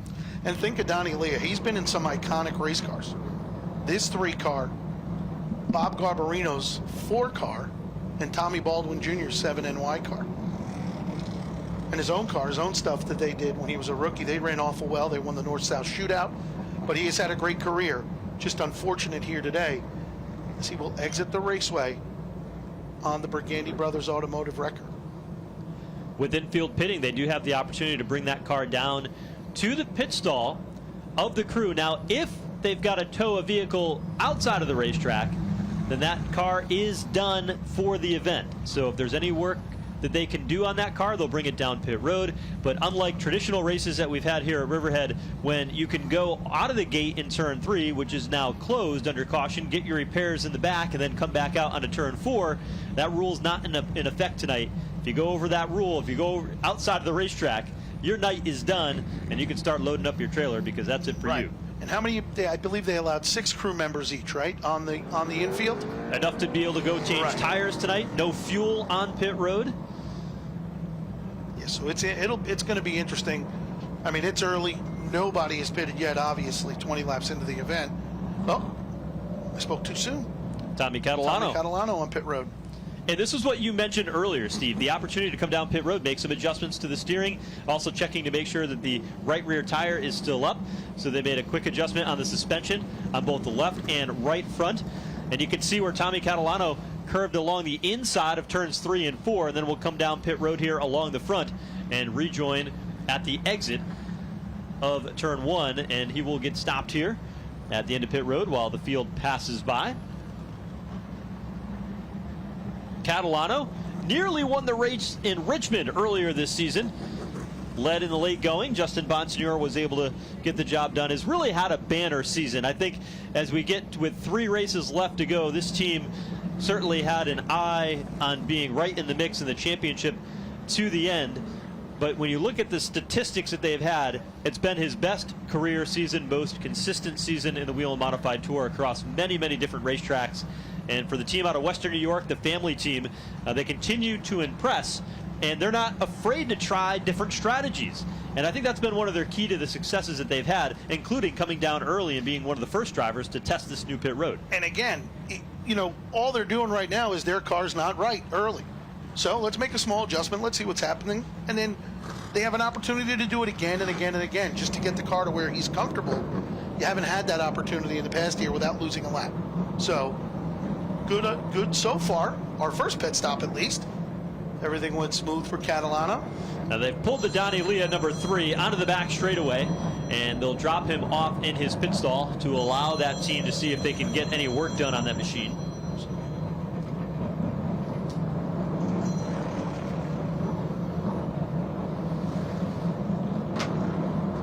And they'll get the record moved out of there before we go back under the green flag. So up front is Justin Bonsignor, and alluded to it a few moments ago that Justin has an energy about him with a big bounce in his step, yet extremely focused on the race here tonight. He knows the opportunity for him to go after the championship is right in front of him, but he's got to work for it and be aggressive. And so it would not surprise me or anybody else to see Justin Bonsignor, the Ryan Stone-led team, to be very aggressive at maintaining track position here tonight. We're set for the restart. There'll be 26 laps when they come across the line to get the green flag, and we are back underway in the Eddie Partridge 256. Justin Bonsignor back out to the race lead. Patrick Emmerling, though, a good run off turn number 2. He'll challenge to the outside in turn 3. Good job by Emmerling in car number 07 to get the run to the outside of Justin Bonsignor. Emmerling still gets a good run, but Bonsignor is able to pull ahead, and Emmerling slides in behind him. Doug Kobe is right there, the May winner, and here comes Ron Silk. Phil Moran and Ron Silk not happy with that number 16 car earlier today as he works into the 4th position, right behind Kobe. They were tight in practice, tight in qualifying, but the nighttime setup that he's got looks pretty good. Remember, they could not make any adjustments in impound race. So this is the car that they qualified with, but it has come to life here now that the sun has gone down and the lights are out. Ron Silk has had some great races here. Just needs to finish the deal here tonight. And that's what he said. His biggest problem last time he was here, he just can't finish the race. In that saying, just at the end, some of these guys are just better than they are at the end of the race. Kyle Soper is one of them, and one thing that's helping him at the end of the race is the fact that he's starting up front near the top 10. Yeah, Soper has to do far less work than he has done the last few years here for Modified Tour competition, as right now he runs side by side with Eric Goodale. And Goodale hanging it up on the outside. They're doing a nice job. Timmy Salamito now has joined this group in a battle for the 6th spot. Salamito started 9th. He backpedaled a little bit under that first green flag run, and now he's moving in, challenging for the 6th spot underneath Eric Goodale, but lost the nose in the middle of the back straightaway. Had to gather it back in. Still finds room to the inside off turn 4. Early on here, not a lot of drive on the bottom of the raceway for trying to make a pass. If you're leading the group like Bonsignor is, he's got good drive off on the bottom right now. But if you try to pass somebody, down low doesn't seem to be the place just yet. A lot of these cars making their moves up on the outside of the raceway. The rubber that these Whelen Modified Tour cars run a little bit different than some of the weekly competitors, so they've just about got that cleared off. So in 256 laps, you'll see that change as the race goes on. And you'll end up with trouble turn 2, a couple of cars involved. JB Fortin nearly went around. Chris Turbish went up to the outside wall. Everybody's able to get away. We stay under the green flag, but we nearly had 3 cars wadded up off turn 2. Great job by everybody involved there. Bonsignor back across the line, now putting 39, coming to 40 laps into the record books here tonight, as he has been able to keep Patrick Emmerling at bay. They'll work around the outside of Melissa Fifield in the 0-1 out of Wakefield, New Hampshire, as she goes a lap down. The race leader, single file, running the top lane. And as we were saying, these 2 grooves will come in as the race goes on. And all of a sudden, you'll have a car that's able to pass on the bottom at will, and you'll have another car that can't pass on the bottom but can only run on the top. So it's going to happen, and it should happen around lap 100. They'll start moving all over the place. But this should be a good one. Right now, they pretty much strung themselves out as the 82 car. Craig Lutz looks to the inside of car number 22, Kyle Bonsignor. Take a look at the second place machine of Patrick Emmerling. The panel in the back of the machine has got damage on it. He got hit by somebody here not too long ago. Doug Covey is right in there, but you can see that rear panel on the race car wanting to push upward right where it meets the quarter panel.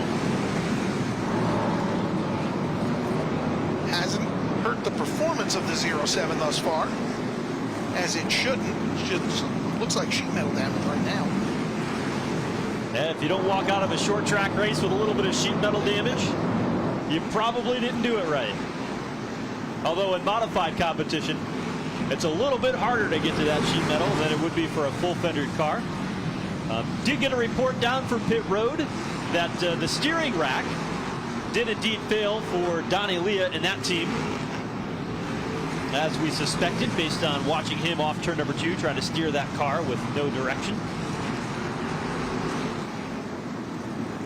Bonsignor starting to put some space between he and Emmerling as they approach some lap traffic right now. The 27 car of Gary McDonald, 78 of Walter Sutcliffe, and the 01 of Melissa Fifield. Yeah, McDonald in the 27 here tonight because he opened up a second car like he did here in June for Eddie Brunholzel III to be able to run the normal 26 that he had, so another one of the local favorites in the field tonight, as they continue to work the lap traffic here on the back straightaway. Everybody riding here a little bit, and we talked that 200 laps is a normal distance when the Whelen Modified Tour comes to town versus a 256. You would think that maybe you'd be a little bit more aggressive knowing that you've got 2 tires to change. But tonight it seems like everybody for the moment letting the race come to them, letting it play out to see where the strategy is going to be when it comes to that pit stop. But it almost makes you think that they're going, I don't want to say easy because they're not going easy, but being as conservative as they are right now, perhaps they're all going to wait till the end to pit. You look at the lap times, we're in the 12-second range. We qualified today in the 11.6 range. That's what it took to win. So Justin Bonsignor is indeed pacing the field over Patrick Emmerling. You got Doug Covey in the mix, Ronnie Silk, Kyle Soper is there. Eric Goodale, car number 58, having a great run as well as he runs 6th. And there's a guy who said after practice, you know, I'm not really sure what we have tonight. You know, he's won here before. He knows how to get it done here at this racetrack. Another local driver that now runs primarily on the Whelen Modified Tour. But Eric Goodale wasn't all that confident today, but it seems though that's been the pattern for them this season. They would not be confident in practice, but by the time it's time to go to the race, Jason Shepard, the crew chief, they would have the magic and they'd be in the mix. Yeah, they've been good all year. Good move there by Craig Lutz in car number 82 as he went by Timmy Salamito on the inside, and now he tries to make his way to the 58 car of Eric Goodale. And things are starting to turn around for Craig Lutz. Won the race at Thompson, and Craig is one of those Long Island guys who I can't say has had a lot of success here. Craig never really ran here. He always ran at Waterford. He went from, his dad won a championship here in a Charger car in a late model, I believe. And then they went to Waterford to run SK Modifieds. He used to run go-karts here. Another guy ran for 5 or 6 years. But Craig Lutz, he does an excellent job when he comes to this facility. Yeah, and Whelen Modified Tour races hasn't necessarily been his luck when it comes to this 82 car, but it looks good tonight. running in 7th here in the early stages, and so it might be an opportunity for him to start turning that luck back around and getting back on top of the game here when it comes to racing at Riverhead. I see his car owner quite a bit, Danny Watts Jr., and he is so happy with this combination. He says he hasn't had this much fun racing since he was racing with Ted Christopher. And that says something. Here's Eric Goodale now, seeing if he can find a racing line to the inside of Kyle Soper in the battle for the 5th spot. Goodale's car starting to come to life here as we go deeper into this run, 65 laps into tonight's event. And Goodale could have that car. That's what I was saying earlier. As the race comes in, the bottom will start working for some cars. And Goodale just made a great move to get by Kyle Soper in car number 15. And he's using the inside lane below the white line at the bottom of the racetrack to help get that car to turn. And that's how he was able to get the job done there over Kyle Soper. And Soper now will drop down and follow that same path around. Craig Lutz in the mix. Timmy Solomito in tow. 5th through 8th on your screen. All, as you said, they've all pretty much settled in here and they're pacing themselves. Nice pace to this event right now. Next time by, we'll be at lap 70 already. And this is a very physical race. You're constantly turning. Lap traffic, always a factor. It's tough physically and it's tough mentally for this quarter-mile bull ring. And your lift points have to be almost exact every single lap. Because if you lift too late, you're gonna put it up through the fence almost. So you have to concentrate on hitting your marks and hitting your lift points. And a guy like Bonsignor right now looks like he's perfect. Trouble on the back straightaway. Gary McDonald has spun and the caution flag is out for the 2nd time tonight.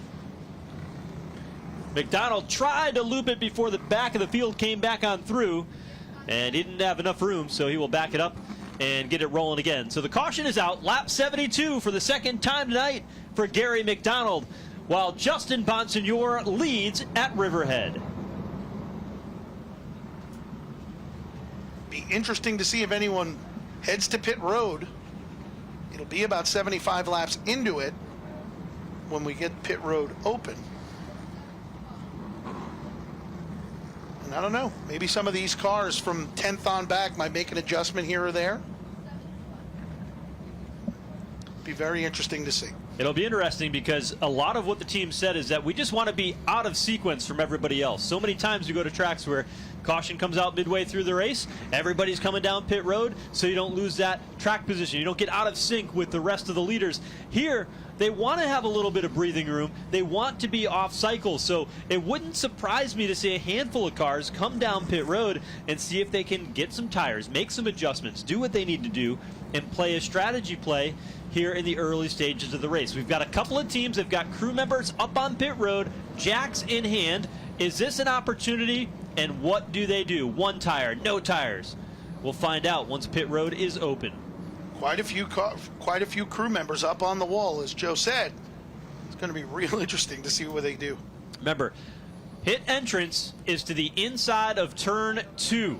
They'll navigate down the back straightaway, keep it on the inside of the yellow line through turns 3 and 4. And if they're going to pit, they will release them in turn 4, and then they can come down pit road.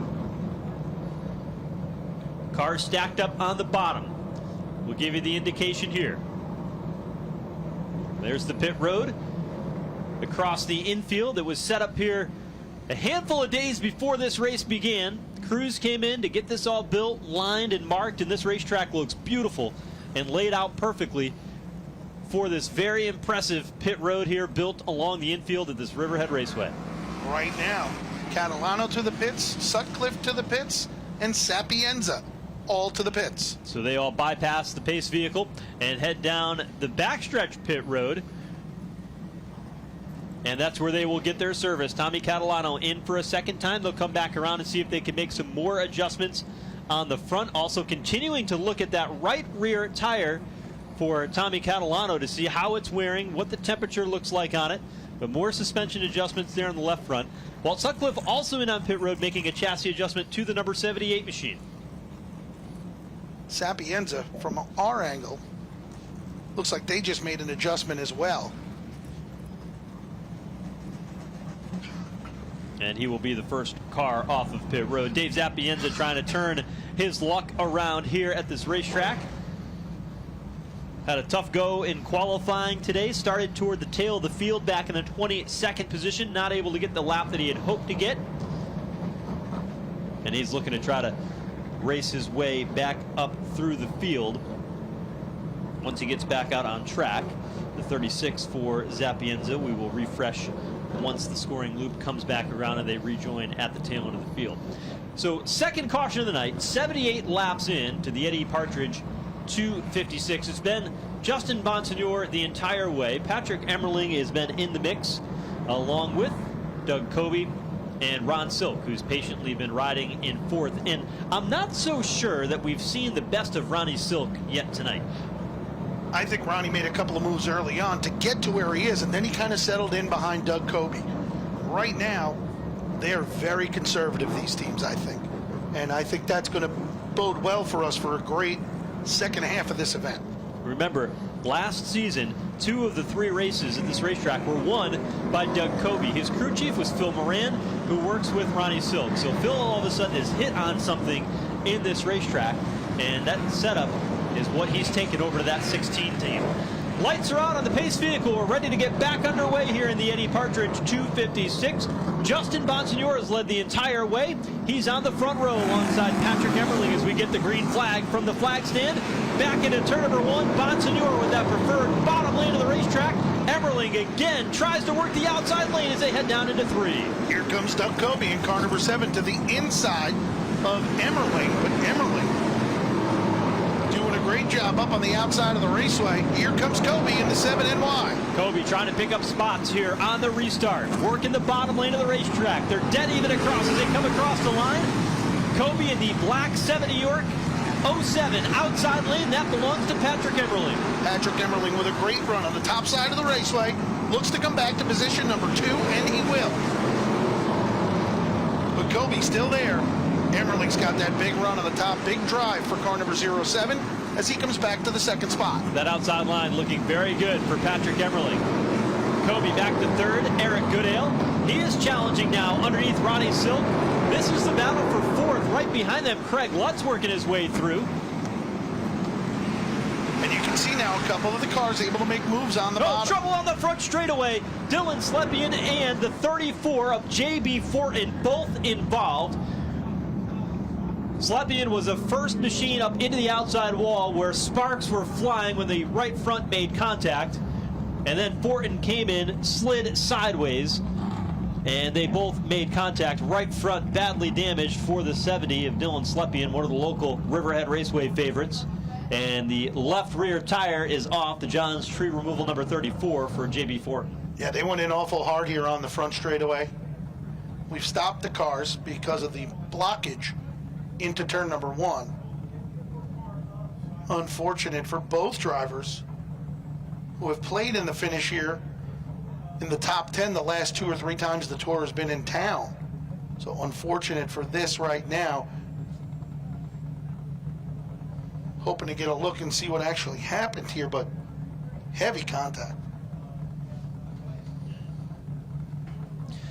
So the 2 cars sitting here along the front straightaway. Of course, J.B. Fortin in the 34 machine.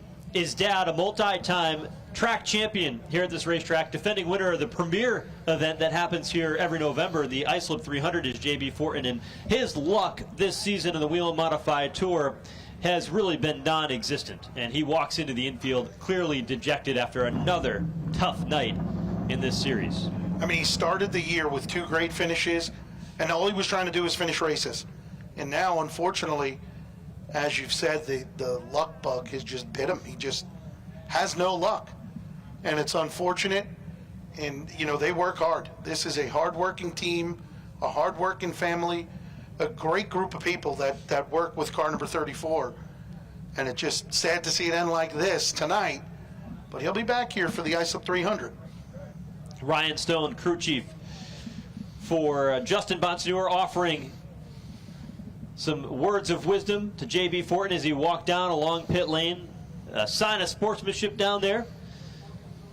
And you can see J.B. just dejected he wanted to perform here tonight. His home track, hometown crowd, one of the tracks that he knew he had a lot of success at, could turn his season around, but this here has been really the picture for this team, and it's been unfortunate because, as you said, Steve, they have been fast early in the season. Really thought that this was going to be one of the teams that was going to kick things off and really shake things up in modified racing as a new team coming touring full-time. And this team's fighting, and they'll be back. They're all fighters. He told me that earlier today. He said, doesn't matter, we're going to keep going, and eventually our luck is going to turn around. Yeah, and I think he was just a victim in that one. I think he was behind it, and he had nowhere to go but into it. So, again, unfortunate for J.B. Fortin and this entire John's Fuel Oil number 34 team. But as I said, had one of the most impressive runs I've ever seen at this facility or any other one was J.B. Fortin's run of the ISOP 300 last year. And I know he'll be back for that, and I can't wait to see him perform in that one. And we really shouldn't count out the 70 for Dylan Slepian as well. He's run 5 starts here with the Whelen Modified Tour, obviously one of the talented drivers that races here on a weekly basis. But, you know, he's only finished outside the top 10 once. Tonight is going to be the second time with that incident, but he's had some really strong runs here at this racetrack. Yeah, Dylan is 14 points out of the point lead right now. And the guy he's chasing is Kyle Soper. And he and his car owner, Rob Pelis, they have had a tremendous year. They've had multiple tremendous years. These guys work, that's a home-built chassis, the number 70, and they do an amazing job with that car. What you see, that car on the record, you rarely ever see that. Dylan Slepian, one of the better, conservative when he needs to be, real fast when he's got to win a race. He won here a couple of weeks ago. Just unfortunate to see that car like that as well. And you never see it like that. He's always up in the top 3, top 5, and then he proves it when the Modified Tour comes to town, and he finishes consistently in the top 10. Just not a good sight for those guys today, and very unfortunate. And modified racing, we always talk on the Whelen Modified Tour about the 3-car, Old Blue, with their homemade chassis. And they're not that group that's going to go to the store and buy a Fury, an LFR, a Troyer, whatever the case may be. And that's what you see here with the 70 here that races weekly at the Riverhead Raceway. Yes, he has that car. He also has the number 10. That's their other car. Dylan started the season in the 10 car. And Mike Christopher Jr. came here one night and ran the 70 car. Came from the back to 4th. And Mike's barely been here. And they found something that night when he was driving that car, and they put Dylan in that car. And I don't believe he's been out of the top 5 since. He was able to chase down Soper in the championship, but we only have 1 week left. Soper looks like he's on his way to win another championship here. But just Slepian, that whole team, all those guys, that crew right there. A gentleman who ran in the street stocks earlier today found out yesterday when he was putting his car, doing all his setup, that his rear end was bent. He called one guy, Rob Pelis. Those guys came to his house with 6, 7 guys to fix and finish his car to get him here today. That's the kind of guy the car owner on number 70 is. Yeah, that's the family that you've got here at Riverhead Raceway. And there's Dylan Slepian taking the helmet off down to the infield here along the front straightaway on the front stretch pit road. But certainly a tough end to his night as he got into the outside wall here along the front straightaway. And that'll bring us under the 3rd caution and first red flag of the night tonight. And as luck would have it, both those cars are pitted right in front of each other down on the pit lane here along the front stretch. So they can discuss what happened out on track. A moment ago, we were just looking at Kyle Soper, who you talked about in the midst of winning another championship here at Riverhead Raceway. That's a brand new race car that they brought here. They've tested it over the last month or so on Saturday evenings, only about 15 laps or so a session, just to shake it down, make sure it was good for a race like tonight. They didn't want to take the car that they raced and won with in June and disturb that championship battle. They said, we're going for another championship. We'll put this other car in play to be able to race with the Whelen Modified Tour.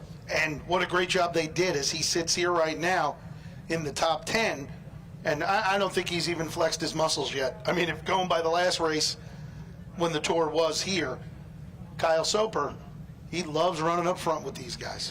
He said after that race, he said, you know, there were times when not everybody, you think about the people that reach out to him, you know, the different drivers on the tour, his owners, sponsors, competitors out on track. He said, but the one that meant the most to me was when a fan came up to me and said, you know, not everybody is a Kyle fan, But tonight we were, because you made Riverhead Raceway proud, racing with the touring series, the Whelen Modified Tour, and the local favorite getting the job done. And there's been a bunch of times where he's come from the back to finish third and just ran out a race car.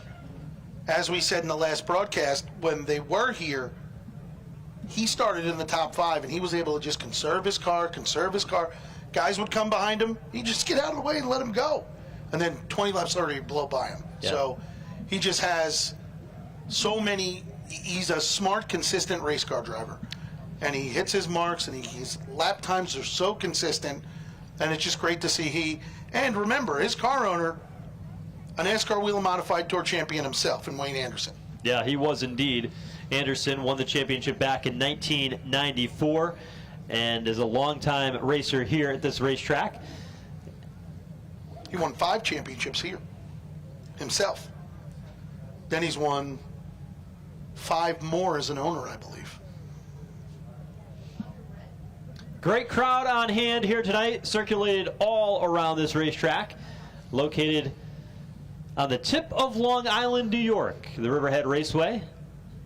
The tradition of modified tour competition. For many years, you saw a lot of the talent coming out of Connecticut, Rhode Island, up into Massachusetts. But it seems more and more and more that the driving talent of the NASCAR Whelen Modified Tour is coming from this area, from this racetrack. Yes, so many cars have ties to Long Island, as Justin Bonsignor, car number 51. The 7NY, Tommy Baldwin Jr. is born here on Long Island. The 58, Eric Goodale. They have a family business here in Riverhead. Kyle Soper, obviously. Craig Lutz in the 82, his car owner, Danny Watts, literally lives 6 miles from here. Timmy Salamito, also Long Island based. The 22 car, Kyle Bonsignor, started his career here in go-karts before moving down south. So many different ties to Long Island. J.B. Fortin, his dad, John Fortin. Also, Donnie Leah. A lot of Long Island involved in the modified tour right now. So we're back under the caution flag, and that opportunity there is with the cars that were on pit road and involved in the incident. They have pulled them off the racetrack to not only clear pit road, but also to be able to allow to do that work under the red flag. So now that we go back under green flag competition, when we go back under the green flag competition, there's fewer cars down on pit road, and we get more green flag laps in tonight's race. Now, on pit road, here's the story. Pit road is being shown as closed, but Kyle Soper, the 15 car, is on pit road. And they are looking at the rear of this machine, jacking it up, and it appears as though they're trying to spin the rear end on that car.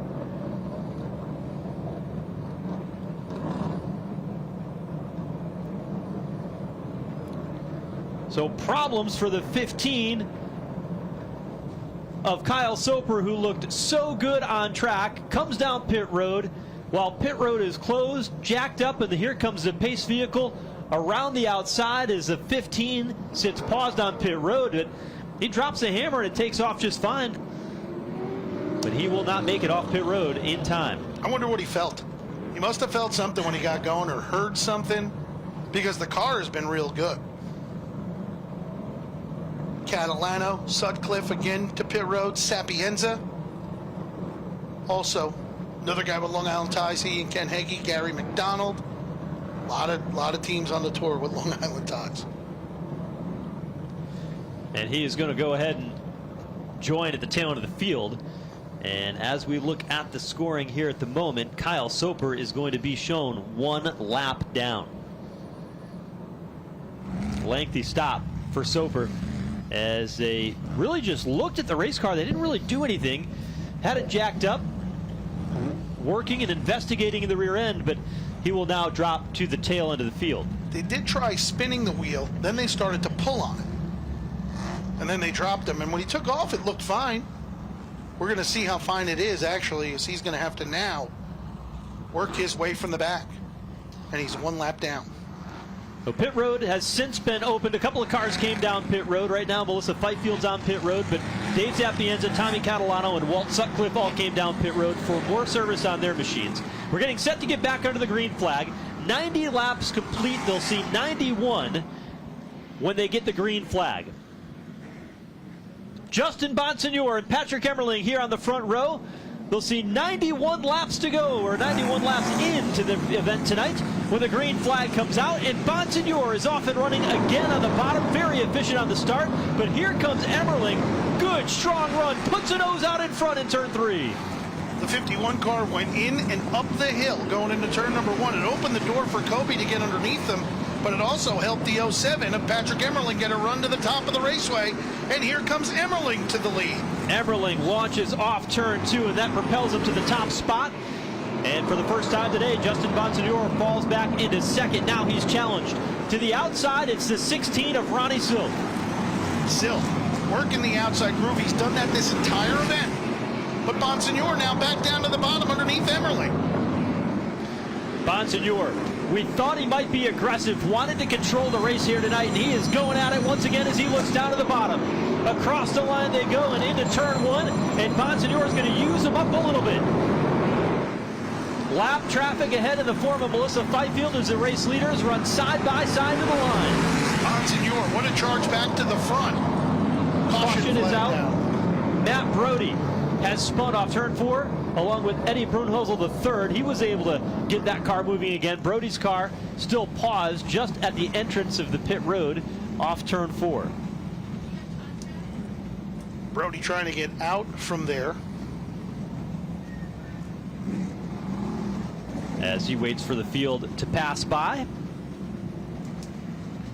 And I wonder Kyle Soper gets his lap back here.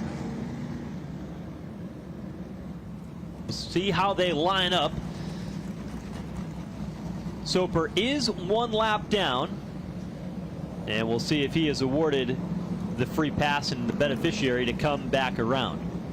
The Justin Bonsignor is being shown the race leader, Patrick Emmerling, in second. That launch that Emmerling got off turn 2 on that restart, though, was phenomenal. But the aggressive style of Bonsignor tells you how important leading this race and track position is. Well, what really helped Emmerling on the outside of the raceway at that point was Doug Kobe. The 51 drifted up and it left the bottom open for Kobe. That disrupted Bonsignor's run off the bottom out of turn 2 and let Emmerling drive up on the top of the raceway and come by him. But Bonsignor decided he wasn't going to let that stick. He got back down to the bottom.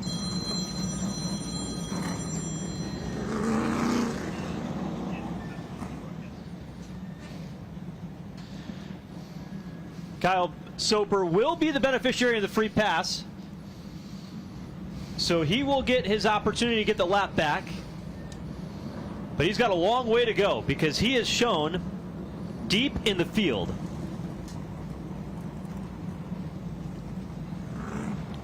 Back in 21st.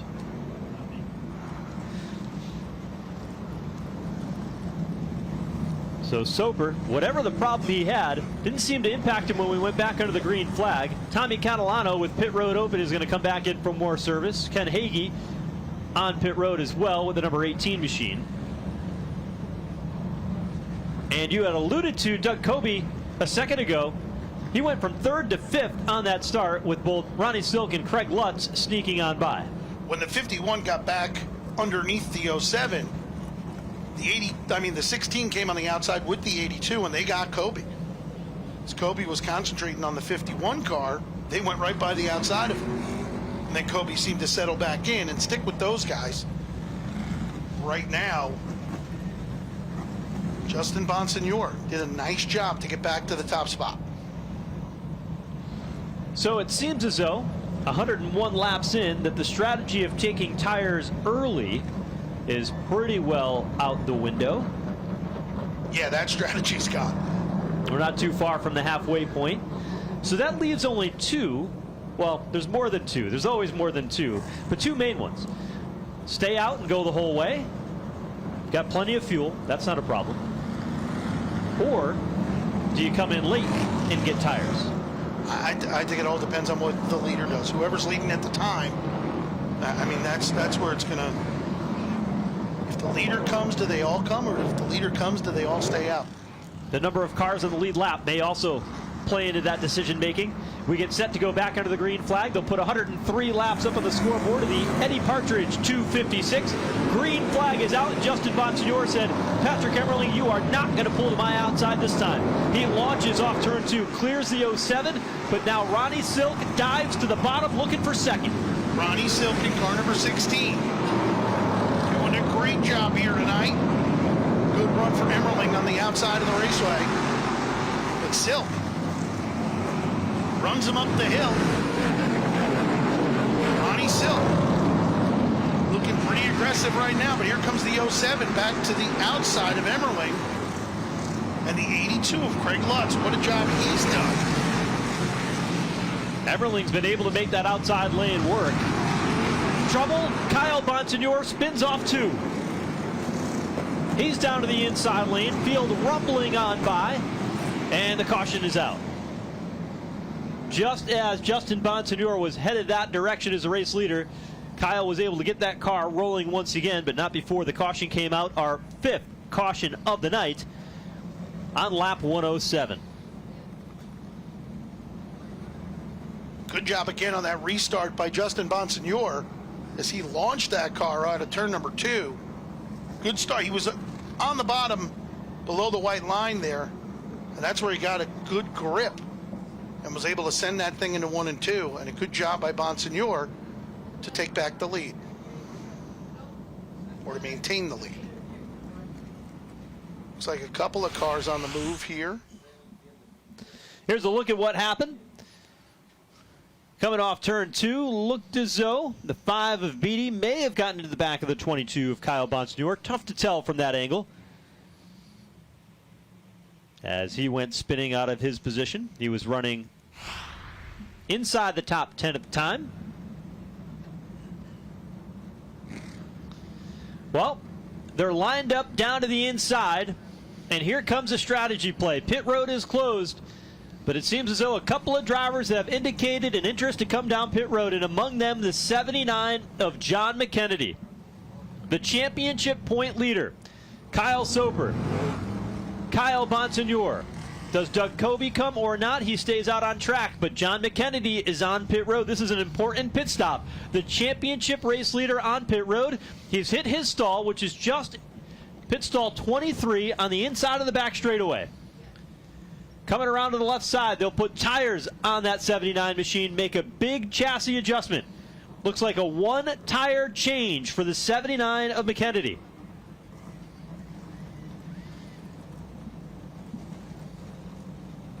Making an adjustment here on the right front as well. They're making wholesale adjustments on that car. And it's going to be a long pit stop for this team. Kyle Bonsignor in the 22. Kyle Soper on pit road. And here's McKennedy now working his way around the inside of turns 3 and 4. And your championship point leader with a long pit stop here on the racetrack. We'll see the pace car go rolling on by. McKennedy knew that this was going to be the biggest challenge he would have in his championship bid as he leads the way. He had a good run here in the June race, came home 4th. But this racetrack has not always been his best, not his style of racing. But he's good at long runs, and he thought that that could work to his advantage. So it's not a surprise to see McKennedy come in first, because he likes long run setups, and this will probably set him up for the finish unless he decides to come back in and get that 1 extra tire. Right, he still has a tire left. 112 laps down as we go green.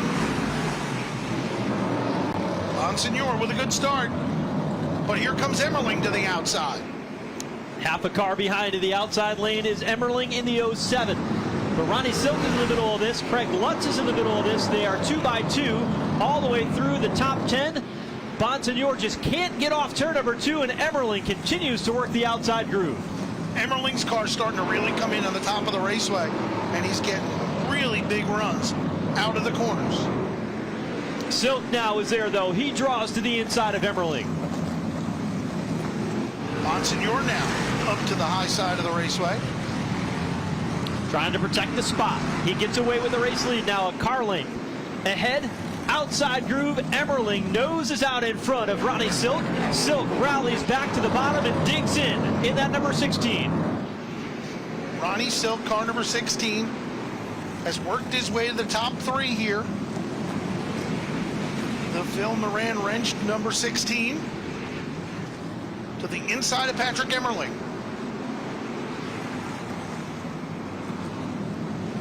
Emmerling, another good run out of turn number 4. Craig Lutz settles into the 4th spot. Eric Goodale the 5th. And Goodale's going to take a look to the inside of Craig Lutz. Continues to put the left side tires underneath the white line to get that car to turn. Runs a little bit lower on entry than anybody else on track as he tries to make that racetrack just a little bit wider. Emmerling with a look off turn 4 on the 51 of Bonsignor, but nothing doing there in the battle for the race lead. Bonsignor's car has been very neutral here. Consistent each lap. We're 122 in. Emmerling's starting to get a little bit more aggressive, though. Yeah, you can see he's trying the bottom now, too. Where he's been up top the whole time. His exit is starting to come on the bottom of the raceway as Bonsignor starts to move up. He's starting to search around a little bit. Enter in high. And then watch him duck the car lower than Bonsignor off the turn to see if he can get that bumper to the inside and create a lane underneath the race leader of Bonsignor. And as they ran single file for the majority of the early part of this event, they ran around the bottom of the raceway. So there's going to be more rubber down there now. So perhaps Emmerling will be able to make the pass and get some grip on the bottom. They work around Melissa Fifield off turn number 4.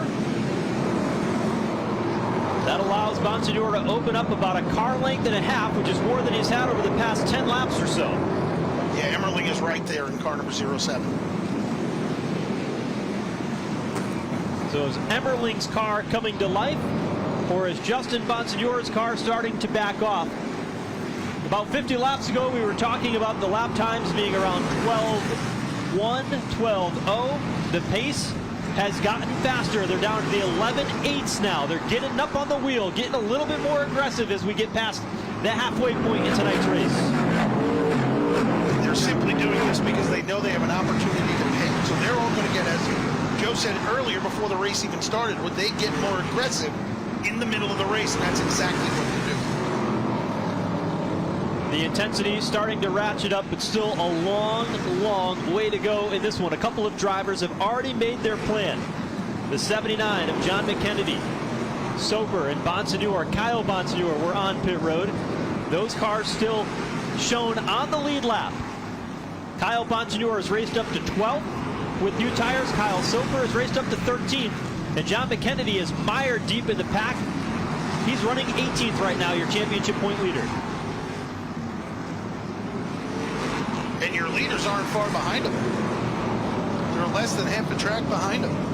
And that's the danger of pitting early on a quarter-mile racetrack. With a lot of cars on the lead lap, that long line puts you at the tail end, and very, very quickly can cars catch up to you that way. Well, right in front of your leaders, Gary McDonald and Walter Sutcliffe having their own race. Caution flag is out. We've got a car around the wrong direction here in turn number 1. And it's going to be Matt Brody again for the second time tonight in the number 96. Didn't see how that happened. So Brody trying to get that car rolling once again.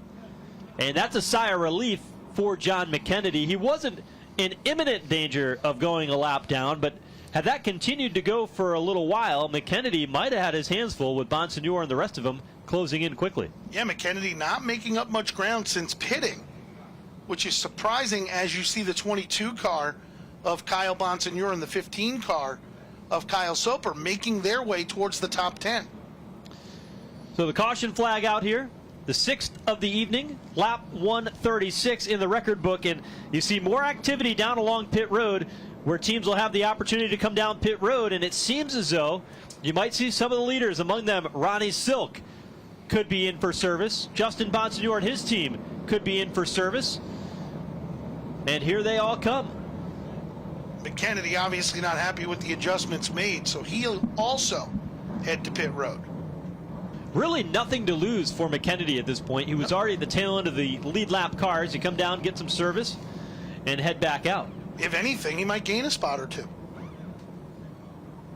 Pit road is still closed at the moment. The cars are allowed to line up to the inside, and when they roll through turn 4, they are released by the NASCAR officials to come down pit road. And Patrick Emmerling will step out of line from the second spot, and Emmerling is going to come down pit road. McKennedy also back down pit road another time. He'll be one of the first cars to hit his pit stall.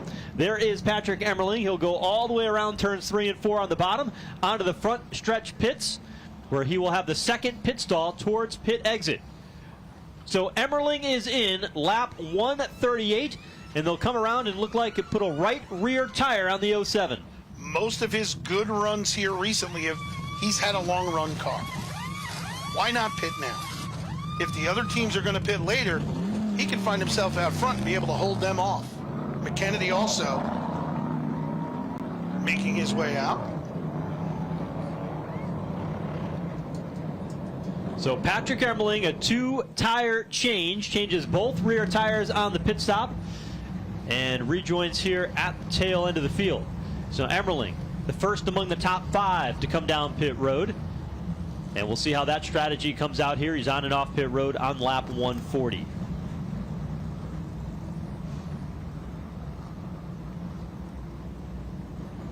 I believe the 07 went through the stop sign as it was lit. That's why they have him stopped on the backstretch.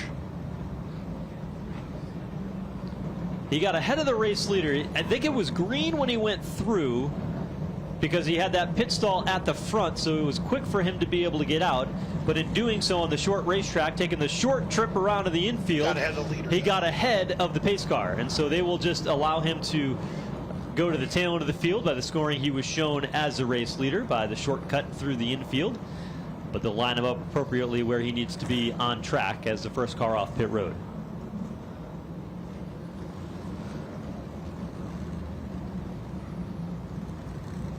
So he lines up where he needs to be, directly ahead of John McKennedy, a little deeper in the field, and that'll shake out about the 13th, 14th position for Patrick Emmerling when they get to turn him loose back again.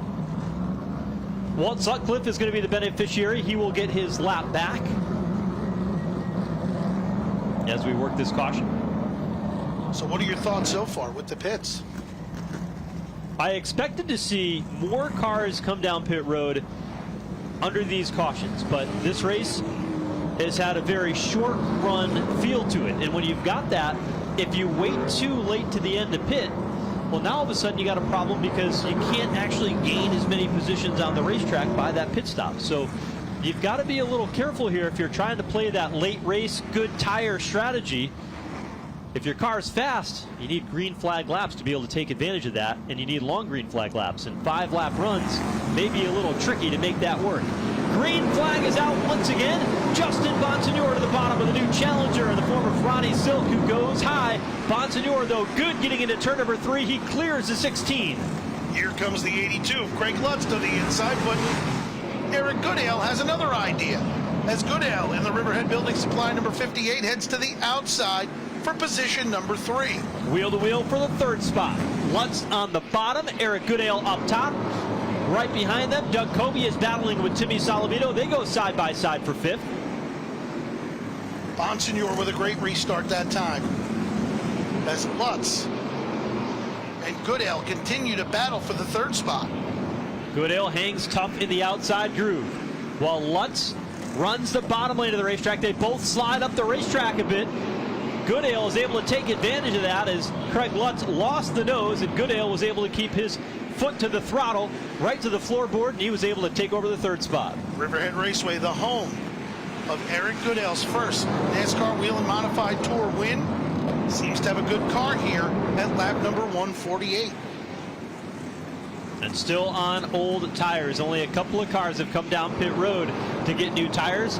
And the 66 car at Timmy Salamito, he's starting to look like he might need them. He's got his hands full in that car. Very loose getting off the turns. Every time he gets back to the accelerator, that car's starting to step out a little bit on him. And John Beatty Jr. also in car number 5. He and Austin Beers having a great battle. Austin Beers, who started back in 20th tonight in that 64 car, had raced his way up pretty efficiently here tonight. He's been quiet so far, but not a bad night for a driver who started deep in the field. I watched him in practice today, and even during his qualifying effort, I said I was impressed with him in practice for a kid who's only been here 2 times. And his father used to run great here as well. So nice job thus far by Austin Beers. When he's in the middle of a championship chase for the track championship at Evergreen Raceway, which he'll run tomorrow after this event, and a chance to run the title there in that 64 car. Rookie contender has impressed many. He said, you know, I think tonight I've earned the respect among my peers to use that front bumper a little bit on a short track if I need to, and I think he's right with that. Well, he hasn't used it just yet, but if he needs it, he's got one, so we'll see what happens, but he's done a great job thus far. Right behind Timmy Solomito in the 66, and John Beatty, who's one of the local drivers, having a solid run in that 5 car. Was involved in an incident earlier. He's up to 8th. Justin Bonsignor back up front now has a mirror full of Ron Silk. Ronnie Silk starting to put some pressure on Bonsignor, but Bonsignor that time by had a great run out of turn number 2 and was able to pull away slightly. It's hard to believe 22 attempts Ronnie Silk has not won at this racetrack, and this win tonight would mean a lot to him as he was able to deliver that first Whelen Modified Tour Championship to Eddie Partridge back in 2011 when he drove for him in the number 6 car. This race in honor of Eddie Partridge, the Eddie Partridge 256, the 6 standing for the race car number that Partridge ran for many, many years on the tour. And he always ran the 12. And then at New Hampshire, he asked Ronnie Silk to drive the 6 car and put him out in the 6. And the first time Ronnie Silk drove for Eddie Partridge, they won. And away they went. The following year, they won the championship. That was in 2011. He went and won an owner's championship in 2017 with Ryan Priest behind the wheel. And now Ronnie Silk in the 2nd position, hunting down Justin Bonsignor, as everybody has done all night long. But Silk's got to look, because in the rear view mirror, Eric Goodale is right there in 3rd, and his car continues to get better here the longer we go. Yeah, Goodale, they have, as you said earlier, they weren't happy, but they're pretty happy right now, I would think, as Eric Goodale has been very impressive thus far in the GAF Roofing number 58. 4th in points this season, 27 points out. He is still in the hunt for the championship, but he's got to have a good night tonight, and he probably needs a couple of those guys ahead of him to have some bad luck so he can take advantage of it in the standings. He's starting to search on Ronnie Silk. He's looking to the bottom, looking to the top for that 2nd spot. He's got a good car on the bottom of the raceway right now. Inside of 90 laps to go, that no pit strategy starting to look a lot better here tonight. Especially now that they're strung out again.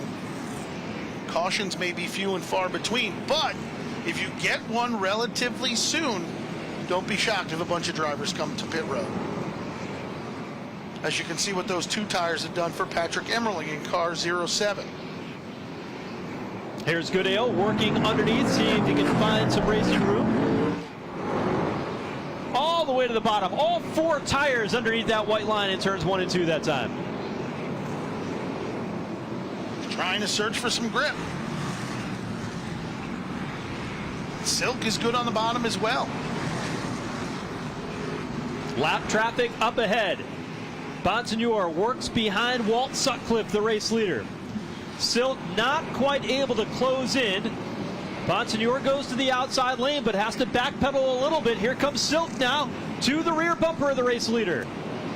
And your top 3 cars have broken away from 4th place. Craig Lutz, Doug Kobe, but look who's back to 6th. And that would be the 07 of Patrick Emmerling with those brand new 2 rear tires. What a charge through the field. Emmerling now battling for 5th. Doug Kobe is there, and Emmerling is closed in quickly. Goodale to the inside of Ronnie Silk. Eric Goodale rides him up the hill a little bit, but backs off as to not wreck the 16 car. Eric Goodale's there. Goodale muscles his way to the inside lane of the racetrack and is able to get the job done. Moves into second. Silk back to third, directly ahead of Craig Lutz. That battle we were talking about, Patrick Emmerling was able to get by Doug Kobe and move into fifth. So Emmerling's charge continues. He's now 2.5 seconds behind the race leader, Justin Bonsignor. His last lap was about the same time as Bonsignor's, in the 11.8 second range. He went at 11.84. Bonsignor went at 11.86. And Emmerling has already closed the gap into the back bumper of Craig Lutz. Yeah, he is coming in car 07. Bonsignor has a nice gap between himself and Eric Goodale. 180 laps down. 2:56, the goal here tonight. Emmerling to the back bumper of Craig Lutz. Works a little bit high, tries to cross him up off turn number 4. Finds a lane to the inside, and Emmerling goes right on by. Lutz had nothing for him with those new tires. Emmerling looks real good, and right now they can't fight him. Trouble turn 2. John Beatty Jr. goes around and spins. He's able to get that car rolling once again. Spinning out of a top 10 running position in the 5 car. The caution is out for the 7th time tonight. Now what? 182 laps down.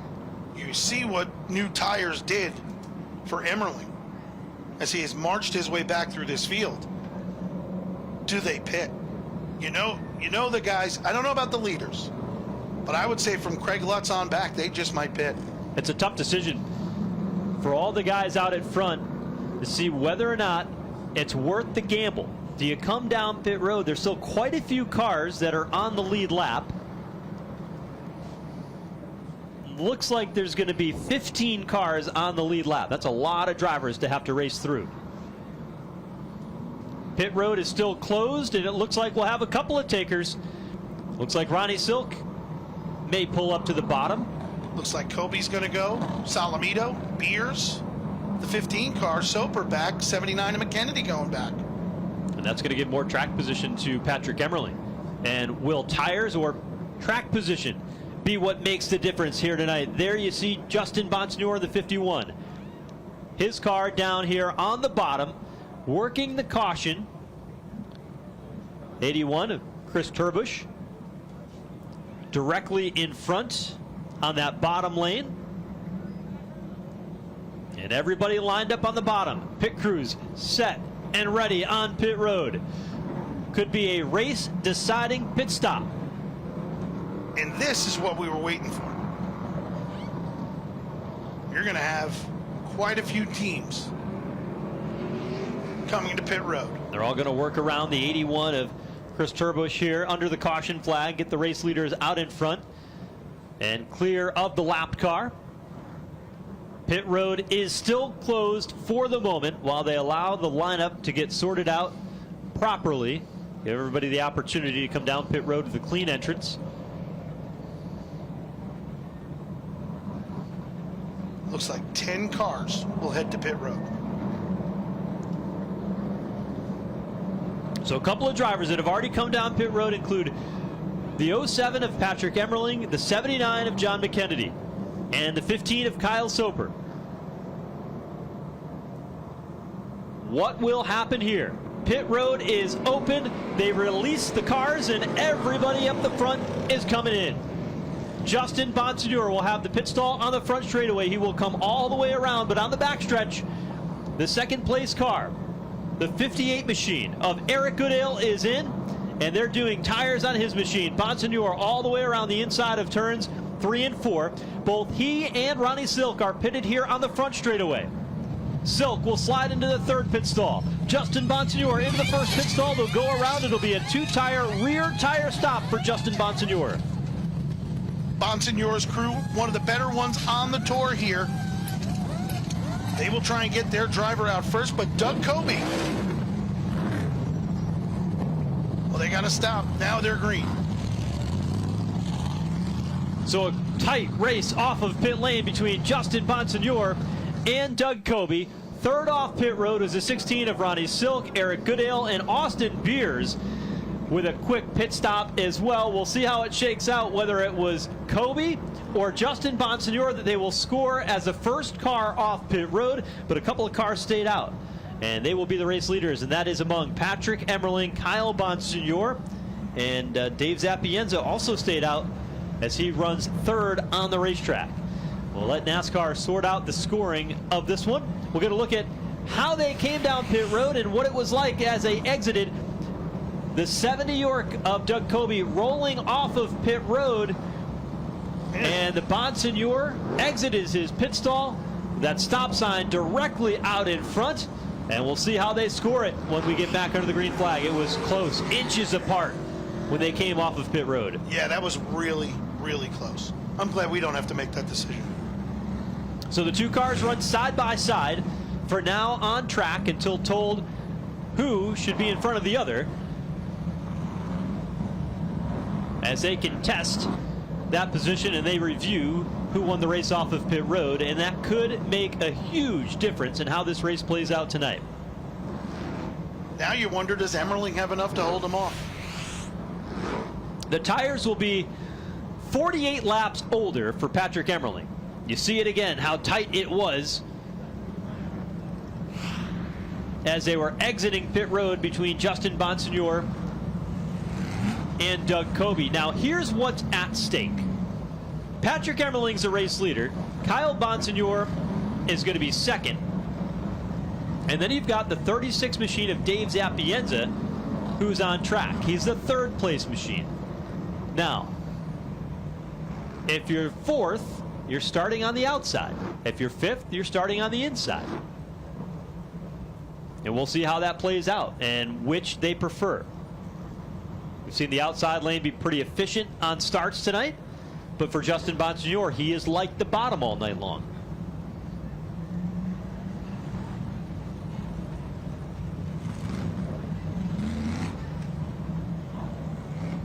They are checking now as to who made their way out of the pit road first.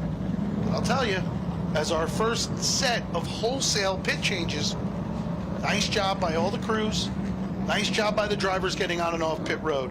It was a big fear for a lot of people, but they did an excellent job in getting those cars in and out of the pits. And we should really talk about the design of the pit lane here, because the pit lane obviously is small here at a very quarter-mile racetrack, but they looked at it, measured the size of the pit boxes, and they're very similar to tracks like Thompson or when we raced at Stafford, which are tight pit roads, believe it or not. And these pit boxes are about the same size to what you have at those racetracks. Yeah, they're the same size as Thompson, but they went 30, I believe it's 34 feet off the inside wall. So you can get two cars by and have a third car along the wall. With the pit box being 18 feet wide and 22 feet long on the infield. So that plan worked out. They plotted this out in June when we were here and made it happen here tonight. So pit stops lived up to the billing, added the drama, and now we get to see what it does. We get to see how it plays out here, and we'll see whether or not Justin Bonsignore or Doug Kobe was the first call off pit road. And it seems as though it was Justin Bonsignore, as he was able to drive ahead of Kobe. He'll start on the outside when we get back under the green flag.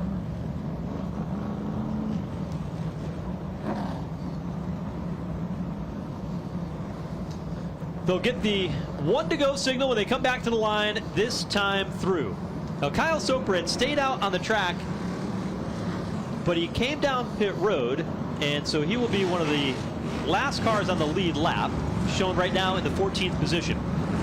Lights are out atop the pace vehicle. We're about set to turn them loose one more time. 196 laps will go up on the scoreboard. When they get the green flag, there'll be 60 laps to go.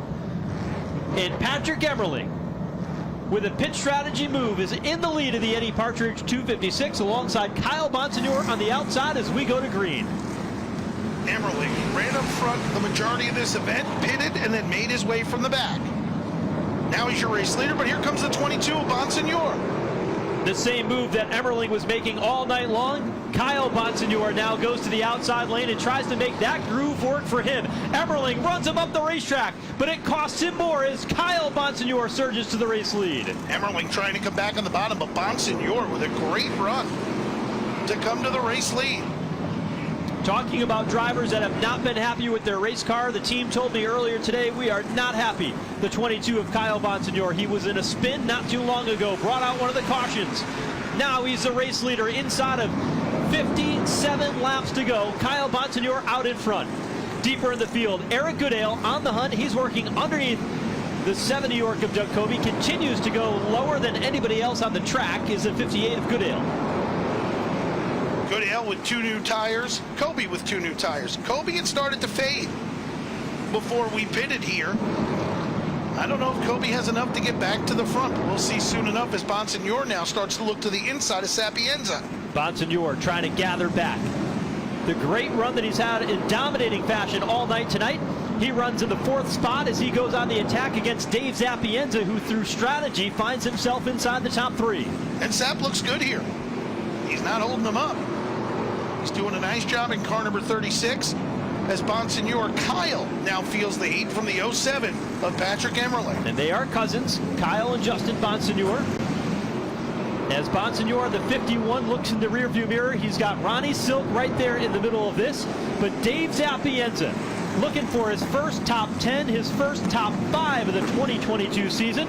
Rides in 3rd in that number 36. Yeah, it's been a rough year for Sap in car number 36. Having a nice run so far here tonight. So he goes up the raceway and opens the door for Bonsignor. Bonsignor now to the inside in car number 51. Justin Bonsignor tries to march his way back to the front of this field.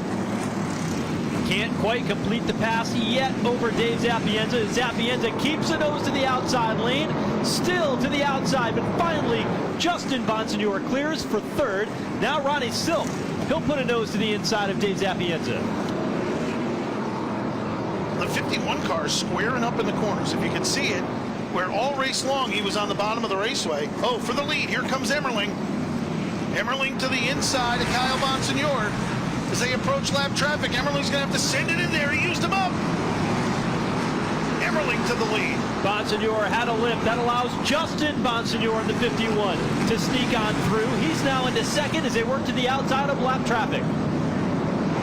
Patrick Emerling, your new race leader in car number 07. Justin Bonsignor makes his way to 2nd. Kyle Bonsignor is 3rd. Patrick Emerling is a defending race winner of this event. Has had a great run here at the Riverhead Raceway over the past 4 races. He's been inside the top contenders each of those finishes, and he looks in the rearview mirror and sees an 8-time Riverhead Raceway winner in the form of Justin Bonsignor. And Emerling has run fantastic here tonight in car number 07. We're 213 laps in, and the 51 car seems to be squaring up in the middle of the corner. They can have this thing tight right now. Ryan Stone and the crew may have made it just a little snug, so that when they get to the end of the race, it frees the thing up on the bottom. Oh, trouble turn 2. Kyle Bonsignor has gone around in front of the entire field. He spins, no contact made. And it goes in a plume of tire smoke, bringing out the 8th caution of the night. And the 2nd time Kyle Bonsignor has had problems off turn 2. Yeah, the first time he may have had some contact. I didn't see what happened here. We will see on flow momentarily, I would think. Here comes Justin Bonsignor. Back up to 2nd. And the roles will be reversed this time around. You'll have Emerling on the bottom and Justin Bonsignor to the outside lane of the racetrack. Off turn 2, Kyle Bonsignor's car is still pointed in the wrong direction. He has not yet been able to get that car fired.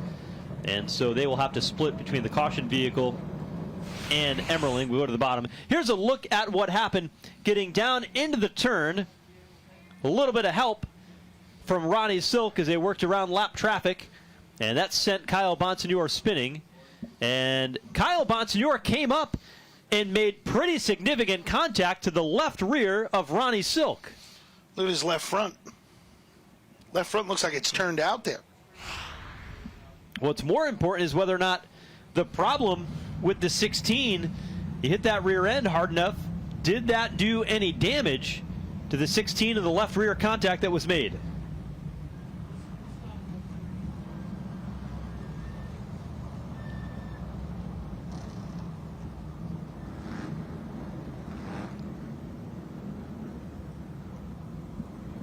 So So we'll see if we can follow up on what happened there.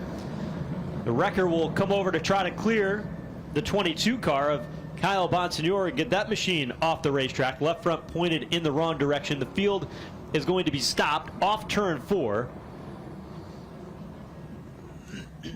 And this should be quick, as they just need the space to get Bonsignore. Go ahead. And one more look at it here as Ronnie Silk got into the back of the 22.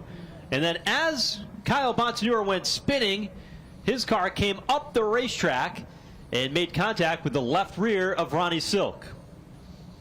Silk's car seems to be no worse for the wear, just visually.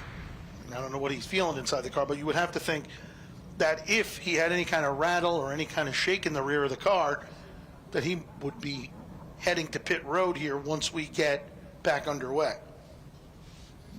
The red flag has been put out onto the racetrack, and this was something that NASCAR told the drivers and crew chiefs during the drivers' meeting today, that if there was going to be an extended caution based on the way the racetrack was set up with pit road infield pitting, is that they would put the red flag out to preserve as many green flag racing laps as possible. And with Kyle Bonsignore's car in the middle of the racetrack in turn 2 and an extended period of time for them to get this car off the track, they will go ahead and throw the red flag, clear his car off the track, and then they will go back under yellow flag conditions. So this was something that they had told drivers and owners and crew chiefs during the pre-race drivers meeting, that this would be part of the event today, and all in an effort to be able to provide as many green flag laps here tonight for the fans and spectators at Riverhead Raceway. Is there anyone left on the raceway that hasn't pitted? I believe they've all pitted. So what you have is what you have at this point. And right now, it looks like Kyle Soper may be headed to pit road again. He's down to the inside of Emmerling. Man, he's been on and off pit road several times here tonight. Scoring shows him in 6th, but they haven't crossed the latest scoring loop, so we'll allow that to circle back around before that becomes official. His car parked to the inside lane of the racetrack, which they told drivers to pull up to the bottom if they plan to pit so they can be released quickly down into pit road. A bit of fluid on the racetrack in turn number 2 that they'll broom off quickly before they lift the red flag and get us back underway towards the finish of this one. Well, they're definitely dicing for position behind your 2 leaders. So Sapienza was able to hang on for a while, but Goodale and Kobe have made their way back to the front. Looks like, go ahead. It looks like Kyle Bonsignore's day has come to a conclusion, as they're going to go ahead and pull that car back off to the garage area. As I was going to say, the battle between Salamito, Lutz, and those cars trying to come through also. So there's a lot of good cars. Beer's also up there with them. A lot of good cars just pitted. This is going to be, we got some time left. It's going to be a good finish. Still a long way to go, but from a championship standpoint, Justin Bonsignore is going to gain a little bit of ground if the race were to end right now over John McKennedy, as McKennedy has been 11th, and he hasn't really been able to make much hay after he came down pit road there early on. Was one of the first cars to come down pit road, and that was under our 5th caution on lap 112, and those adjustments just haven't paid off for that 79 team. Yeah, they made a second adjustment. He went back in, and it just doesn't seem to, have clicked in the 79 car. But you know, John McKennedy, he's one of them guys. If he's got an 11th place car, he'll try and get it to 5th if he can. So it'll be I can't wait to see what unfolds here in these last laps. There the 79 of McKennedy as the caution flag comes out with the red flag lifted. Engines come back to life. And the field begins to roll again in turn 4. Now, Kyle Soper's car not rolling as of yet, as the rest of the field gets underway. He may have gained a lap again. And now his car begins to roll as he rejoins at the tail end of the field. So the 88 of Roger Turbush. Looks to be the beneficiary to be able to get back around on the lead lap in car number 88. Third in this race a year ago. Has struggled to keep that car on the lead lap here tonight, as it's been a very fast pace in this event. Inside of 38 laps to go when they come across the start-finish line, this time by here under caution, our 8th of the evening. Don't know what Timmy Salamito was doing, if they're pulling up to pit or if he just pulled ahead. Now he's going to fall back in line. Getting everybody in line. NASCAR officials working through that after everybody paused there through turns 3 and 4 to make sure that the lineup is correct. And pit road still closed at the moment, with Patrick Emmerling, Justin Bonsignor, Ron Silk, Eric Goodale, and the 70 York of Doug Kobe are all in the top 5. A couple of cars pulling up to pit, and that will include the 66 of Timmy Salamito, Kyle Soper, Ken Hagee, and they will make their way down pit road to the infield. These will be adjustments, I believe. I don't believe anyone has tires left. Pitted along the backstretch pit wall, adjustments being made. Kyle Soper coming back around with his team, continuing to work on that 15 car, and they will again look at the rear end of that machine. Chris Turbush on pit road, John Beatty is on pit road, but more work being done into the rear suspension of the 15 of the Wayne Anderson-owned Kyle Soper car. Been a rough night for Soper. He started off great running up front, and now he's had some issues and had to work his way back through the field a couple of times, and he'll have to do it again with 220 laps down. We did get an update from pit road that there's no damage, nothing feels out of place on the 16 car for Ronnie Silk after that contact with Kyle Bonsignor when he went spinning off turn 2. So Silk with the green light feels ready to go from the 3rd spot, and he'll line up right behind Patrick Emmerling. Field will be given the 1 to go signal, this time by.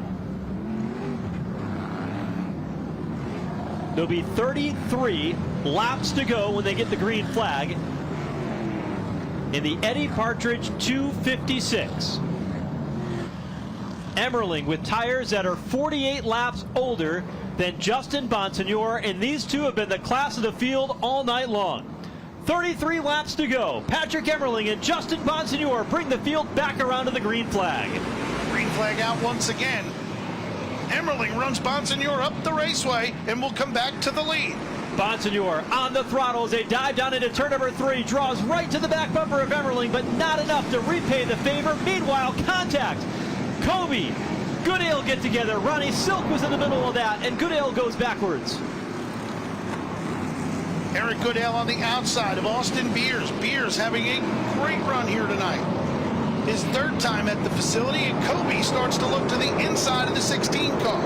It's time to go. The intensity is ratcheted up, and they are up on the wheel. 30 to go. Emmerling out in front, leading Justin Bonsignor, Ronnie Silk, and Doug Kobe.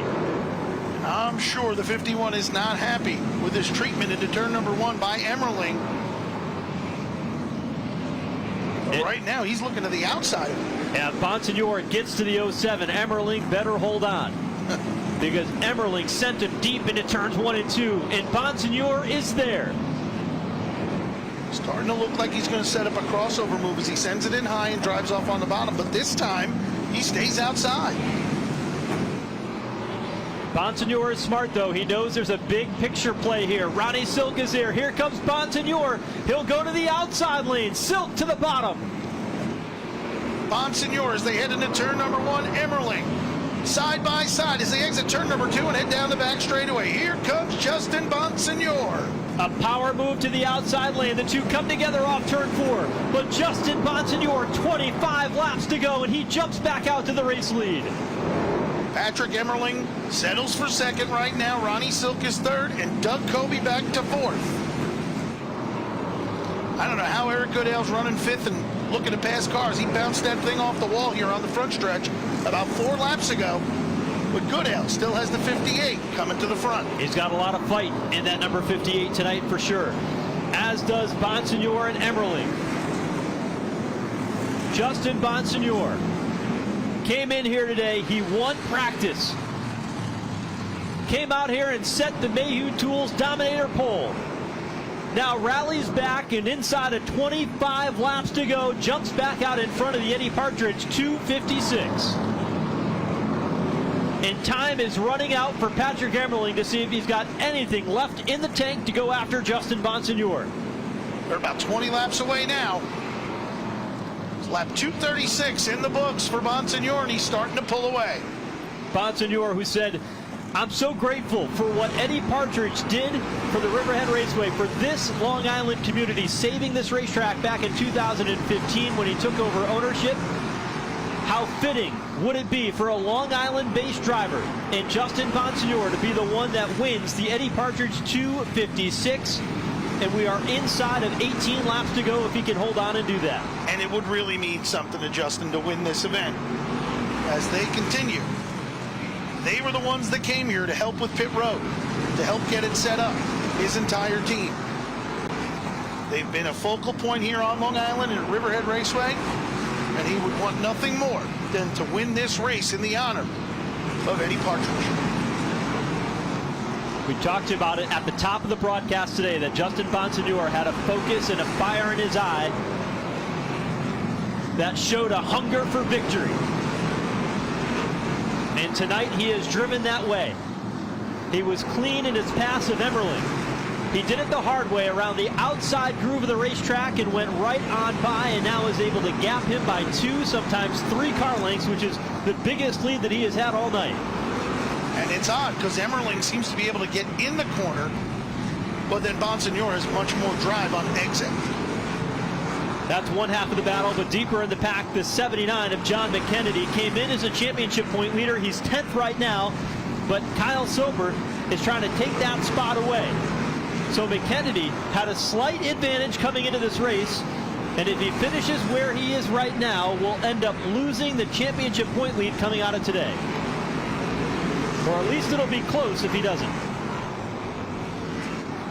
Emmerling has caught Bonsignor. It's about a car length back now. Bonsignor still probably has something in the tank, but Emmerling's giving it all he's got in car number 07. Inside of 9 laps to go. Lap traffic ahead. They'll come up on Ken Hagee here in a couple of laps. But you're right, Emmerling has closed right in, and both cars now running the outside lane. Emmerling to use the bumper a little bit on Bonsignor in turn 2. We've got one car smoking, Matt Brody. He's got a tire rub on the left rear. That's the smoke around the racetrack. The race leaders are coming up on him. He gets the black flag as he goes to the bottom, and the leaders at the line with 6 to go. 250 laps down. 6 remain, the final 6 that were added for Eddie Partridge's car number. Heavy lap traffic directly up ahead. The race leaders running the outside groove. Bonsignor now only 1 car length ahead of Patrick Emmerling. Emmerling's got something. He better get there now. 252 laps down. Around Gary McDonald on the back straightaway into turn 3. 3 to go this time. Good run through 3 and 4 that time by for Patrick Emmerling. Bonsignor able to gap him out of turn number 2. Stretch about another car length advantage, but again, here's the 07 right on him. A half a mile to go, 2 laps to go. Bonsignor up ahead is Eddie Brunholzl III. Emmerling right there. They'll see the white flag this time. Justin Bonsignor guides that car back into turn number 1.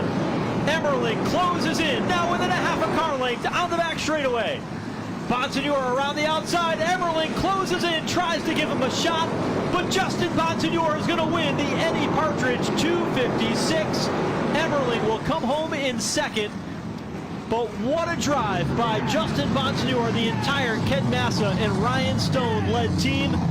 Bonsignor, the Long Island driver, so fitting that he would win tonight in memory of Eddie Partridge in this 256, as he is victorious tonight in Riverhead.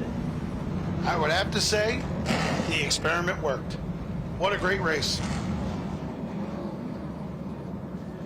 Great job by everyone involved.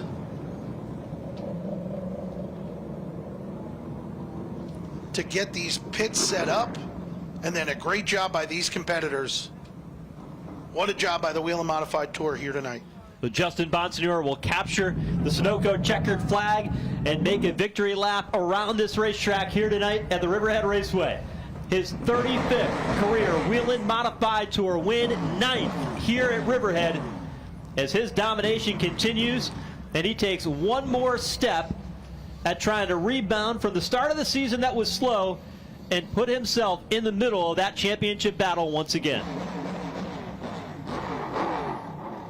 Along the back straightaway, revving the engine, saluting all the fans across the racetrack. Grew up here racing in go-karts, racing in modified competition, and now on the NASCAR Whelen Modified Tour stage has captured victory again. Again, his 35th career win, 9th at this racetrack, and Justin Bonsignor and this entire team, 2 in a row, and momentum on their side. They've had a great run here the last 6 to 10 races. Done an incredible job. The Ken Massa Motorsports number 51.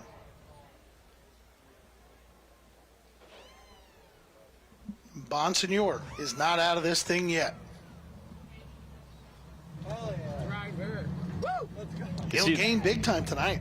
The big smile from Justin Bonsignor. Congratulations all the way around. Pit strategy to their advantage. Winning the race off of pit road over Doug Kobe gave them the spot they needed on the racetrack. And Bonsignor, who led the first half of the race virtually unchallenged with Patrick Emmerling in the mix, had to be aggressive to get by Patrick Emmerling at the end, and did so on the outside groove of the racetrack with 25 laps to go to take the victory here tonight. Championship poise, still have a long way to go. 2 races still left at Thompson and Martinsville to settle the 2022 campaign, but it is tight at the top between John McKennedy, Ronnie Silk, and Justin Bonsignor. That drama will continue to build as the season rolls on over the next couple of weeks.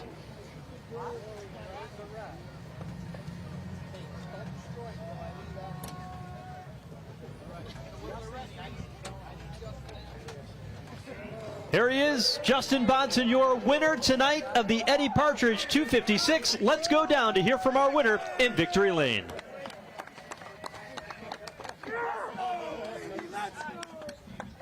Yeah! Literally nothing. I have nothing in the house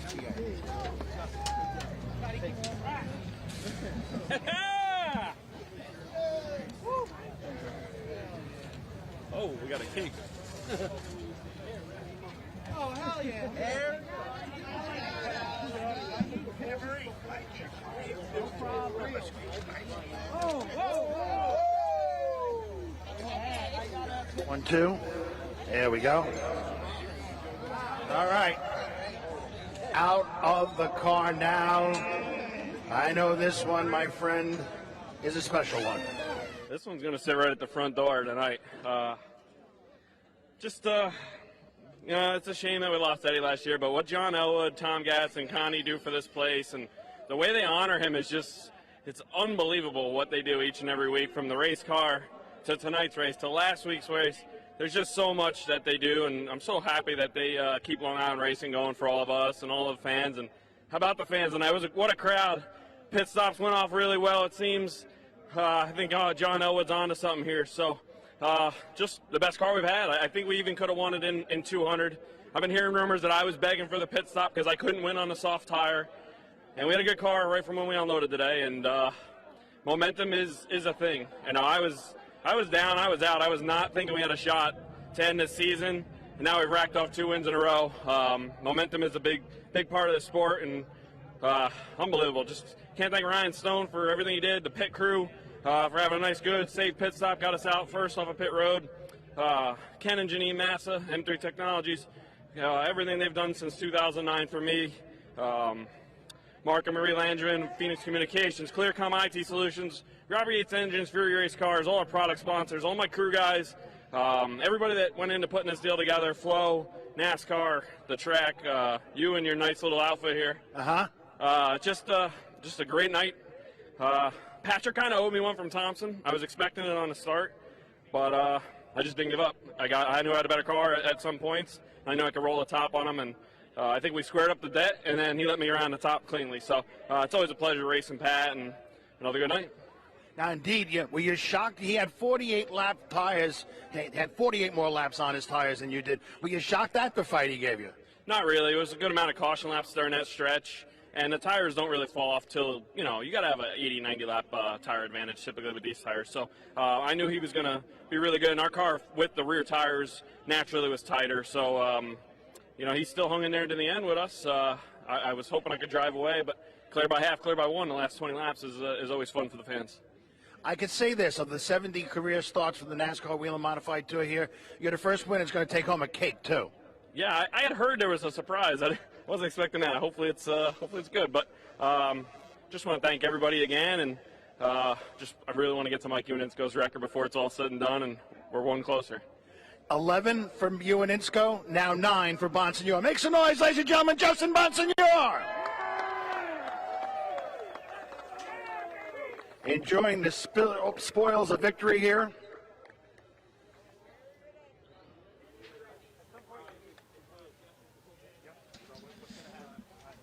They'll roll the cake in, and Justin Bonsignor, congratulations from John Elwood, the entire crew here at Riverhead Raceway, as he wins tonight in the Eddie Partridge 256. Lived up to the billing.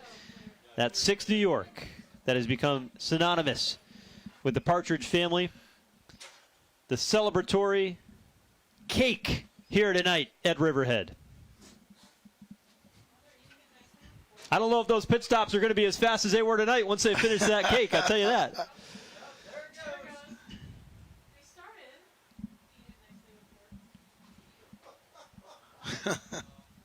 What a night, and so fitting that a Long Island-based driver wins in honor of Eddie Partridge, the driver who grew up here at this racetrack and really cut his teeth and has become one of the great NASCAR champions now, not only here at this racetrack, but in the NASCAR Whelen Modified Tour, and is writing history in his own right and a very storied career with a lot left to go for Justin Bonsignor. Let's hear from our second place finisher. All right, here with Patrick Emmerling. Boy, you gave it the old college try with a 48-lap older tires than Bonsignor. There's no holding them off, was there? Yeah, the cautions just didn't fall in our favor there. It sucks.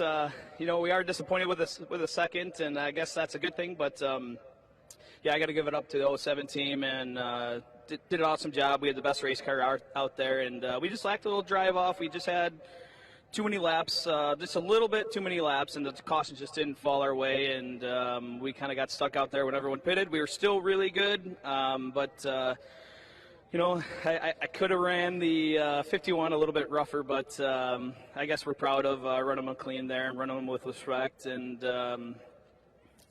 we'll look forward to the next time here.